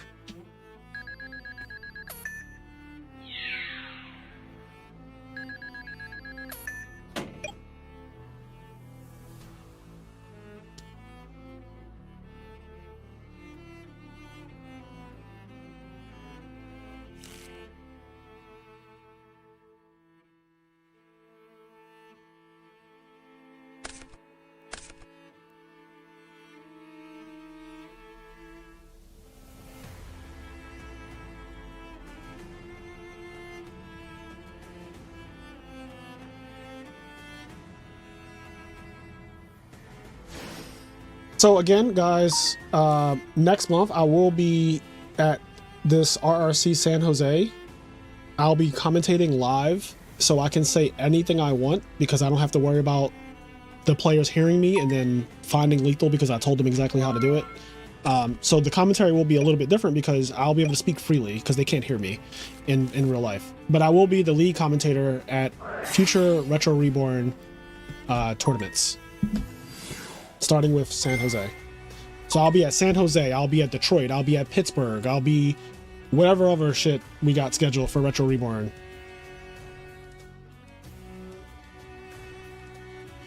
And then I will be at LDS Vegas to play. That'll be the next tournament that I actually compete in, because I can't compete in a lot of these tournaments because I commentate all EWCQs, I commentate all Retro Reborn, but I can actually play in the LDS. So I'm really fortunate that that series exists. Fortunate that all of them exist, honestly. Edison is eating. We have 4 tournaments this weekend.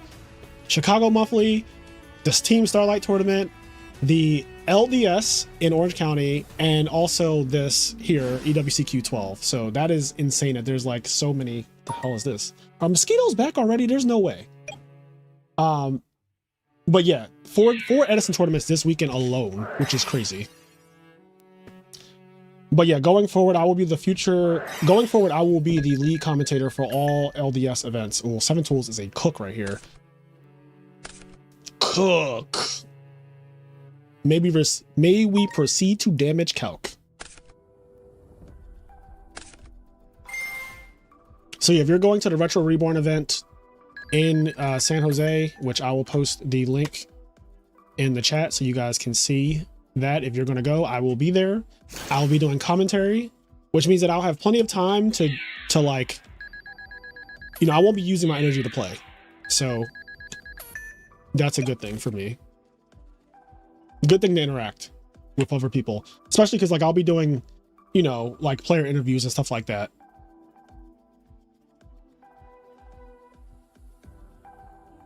So if you're listening to this, if you're one of the 300 people watching this video or watching this live stream, if you have something spicy in your deck, something cool, it's worth bringing it up to me, because 1, you could be chosen for the feature match, but 2, also we will be doing interviews for, you know, things that are actually interesting.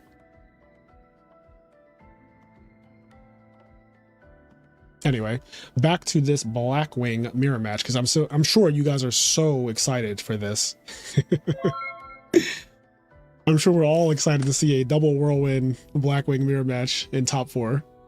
Extra. Blackwings are the best deck. Extra. New news. Blackwings have all 5 of the top 5 most hated cards in the format in them. Blackwings is the only deck that plays literally all 5 of the most hated cards in the format.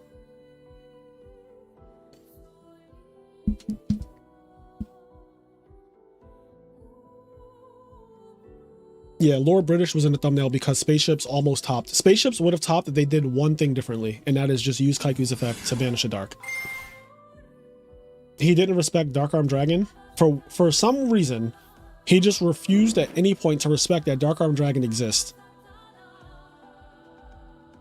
Because, like, if you go back and watch that duel, when he banished for the first time with Kaiku, he banished only Spirit Reaper. Like, he only banished Spirit Reaper. And I was like, okay, even though you're putting your opponent at 3 darks, that is, like, sure. But then he attacked again with Kaiku and just didn't banish anything and left his opponent on 3 darks again. And, like, then his opponent drew Dark Arm and killed him. I was the zombie player. I was so happy he didn't banish my darks. Yeah, I'm sure. I mean, you topped, right, Joe? You made top cut? Congrats. I'm pretty sure you made top cut. Congrats on topping. I didn't get to see your top 16 or top 8 or whatever. But, yeah, that is just crazy. Not going to interview my Blackwing deck? Go to hell, Hydro. I will interview if you go to a Retro Reborn event and you bring your Dragon Turbo deck with Exodius and stuff. I will be more than happy to talk about that deck, just because it is very uncommon. You played this weekend too. Did you play your deck?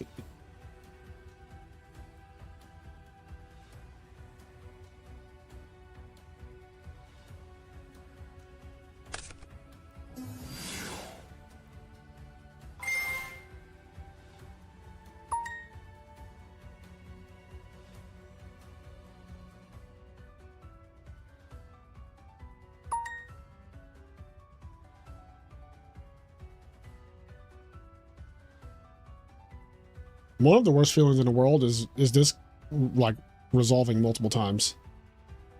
The other side of the bracket is Hero Frogs. Hero Frogs are in the finals. So Hero Frogs is in the finals just waiting for this to be done.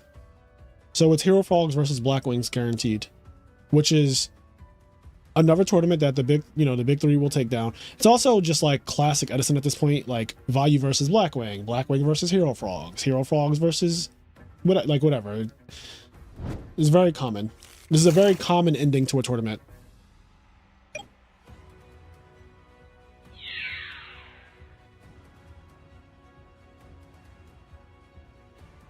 See, Hydro, you got to stop doing that. You got to stop dropping at X2. Yeah, I think only like 2 X2s. I think like maybe 2 or 3 X2s didn't make it. Like it was a high density of X2s that made it. Like if you went X2 in this tournament, you pretty much were guaranteed unless you lost really, really early or like to really bad players. The worst thing is losing to someone that can't carry you in, right? That's like the worst. Like, damn, bro, you could at least, if you're going to beat me, you could at least carry me in. How many X2s didn't make it? So, there were only 2 X2s that did not make it. The Big Win and Cold Madness. Every other X2 made it. So yeah, this was pretty much a go X2 and top tournament, which is like good. 2 people got fucked, but somebody always does.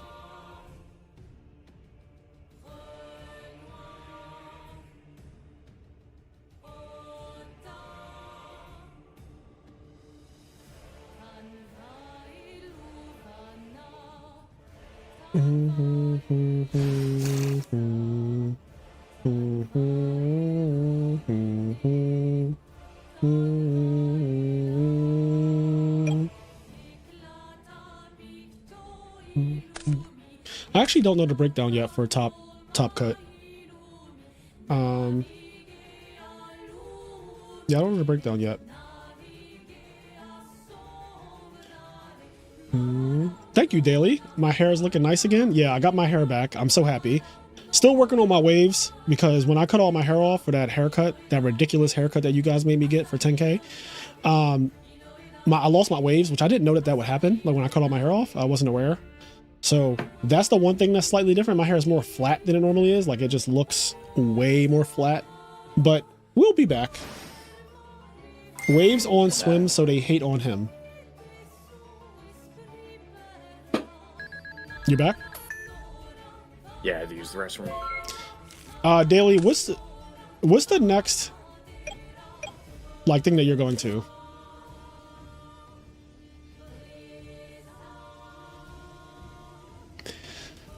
Dallas Bailey, because I'm going to San Jose next month and I'm going to Vegas in May for the LDS. You're going to all of them but Vegas? Are you fucking serious? Vegas is the one that I'm actually going to. I'm going to Retro Reborn, but I'm commentating that. Bro, come to Vegas. You have 2 months to decide. Go to Vegas, bro. You have to go to Vegas. Vegas is like 330 players or some shit. That's pretty wild. Yeah, they have and Houston is supposed to have over 500. Like the cap for Houston is over 500 people.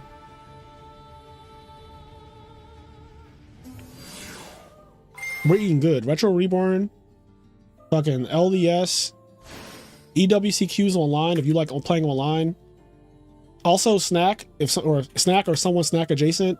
Can we get a Deck Devastators soon? Like, we need more online tournaments as well.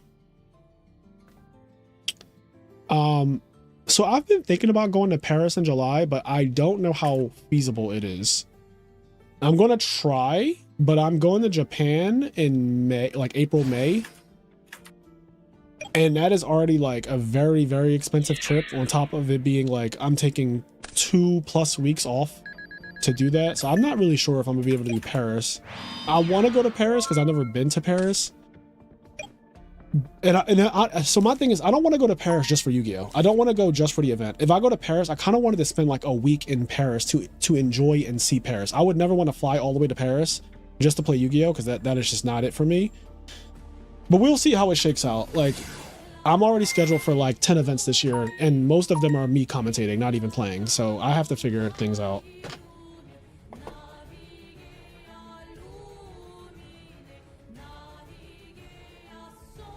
Thank you for the Froggo TK series. I tried the Future Fusion Italian version and I've been winning locals so far with it. Greetings from Honduras. Thank you, Jose. Thank you for supporting.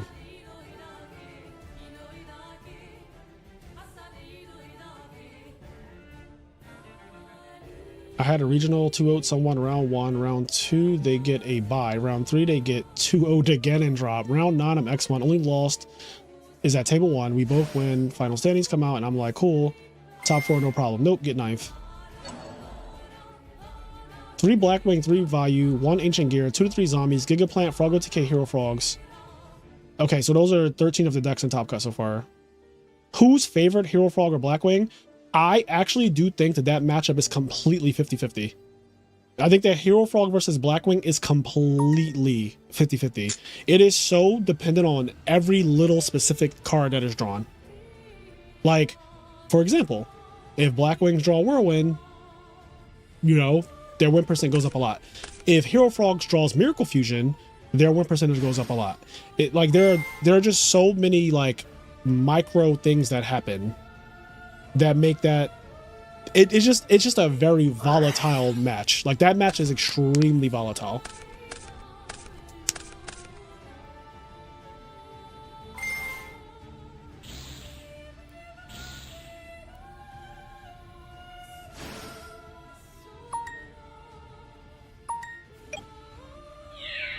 Look for game. Yeah. All right. That's game 1. 1 in the books. Yo, if your girlfriend's birthday is the same weekend as LDS Vegas, what you do is you tell her that I want to take you to Vegas for your birthday. Like, babe, have you ever been to Vegas? She's like, no, I've never been.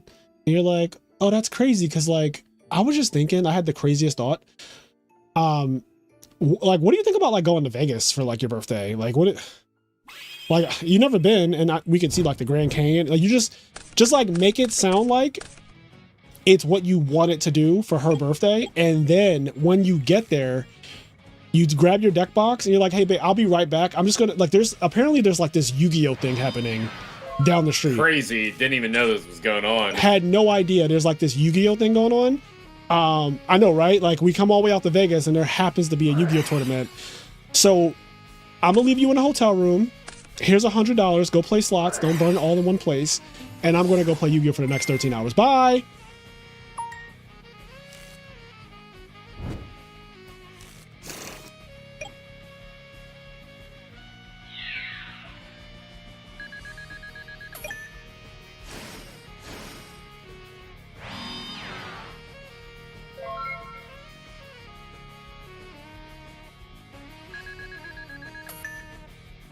You just gotta know how to butter up your lady. You just gotta know how to butter her up like a fucking roll, bro. You gotta know how to butter her up like a good Pillsbury biscuit. Like, butter her ass up, take her to Vegas, play in the LDS, still do nice things while you're out there with your girlfriend, obviously. If that wasn't clear, I thought it was insinuated, but if that wasn't clear, this is why Frazier doesn't give relationship advice.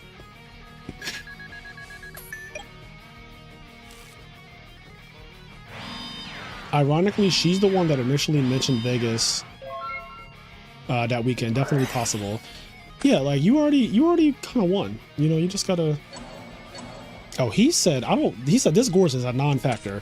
He said this Gores. I don't even see. Y'all see a Gores? I don't even see a Gores.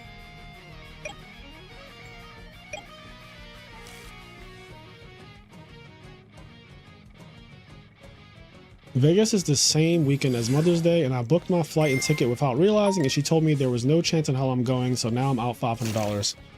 Wait, what? Oh, like your girl. So, okay, you guys have children. You have children with your girlfriend, wife, whatever, and it's Mother's Day. Gotcha. See, I don't date women, so I don't know. I was so confused just now about why Mother's Day mattered at all. Yeah, I was like, why does that matter? It didn't even factor like, oh yeah, that's right. I was so confused. Well, yeah, unfortunately you cannot go to Vegas on Mother's Day if your wife has had your children. That is unless she wants to do a family trip to Vegas for some reason on Mother's Day.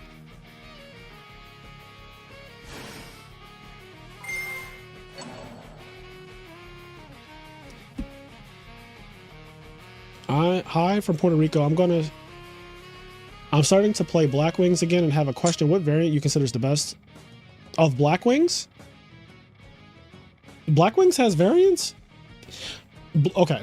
To answer your question, Black Wings does not have variants. There's only one Blackwing deck. And do you mean like deck list? Are you looking for a Blackwing deck list? Because like they basically all look the same. So what you can do, you can go to formatlibrary.com. You go to decks, you go to Edison, you type in Blackwing, and then you can even do sort by place, high to low. So now you can see, hold on, what's happening here?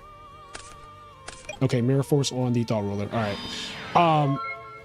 You can sort it by first place, and you can even see, like for example, the guy who's playing right now on screen, Dajé Roma, like literally, he is in top 4 of this Edison Major right now. He could win the whole thing for all we know. His list from getting first place in October at this PBR tournament is right here. Works to me. It looks like every other Blackwing list I've ever seen. Like this is a very normal Blackwing deck. So, and the good thing about Blackwings is a deck that you can change it. Like your deck can just change by like slight cards every single tournament because Blackwings is a deck that can handle taking out Dust Tornado, putting in 7 tools, taking out 7 tools, putting in Gores, taking out... Oh my god. Bruh.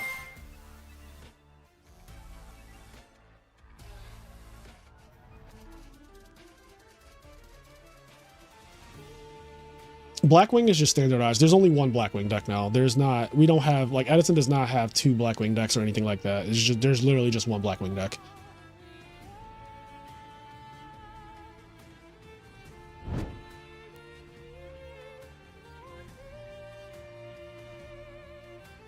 Need more edibles and hot chicken in San Jose. That, you just got me salivating thinking about that. That sounds so good. Blackwing, I think, is the most standard deck in the entire format. Like, I think 35, maybe 36 of their cards are the same. Every list. Every list is playing the same 36 cards. Like, so everything but this second value.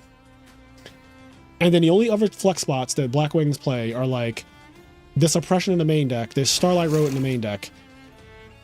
That it might be like 3. Like honestly, I'm not even exaggerating. I genuinely think that GG. All right, that match wasn't anything to really see, to be honest. I'm sorry. It was just double whirlwind and like turn 1 whirlwind. Like what do we? All right. Every Blackwing deck looks like this.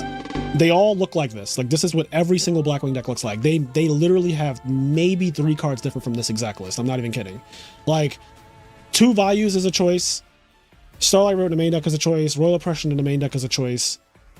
The rest of these cards are in every other Blackwing deck that has been successful for the last like God knows how long.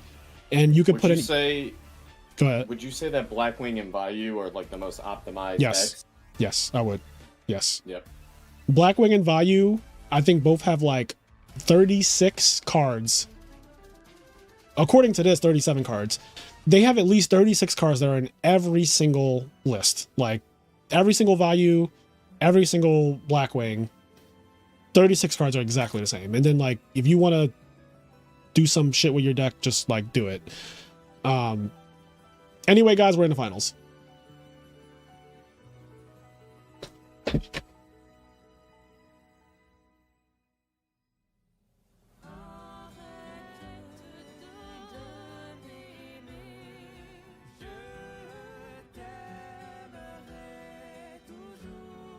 I also love the fact that the one guy's name is like Final Boss. Making it to the finals with your name being Final Boss is kind of broken. I'm not gonna lie. Like that's kind of broken.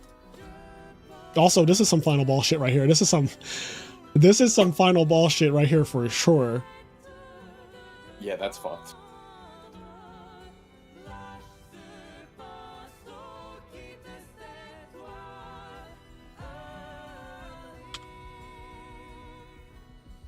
Okay, they haven't started yet, I guess.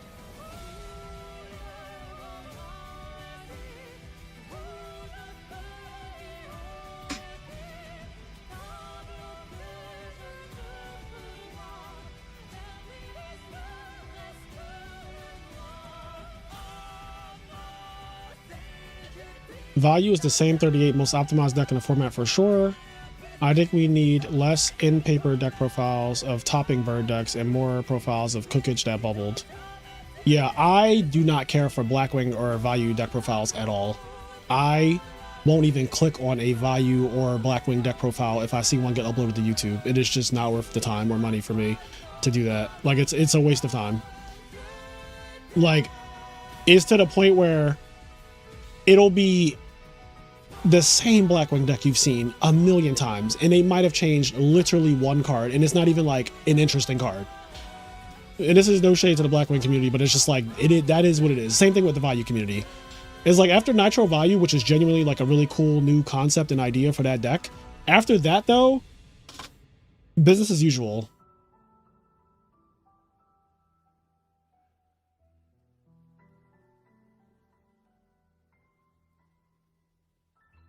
Wait, final boss is Matt. He goes to my local? What Matt?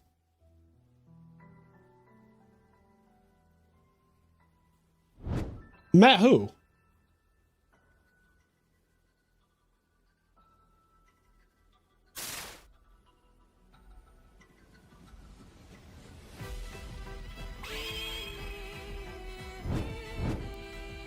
Not Matt. You don't even fucking know. I know a lot of Matts. That's the problem, is that I actually know a lot of Matts.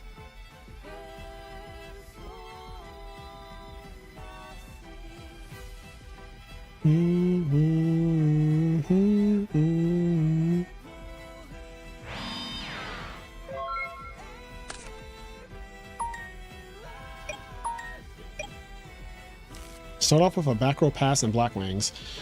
Usually when I see that, I think of like, oh, they most likely have like Sirocco in their hand or something. He's going to open up with Substitute. It's game 1, so Oppression usually isn't mained, and if it is mained, it's usually mained at 1 copy. So Substitute is a pretty safe thing to do turn 1 against the back row. Like, it's not offensive to do this. Attack directly, no draw trap, summon Gores, tricks. Matthews the third. You know, Matt. Oh, James Ark said, but what if they got 7 tools in their deck? Listen, that's cool. Like, honestly, 7 tools is really cool that Blackwing players are playing 7 tools, but I am not about to watch a deck profile featuring Blackwing Survival Turbo in 2026. Just, I'm sorry, I just can't. I personally, you do what you want, right? I've been playing this format for 4 years.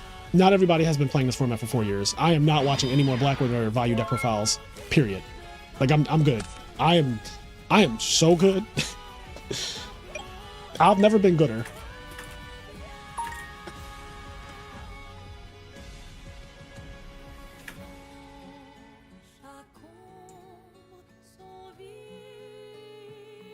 I legit used to play with a guy we called Ray because his name was Reyes the third.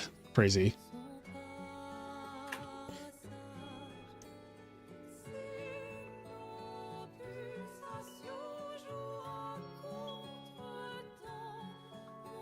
Like, you know what deck profiles I want to see this weekend? I want to see the Frog Monarch deck that won the LDS in Orange County yesterday. I want to see the Frog OTK deck that got second place with Mother Grizzlies. Because the Frog Monarch deck played like RMC Hunter and shit like that. I want to see that.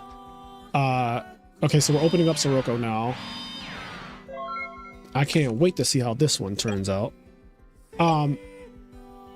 I want to see that deck profile that got first. I want to see the deck profile that got second. Those are 2 interesting decks. I want to see both. I want to see the Chaos deck that won the Team Starlight tournament, because apparently it is legal in Jank format, basically. And I think that that is amazing. That a deck that you could play in Jank won an Edison tournament. 7 tools! Look at that. So I want to see that deck profile. And then, is there anything else that I heard about this weekend that sounded interesting? I don't know. We'll just have to see. But yeah. 7 tools. So I think that DB lagged. I think that he activated the 7 tools and it just lagged and caught up.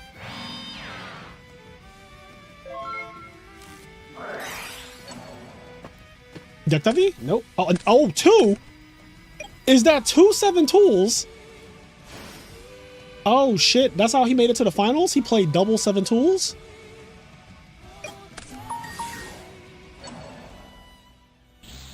Damn. No chain DDV or anything? Oh god. Is this game?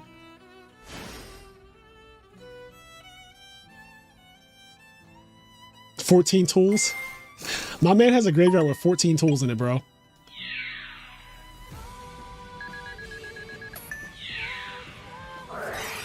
I was about to say, it can't be that easy, right? Like, it can't be that easy.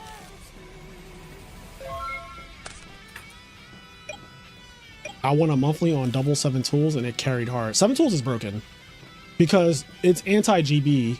This card is really anti-GB. It's also good against like everything, obviously, but like specifically in the GB matchup, one of the problems that Blackwings have with GBs is that Blackwings get trap stunned for game, and 7 tools literally just says, fuck off, you're not trap stunning me for game. And that is obviously like extreme value there. The other thing that 7 tools does is it stops opposing Icarus attacks and DDVs, and those cards are -1 for your opponent to do, because they lose 2 cards, you lose 1 card. So like, you know, I should word it differently. It's a +1 for you to 7 tools an Icarus attack or a DDV. It is a +1 for you to do that. Also, love the Unifrog work here. Are we going to torrential this? Yep, torrential. Dupe Frog is going to activate. Look at Unifrog. Look at Unifrog. Oh, he put it back in his. I love that. Look at Unifrog just being worth a torrential tribute. I can never be convinced off of Unifrog ever again in my life. Yeah. Yeah. Unifrog just got a torrential tribute. We've seen Unifrog get pulling the rugs, bottomless. Like, yeah, you don't always want to draw Unifrog, but okay. You can't play a deck of cards that you like. It's unrealistic to play a deck Name a where single you're like, deck in Edison where there is not a single card you don't want to draw. Right. That's yeah, You're exactly. playing. Just do it. Just name a single deck. It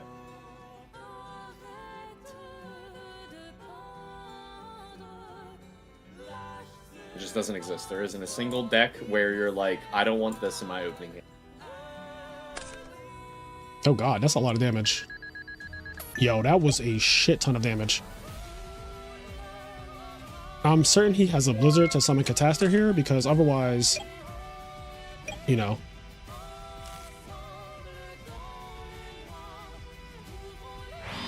No Blizzard? Yo, no Blizzard right there is actually insane to me. No Blizz. Dario's playing so well. The fact that he did not even try... Yo, Dario didn't even try to bring back Treeborn. He said, I know you have Icarus attack. I am not playing into it. Dario is playing so fucking well, bro.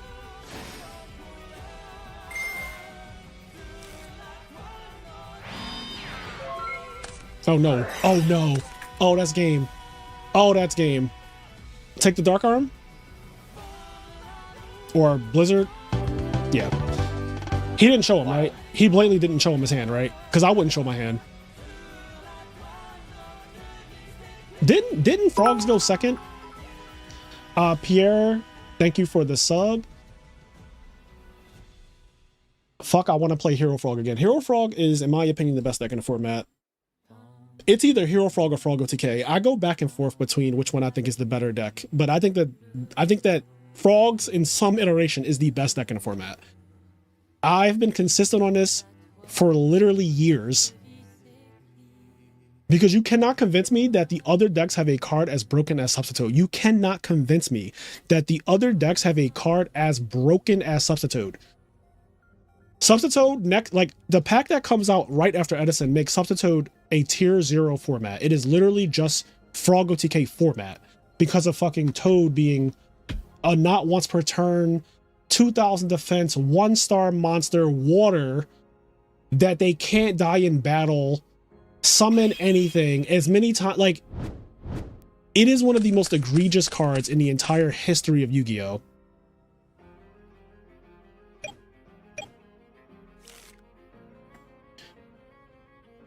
but it's also difficult to play, and that holds it back a lot. And side decking is really strong against frogs, so you have to be like really good to navigate people's side deck hate because there's a lot of it.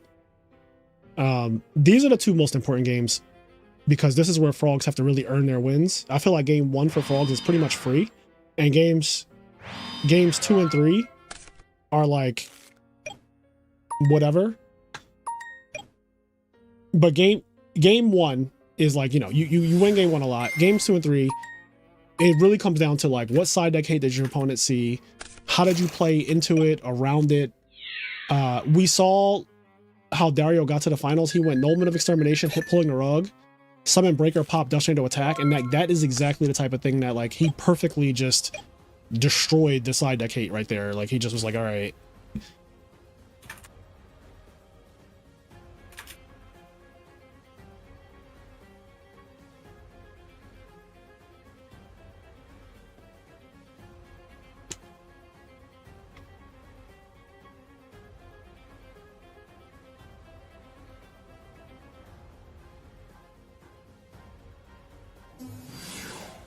Yep, side deck card number 1, Fossil Dyna. Every frog player has to be prepared to deal with some number of Fossil Dynas when you duel. This is like just a part of being a frog player. Can your deck deal with a Fossil Dyna after game 1? Yeah, we got, listen, essentially this is the water that I drink. This is, I love my fucking, I love my essential water, okay?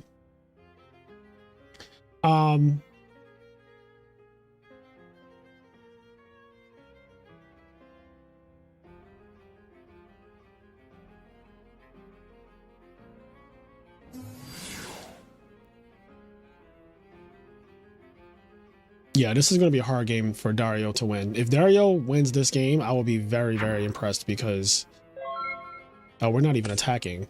Because he said, I know it's a dupe frog.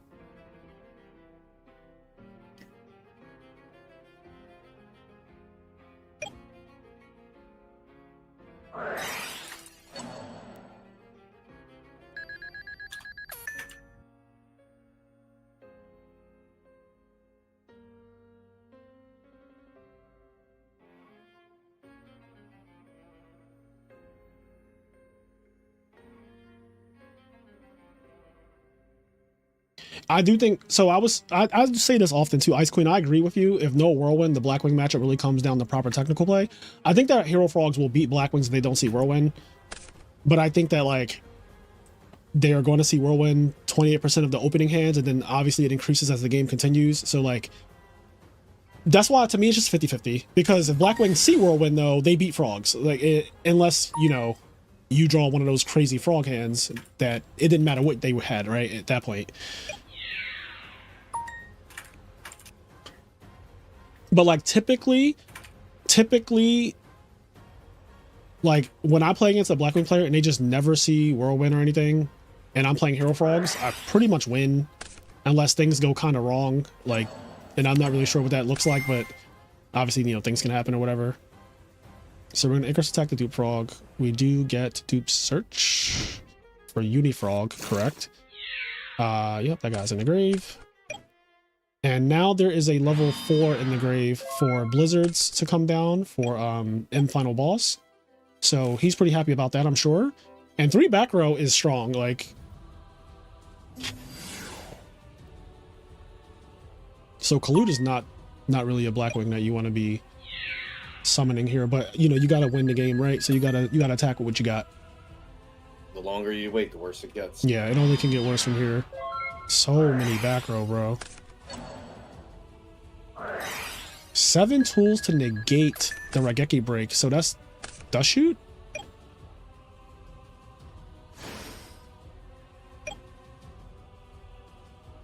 Whatever it is, it's extremely important. So maybe yeah, 7. What did Raigeki break go after? Probably point. Oh. Raigeki break went after the new back row, which I assume is like, I thought it was like Dust Shoot or something extremely important. It could just be pulling a rug, which is also obviously very important. It could be anything, though. It could be oppression. It could be Icarus attack. It could be anything. Basically, Yeah, it's not pulling though, because you went Solemn that Caius there. Yeah, well, hold on, because you're right. We know that now, but at the time, I was like, at the time, yeah. In hindsight, obviously, seeing him solemn judgment the guy is like, yeah. At the time when he activated, I was like, well, I would trade my 7 tools to protect any other back row because 7 tools doesn't do anything. Crazy 7 tool post board. Honestly, I think 7 tools is not the worst card to keep. I agree. Frogs. I don't think that 7 tools is like frogs definitely side in more traps post game 2 and 3 because they need that defense to deal with all the hate. Yeah, 100%. I don't think 7 tools is like bad, especially when we're talking about Hero Frog specifically, which plays more traps than all the other frog decks. Like, you can get away with it. And also, I like that he was able to basically, I'm trading 7 tools for the protection of another back row. And that other back row could be what wins him this game.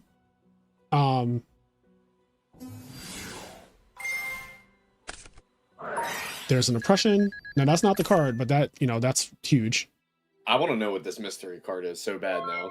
We probably won't find out. I think it might be game here. This is 31. He needs like 1,500 more damage.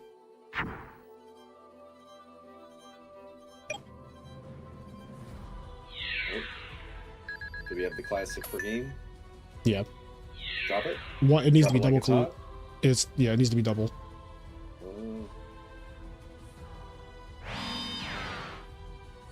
All right, so Dario's at the point where like he needs heavy storm.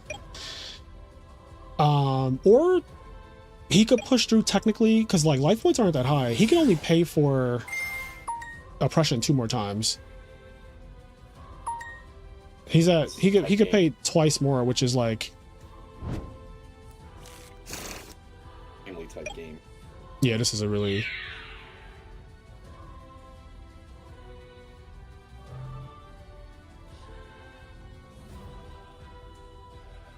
Did Dario, he chose not to bring back Treeborn, right? Yes, it was a choice not to. Okay, this is good. So I don't know who it's good for, but it's good for somebody.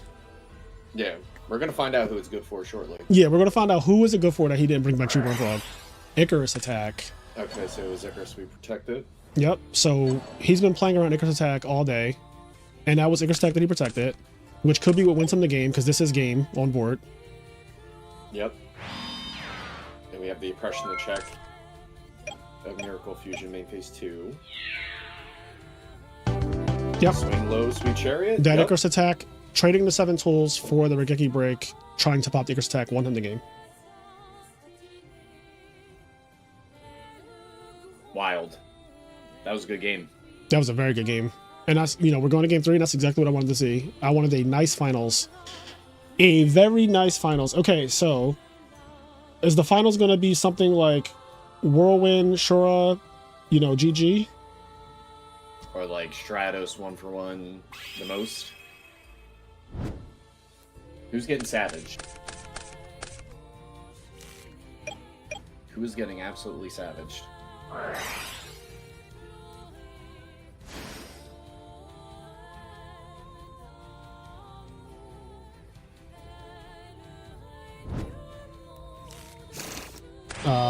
Turn 1 Stratos. Is there a dust shoot in the cards, or are we just Stratos plus back row?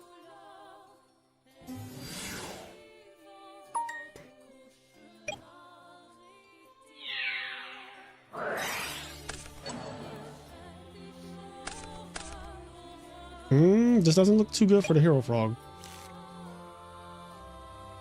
Now, I don't know the rest of his hand. 4 cards going to be 5 soon, but Regeki Break discard Malicious Edge is not exactly what you want to see.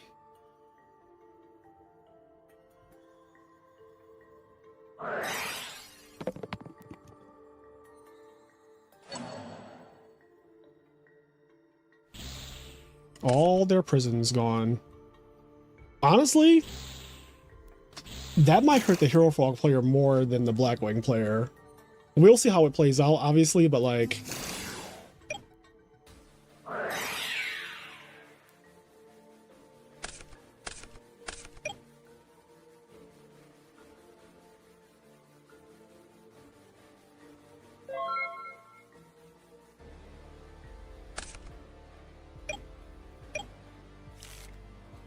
Yeah,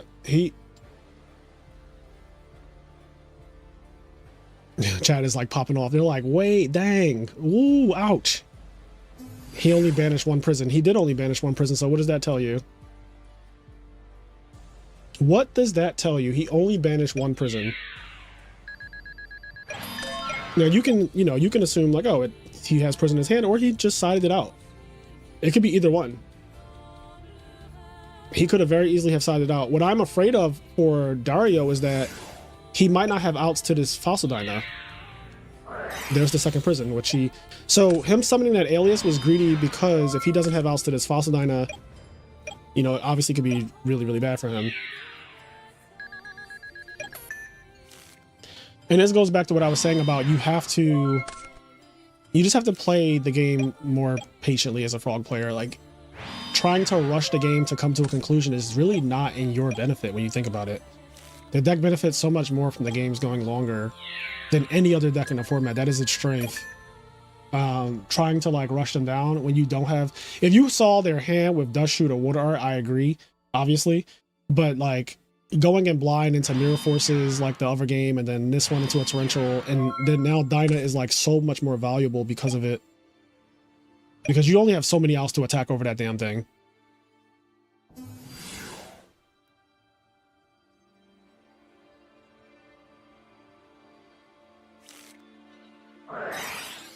That's a good one. That's my play. That is my play. You got him on the return though. He's like, you know what? You take my field. I take Oh my yours. god, this duel is fucking wild, bro. They are doing tricks. That is extremely good. Wow, so everything goes. Bruh. That was so good. Yeah, that is a real play. Yeah, normal, bounce, torrential. You have priority. That is a play that I first did in 2023 on stream, by the way. I did that shit on stream when Snack and everybody was... That shit is so broken. That play is so broken. Yeah, that is one of the most broken Frog plays in existence, obviously. Like, that shit is cracked out of its gourd. Who's messaging me? Don't message me right now. I'm in the finals. Don't miss me. Don't bother me. Oh, man.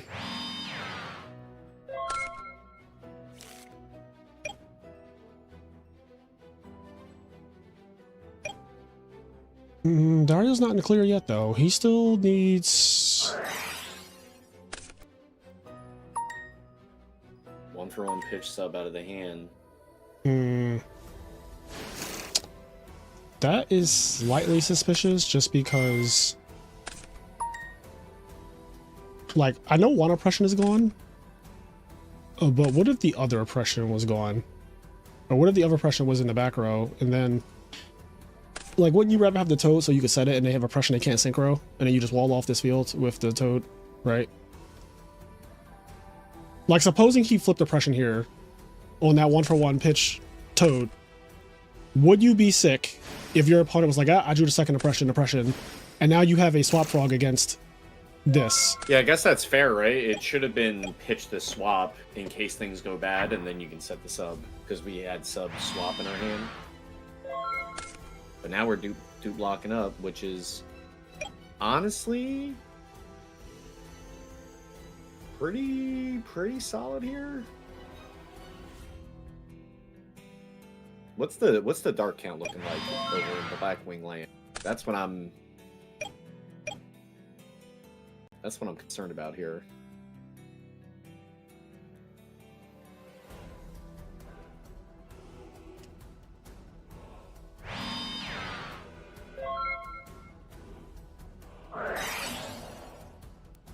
Oh, He's 7 tools, bro. Gone.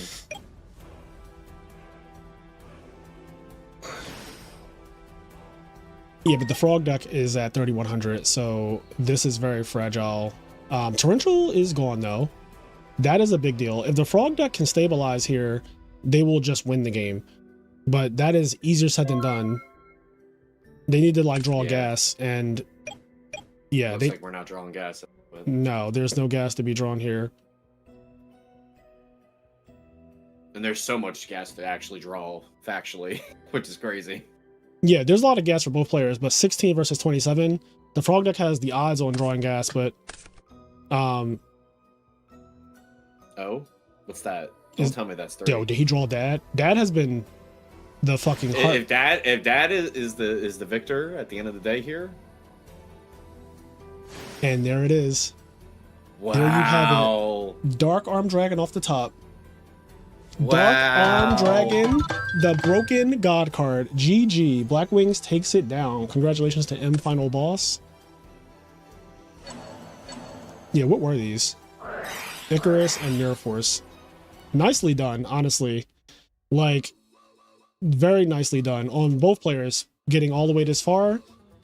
And that is going to do it. I'm going to do 27. Yo, he had 28 cards in his deck. What's 1 out of 28?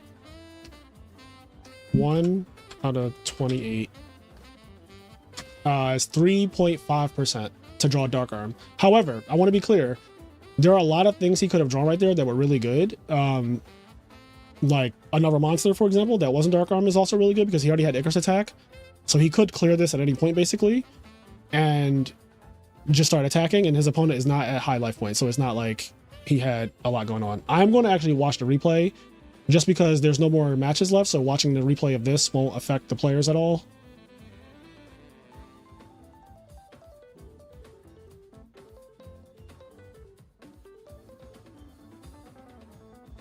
Yeah, double 7 tools. Double 7 tools, Black Wings. That's the new meta. You heard it here first. Double 7 tools, Black Wings is the new meta.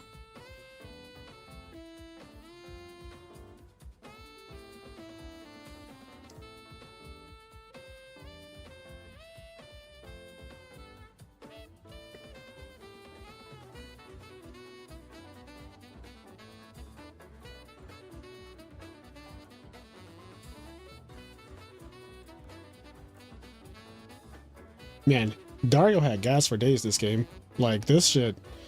He has so many follow-up summons.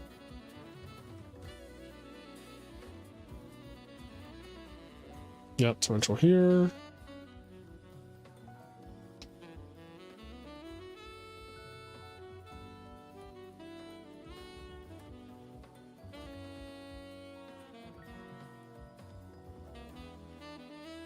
Oh, such a juicy water art. Yeah, he had Dark Arm again, too.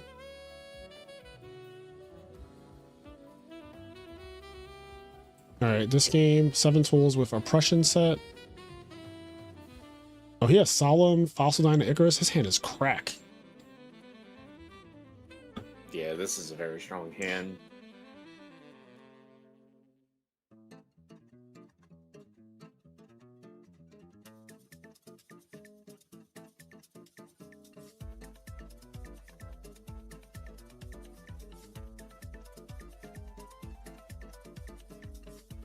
Yo, he has no out to fucking Unifrog right here besides Solemn Judgment.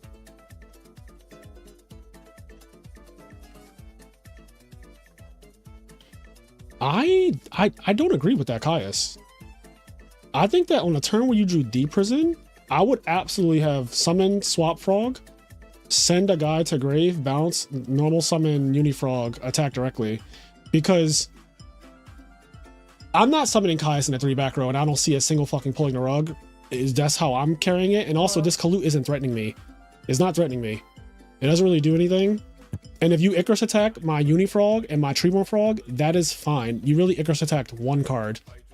So like, and the most likely thing is that I just get D-Prison, but like the most likely thing is I just get D-Prison, which is fine, because that's a D-Prison that I don't have, the Caius doesn't have to worry about if it does come down. But I would hold the Caius a bit longer here. Because Kalut is not, it's not Shora, it's not Bora. Yeah, I do think that this is a misplay here. I think that the Unifrog should have been summoned here.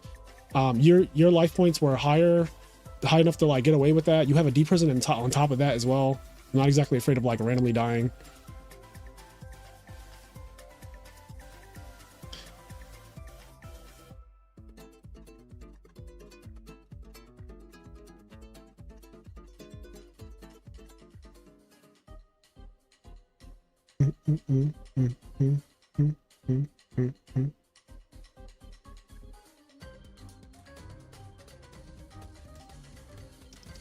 Yeah, I think he might have been able to.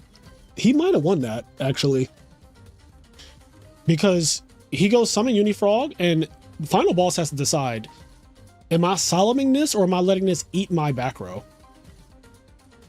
Or like, am I Icarus attacking it, which is awful to have to Icarus attack a Unifrog and a Treeborn Frog. Treeborn Frog's not even a real card.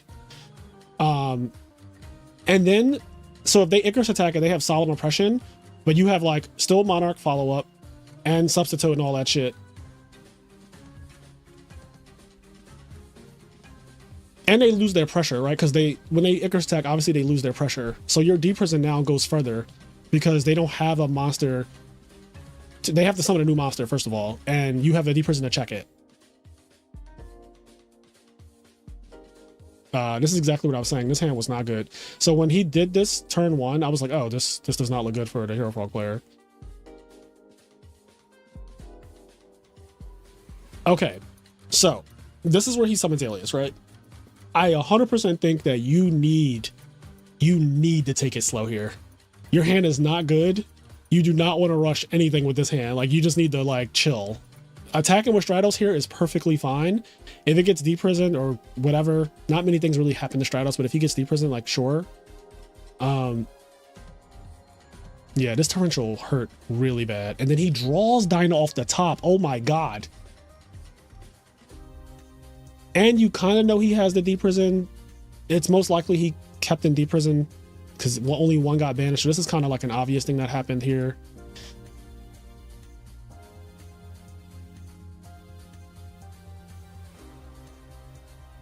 And then from here, the Dyna just walks for 3,600 damage, which is huge. We have this really cute play right here, which I thought was awesome.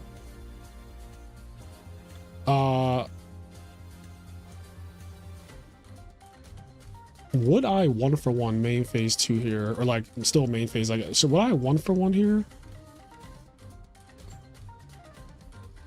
Because like you don't have Treeborn access, you're kind of like top decking. I guess you don't. You're at 4,400. Your opponent has, yeah, Blizzard. Even if they have Blizzard, you're not like dead to a Blizzard. Yeah, I think this is fine. This is actually fine. I have no gripes with this. Next turn, draw Toad. Wait. So yeah, there's no Treeborn. Okay. Yeah, this is the play. I didn't agree with this. I think that this should have been discarded because here's my thought. I know it is obviously unlikely, but still, if that back row happens to be Oppression, you are sick because you have a Swap Frog against those two monsters, whereas Substo, they can't get over it because they can't Synchro Summon, and you can just wait. And if you draw like a Monarch, God forbid, but if you draw like a Caius, you could Tribute, you can start playing the game. If you draw like anything else, you can start playing the game.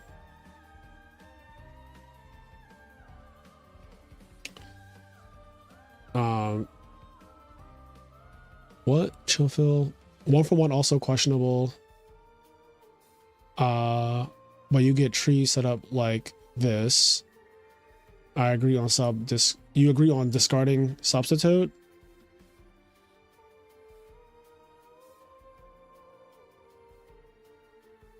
Is there a world where you keep Aoi instead of 1-for-1?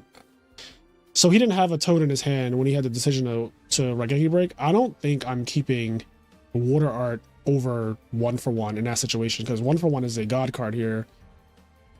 So like your hand is like Swap Frog 1-for-1. I'd rather have that because any monster is just like really, really strong.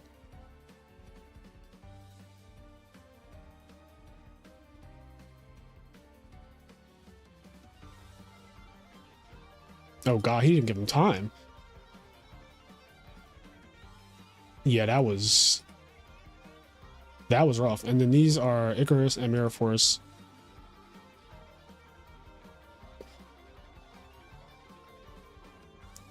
Why Heartlock there? You're good with Solve, even if you get Tasters, his Icarus are dead. Yeah, he didn't see a Miracle Fusion or he saw one Monarch, right? Isn't this the game where he Caius'd, or no? Oh no, he didn't see a Caius. He didn't see a Miracle Fusion. And that's kind of what I was saying. Like, if you don't see those cards, it's going to be very hard to win. I think this game was still winnable, like 100%. I think that the torrential threw everything off because then, so if you think about what ended up happening, right? He got torrential for his alias, which matters because later on that junk synchron that we saw used to attack into a D prison would never have been in that position. That junk synchron would have been actually used later on because you would have summoned alias next turn to attack over the Dyna and that would have got deprisoned. And so then when you draw 1-for-1 swap frog, you have junk synchron to do a wombo combo. And that like changes the entire game. Like everything changes once, you know, one thing changes, everything changes.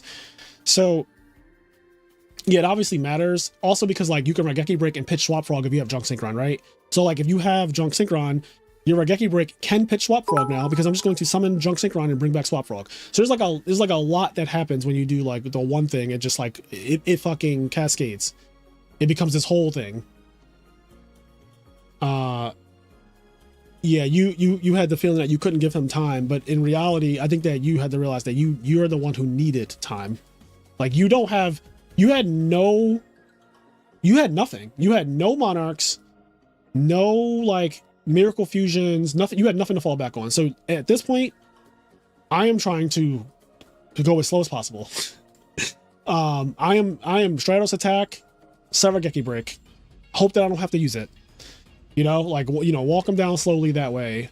Because realistically, if you're summoning alias and you're attacking, right, you're basically saying that you think that you can out aggro the Blackwing deck. And I just, that early in the game, it was turn 2. That early in the game, I just don't believe that. I do not, like some hands, sure, but like I am not trying to play my Hero Frog deck as though I'm going to out aggro the Blackwing deck. That is just not how I play this matchup. Unless I'm given information like what are trap death shoot where I can do that, and it's just very obvious at that point that I can be aggro. But in a hand with Stratos and like malicious edge and all that other stuff, I'm just like, yeah, I'm perfectly fine with Stratos attack. Like draw, don't even like begin to like draw Moment of Extermination attack. Sarageki break go. You summon another Sirocco, you summon Blizzard, whatever. I don't know at the time if he even had. He didn't have a live Blizzard because this is all anything in his graveyard. So he has no Blizzard. He only has Sirocco in the graveyard. So his only thing that he could summon is another Sirocco, Shura, and like, that's it, right? Yeah, that's it. So at that point, like, Stratos attack, see what happens. Oh, nothing happened to the Stratos. Sarageki break pass. Next turn, if he summons a monster and it's Sirocco, obviously you can decide what you want to do there. If he doesn't summon a monster, he sets a monster. Again, draw. Summon, like, you could, and if he sets a back row, like Raigeki break the back row, obviously, but then attack again. Like Blackwing setting monsters, when they start setting monsters, it can't be anything that Stratos can't beat. They never set a monster that Stratos can't beat. There's not a single one. He beats all of their set monsters. Dyna, Vayu, Kalut, Shura, Bora, every single thing, right? Even Sirocco. So like, if they're setting monsters, then that's good because Stratos 100% kills it. And if they don't set a monster and they leave their field open, it worked the last turn. Why would not change it? Attack. Stratos attack. 3600 attack. And this is great. Now I'm drawing cards. I got the time I needed. Because like looking at this, everything went wrong. The torrential, then he rips Dyna. Everything goes wrong after that. Everything went wrong right there. Like it was the torrential, but it was also like he ripped Dyna, which, you know, whatever. He didn't have to rip it. It could have just been in his hand. It didn't matter. And then the game 2, I still strongly think game 2, Unifrog should have been summoned against 3 back row. When you have Deep Prison in hand, and you have a Caius in hand, and Toad in hand, and Malicious Edge in hand, I would have been like, I'm absolutely summoning Unifrog here. My life points are very high, and I have a Deep Prison. I'm attacking and seeing what happens. And if it gets Deep Prison, so be it. Sure, that doesn't really change anything because that's the job of Unifrog. If it doesn't get deprisoned and it gets to fucking pop something, that's insane. And if it gets Solemn Judgment, what I'm not expecting it to get Solemn Judgment it, but if it gets Solemn Judgment it, obviously I am fucking ecstatic. Like I'm ecstatic. Yeah. Those are my thoughts. Anyway, guys, I hope you enjoyed today's stream. Congratulations to M Final Boss. Congratulations to Dario for making the finals. I'll be doing a video for the top 16 deck lists once they are available. And I'll catch you all later. Peace.